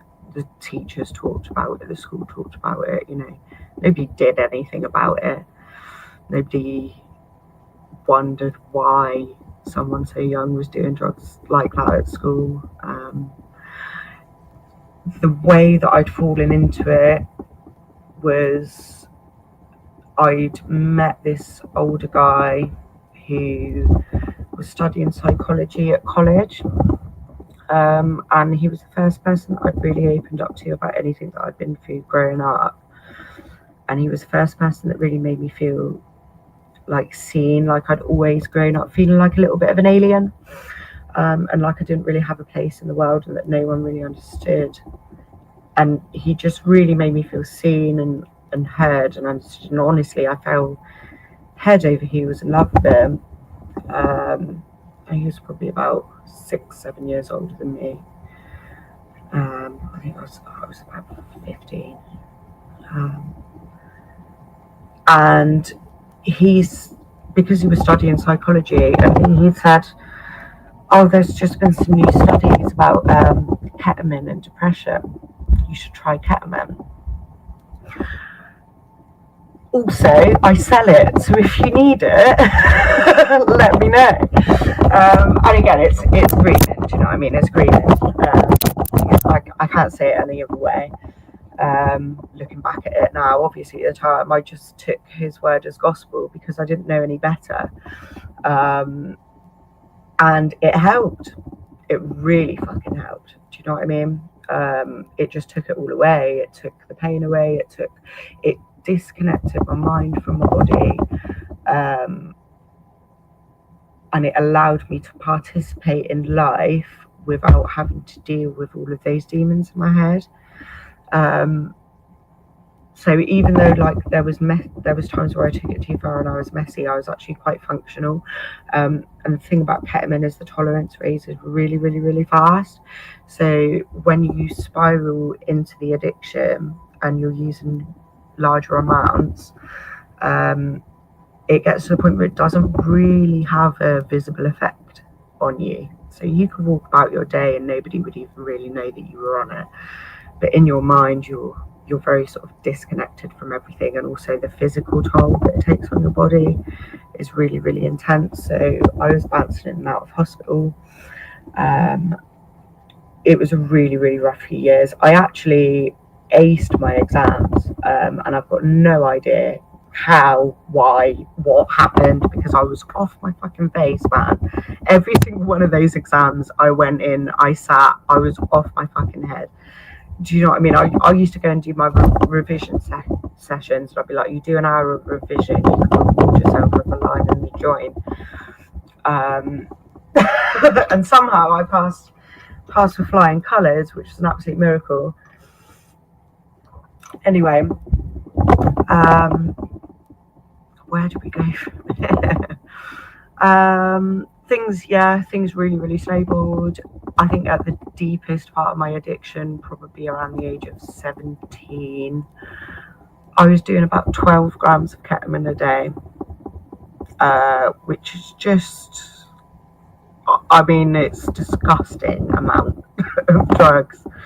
And I can't quite believe it, actually, even looking back, how bad things were and how unwell I was. You know, sort of like in and out of hospital with abdominal pain, losing my mind, losing my life, and then I fell pregnant. I met my daughter's dad, who, and this is a whole other story that I'm not going to go into because it's just too much to delve into now, but he was, again, much older, and in hindsight probably wasn't a safe relationship. Do you know what I mean? It was predatory. A man 9 years older at the age of 16, 17 shouldn't be interested in a younger girl. It's going to be a long time to come to terms with that, and it's very difficult to now address that with my daughter, and teach her to be aware of that, but also at the same time not demonize her father. That's difficult to navigate, but again, story for another day. Met him. We were deeply in love, but actually we were in love with the drugs, and that's probably the only thing we really had in common. Obviously, he was an old guy, he had a nice job, he was paying for it, and I was quite happy to tag along and in this whirlwind of romance and getting high, living in a crazy shared house on Glastonbury High Street, with a bunch of lads, you know, making music, and it was all really lovely in my mind, and parts of it were really lovely, actually. Do you know what I mean? Parts of it were really lovely, and some of those lads I'm still really close with. But anyway, I fell pregnant with my daughter, and obviously things had to quite rapidly change. So I continued with the drug and alcohol service, and the women who I was seeing, Claire, her name was, she absolutely turned my life around. She was supposed to, when I turned 18, she was supposed to pass my case on because she worked for the youth section. I was supposed to age out of their service and move on to the next service, and she was like, I'm not going I'm going to stay with you until you've had the baby. I want to make sure, I want to see it through until you've had the baby. So she saw it through. She used to take me out shopping for maternity clothes. She was amazing. She saved my life, really. I don't think I would have got through it. I don't think I would have got sober through my pregnancy if it wasn't for her. And then, yeah, I had the most amazing, beautiful baby girl. I did fall very quickly back into the party lifestyle after she was born. We were really cautious of like keeping her away from it, so it was like me and her dad would take turns. So one of us would go out for a mad one, and then the other one would do parenting. But it was messy, and I fell quite deeply back into it again. Around that time, I started to lose friends. Some of the people that we'd knocked around with in the early days didn't make it. They'd fallen into harder things. I can't even begin to list them because there's probably about 35 names at this point. Just one after the other, dropping like flies for a number of years. I reached a point, I think it was about 2016, where I actually became almost psychotic because so many people had died, and they were people that I really tried to help and really tried to reach out to and support, because it was my nature to be the mother hen because of what I'd been through with my siblings and my parents. I was the protector, and I'd give the clothes off my back. I'd sacrifice everything to raise somebody out of the mud, and often to my detriment. And then people just kept dying, and there was a delusion in my mind that everybody I met was gonna die, and it was my fault. And I started seeing things every time I heard sirens, and having delusions about people dying around me. I couldn't ride public transport because I like envisioned the bus turning over, and I'd start like triaging in my head, like, okay, well, if everybody was going to die, who would I save first? And like started picking apart like all of the people on the bus and what their stories would be and who would deserve to live. Like, it's fucking crazy when I think back at it, like, and then I just massively isolated myself because I was like, if I get too close to people, they're just gonna die and it'll all be my fault. And I really lost my way for quite a long time.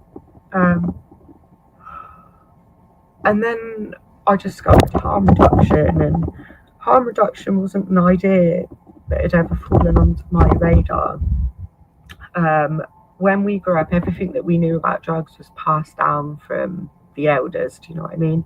It's passed down from the teenagers, and the teenagers got it from their elders, and it was all just myth, really, and stigma, and wives' tales, and none of it was actual information. None of it was actually based on fact and science and what these substances do and how they affect us.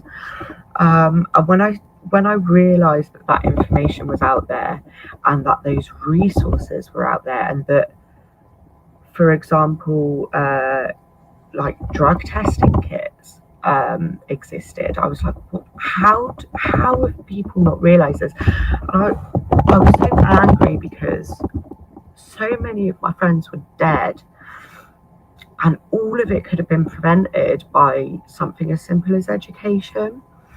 And I was angry. I was so angry for so long, but then what that turned into was determination to make a difference. So I started becoming involved in harm reduction communities online,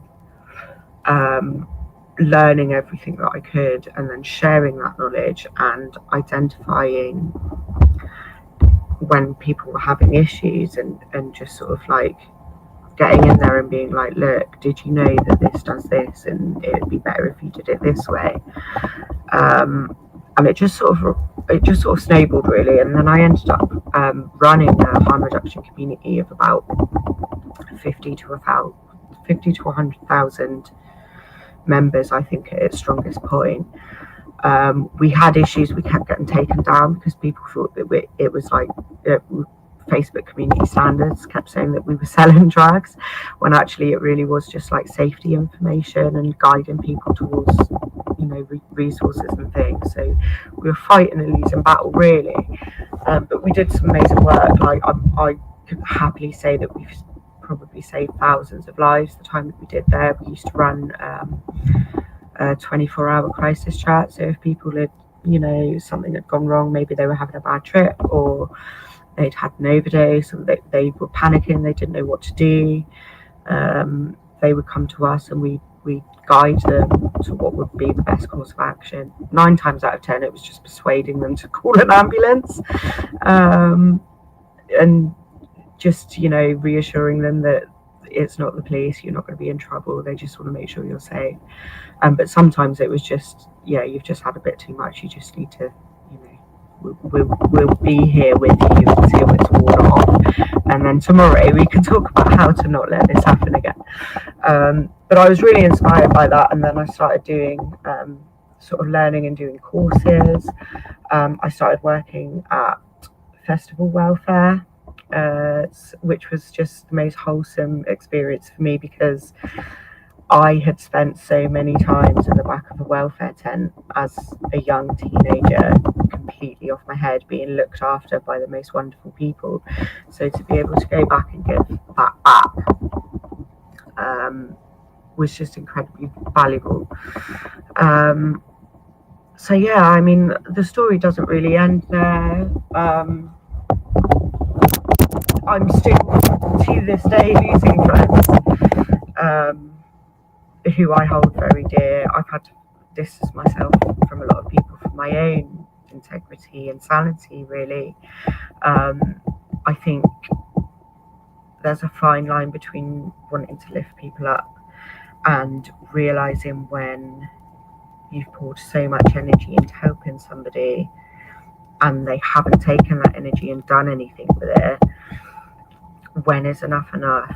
Do you know what I mean? And that sounds really, maybe that sounds really cold-hearted. It probably does. And I would never turn away somebody who was genuinely in need. Like always would be willing to help. But I know when to cut my losses, basically, you know. And I know when to accept that if and when somebody is ready, they'll find their way. But I live with a lot of guilt still. I'm still working on that guilt. I still feel like there's things that I could have done to prevent a lot of them. I know I've spoken on a couple of the karaoke's before about Brooke, and I don't think Brooke's loved ones would mind me talking about what happened with her.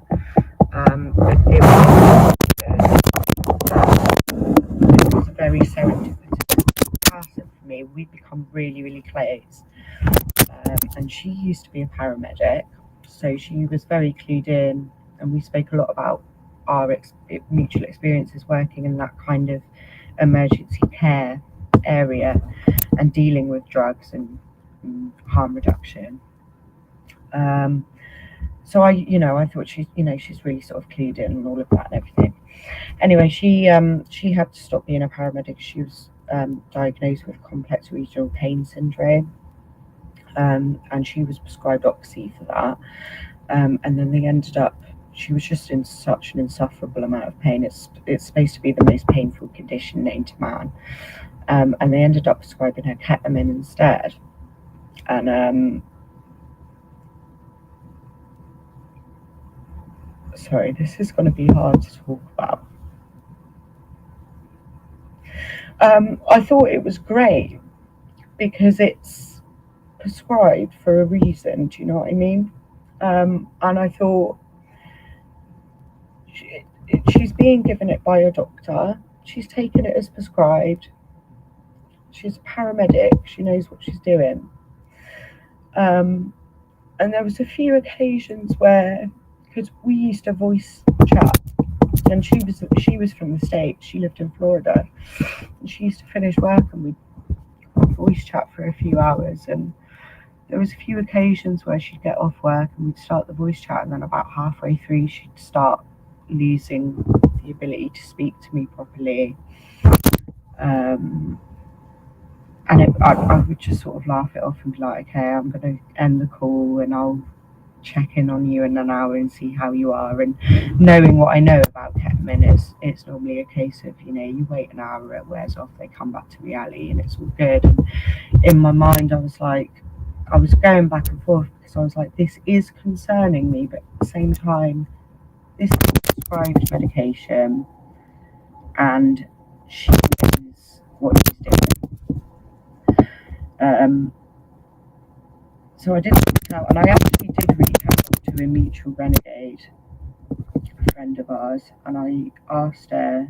I just said, "Look, I'm a bit worried about Brooke. Do you think I should say something?" And I never said anything,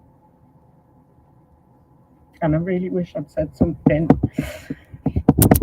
because she was found dead in her home unexpectedly, and the only thing that was found in her system was the prescribed ketamine. So it was just, there's not really any real explanation for what happened.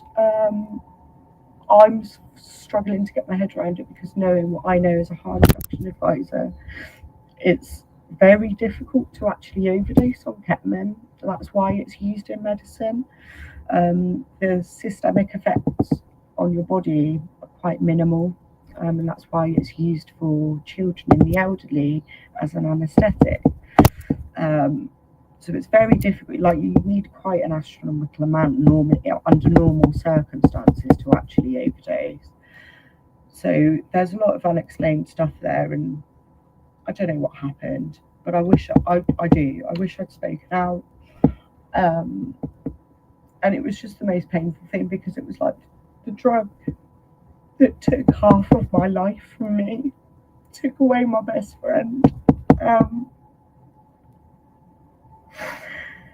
So yeah, it's been tough, and I'll admit, and this is the craziest thought that's ever come into my mind. When I found out what had happened, the first thing I wanted to do was go and buy a gram, you know,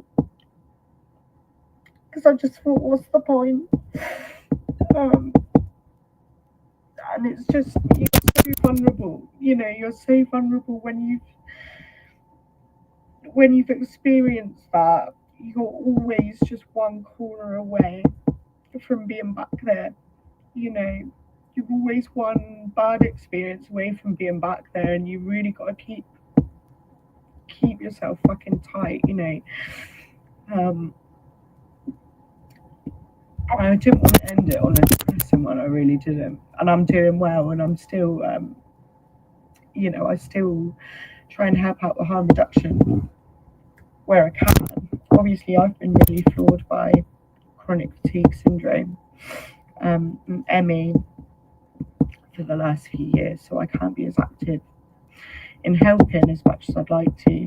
But obviously, we do what we can over at the Ren Effect group, which was myself and Brooke's project before she died. And that's just, you know, very much rising tide lifts all ships. We do our best to support wherever we can, whether it's fundraising or resources and stuff. But yeah, I suppose that's the story. I think what it comes down to for me, recovery, it all comes back to trauma. It all comes back to trauma. Like, again, as a harm reduction advisor, I do think that it's perfectly possible for people to use substances safely and wisely. You know, there's people who are perfectly capable of going out and having a glass of wine and then calling it a day. There's people who are perfectly capable of going out and taking a pill and having a fantastic weekend and then getting on with their day-to-day life. Do you know what I mean? And I don't think we should discourage people from that, because at the end of the day, human beings have been experimenting with these substances since the beginning of time. in ceremony, for spiritual reasons. But when you add trauma to the mix, and when you add societal pressures and all of these various different conditions, you create an environment where drug use becomes drug abuse. And it's very grey area as to when that crossover happens, you know. So yeah, and I have a poem. Let's end it on a happy. Let's end it on a poem. So this is something that I wrote about the fear of recovery, because when you've lived a certain way for such a long time, I think there's this fear that you most likely what Hey, I'm Allie, or Lauren, on. can you? I can't. I want to hear your poem clearly, and it's really hard to hear you right now. It's very muffled, and I really know how to you right now. I'd love to hear If I hold it closer, is that any better? Shall I? It is, but Shall there's I like, go? you hear that background noise? It's like Shall I something's go like and plug tapping in or the? scratching. It sounds like every time you're moving the laptop, it's knocking the speakers. It was like a knocking noise that's going on with it. Right. I can just go and plug in the mic. It just takes a minute. Is that okay? Is that okay? Yeah. It seems, but there's like some weird, like, it's okay now, but there's like some weird banging that happened, like, or tapping or something. I don't know what, like, he said it's probably the mic that it's, but I don't know. It's not, the mic's not in your headphones, it's on the computer. I think it's on the, I thought it was on the speaker, on the headphones, but maybe it must be not. On the laptop. It must okay, be it on sounds the good laptop. now. It It must be on sounds the good now. laptop. Okay, if it Yeah, sounds sounds okay good. now. Alright, okay. Sorry guys, I No, just I being just wanted lazy. to I make should It's all have sure just good. gone over there and we heard it. put up the mic. Alright, so here we go. They say you'll be new when you recover. You'll stand akin to all of the others. You'll shed your skin, pull back the covers, abandoning all that has conquered you. They say it's not you, it's the sum of your trauma, that things will get better the more you explore her, you let her be heard, pull her out of the corner, abandoning all that has conquered you. I've lived here so long, I'm afraid I shall miss her, for when she is gone, all that's left is her sister. Recovery strong, not a sign of the blisters, just memories of all that has conquered you. Recovery strength and its fear of deep failure, for when she sheds her skin, what on earth do you name her? An abundance of life on a blank piece of paper, abandoning all that has conquered you.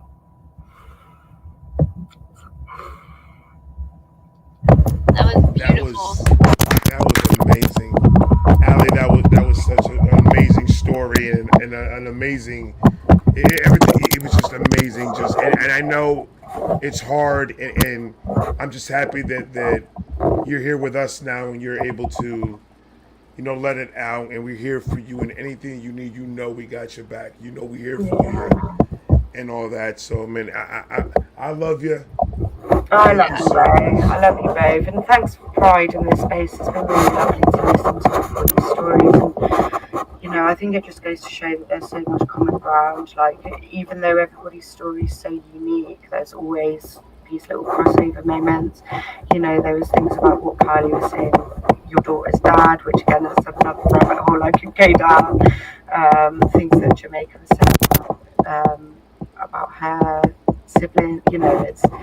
It's amazing to bring communities together like this and just share those common stories and hold that peace for people. So well done, guys. Thank you so much. Thank you for sharing, and definitely come back and give us some some more. Oh, I don't know what I just said. Sorry. Yeah, I've got horror stories until the cows come home. If people want horror stories, I can provide them. I tell you. I'm just blown away. That ketamine dose. I'm sorry, but like I don't know how you didn't. I just googled it because when you were saying wait, people take this in milligrams, not grams. That's crazy to me. I'm to show how strong you are, that your mind made it through that. because eventually, kicking and screaming. And with a But lot you made it. of, what do we call it? Weed and willpower, baby. exactly. But you're here now. You're here now, That's and you're smiling with us, and we're in a positive state right now. So it's all about taking this feeling and expanding it to our everyday, and expanding it further to everybody around us, and that's all that matters at this point is just the recovery and the healing and the moving on from those demons and those evil thoughts and moving it. towards the positive light, and that's all we can really do at this point. And Awesome. Yeah. this was All right, amazing. guys. This is Love you. absolutely Thank you amazing. so Allie, much. thank you so much. Good morning. Have a good day. Guys, I know, right? this has been an epic night once again. Thank you real. guys so much. I'm like right now, I'm so like, It's been I a don't know. lot. It's a roll. It was a ride. It was a ride, but it was it's a good one. it was a fantastic one because it was a Yeah. lot of things that was said tonight that I felt I was alone on. There was a lot of things that I've heard tonight that I felt like I was the only one that witnessed it or was there, and just to know that there's other people, it just always feels better knowing that I'm gonna have a brother and a sister that went through the same thing that I went through and could feel my pain when I talk about it. Yeah. Relate, So, I mean- understanding, and relate. Truly relate. You know, Right. and then share what they've done and our coping mechanisms, and then Right. you know, help like the dominoes effect. Facts. Really, Guys, helping everybody. Yes. thank you guys so much Mwah. for a great, wonderful night. Like I said, we're going to get started again. I'm going to start making the plans on Monday. This weekend, leave me alone. This weekend, I'm spending time with family. I'm unwinding with the wife, and we're chilling, going to the pool, and Go play we're mermaids just going to in relax. the pool. We're going to relax. But Monday, I'm gonna get started mentally, and I'm gonna get with Carly, and we're gonna start planning on for the next one.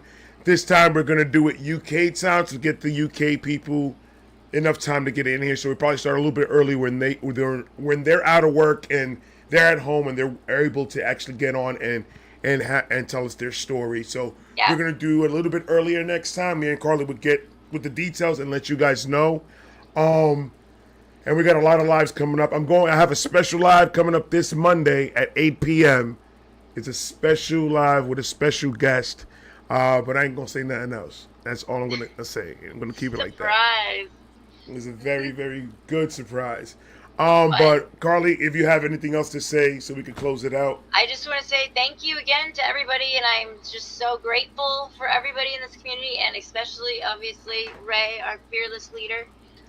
You know, you bring so much joy to so many people, and then now this is just another thing to expand the joy and the beautiful vibes that you put out into the world for our community and for hopefully more people, you know? And thanks to everybody for sharing and liking and being a part of it and being vulnerable again. I appreciate all of you, and my heart is with every single one of you. And anytime you want to reach out to me on Instagram, my name is literally Carly Flowers. You can't miss it. You can't. Anytime. And you already know it's RayVibe5 on Instagram. So you guys want to hit me up also. My IG's there. I'll get to you. I get a lot of messages, so I'm getting to everybody as quick as possible. But I will get to you if you just need somebody to talk to away from all this cameras and stuff like that. So it's there. Thank you so much for everybody that came up here and was vulnerable and opened up and told their story and cried with us. And it was just a wonderful night all the way around. And I love all of you. And thank you guys so much. Yep. 5 recovery sessions. We got it. All right. Have a good night. Love you. Love you guys. I got a bad feeling about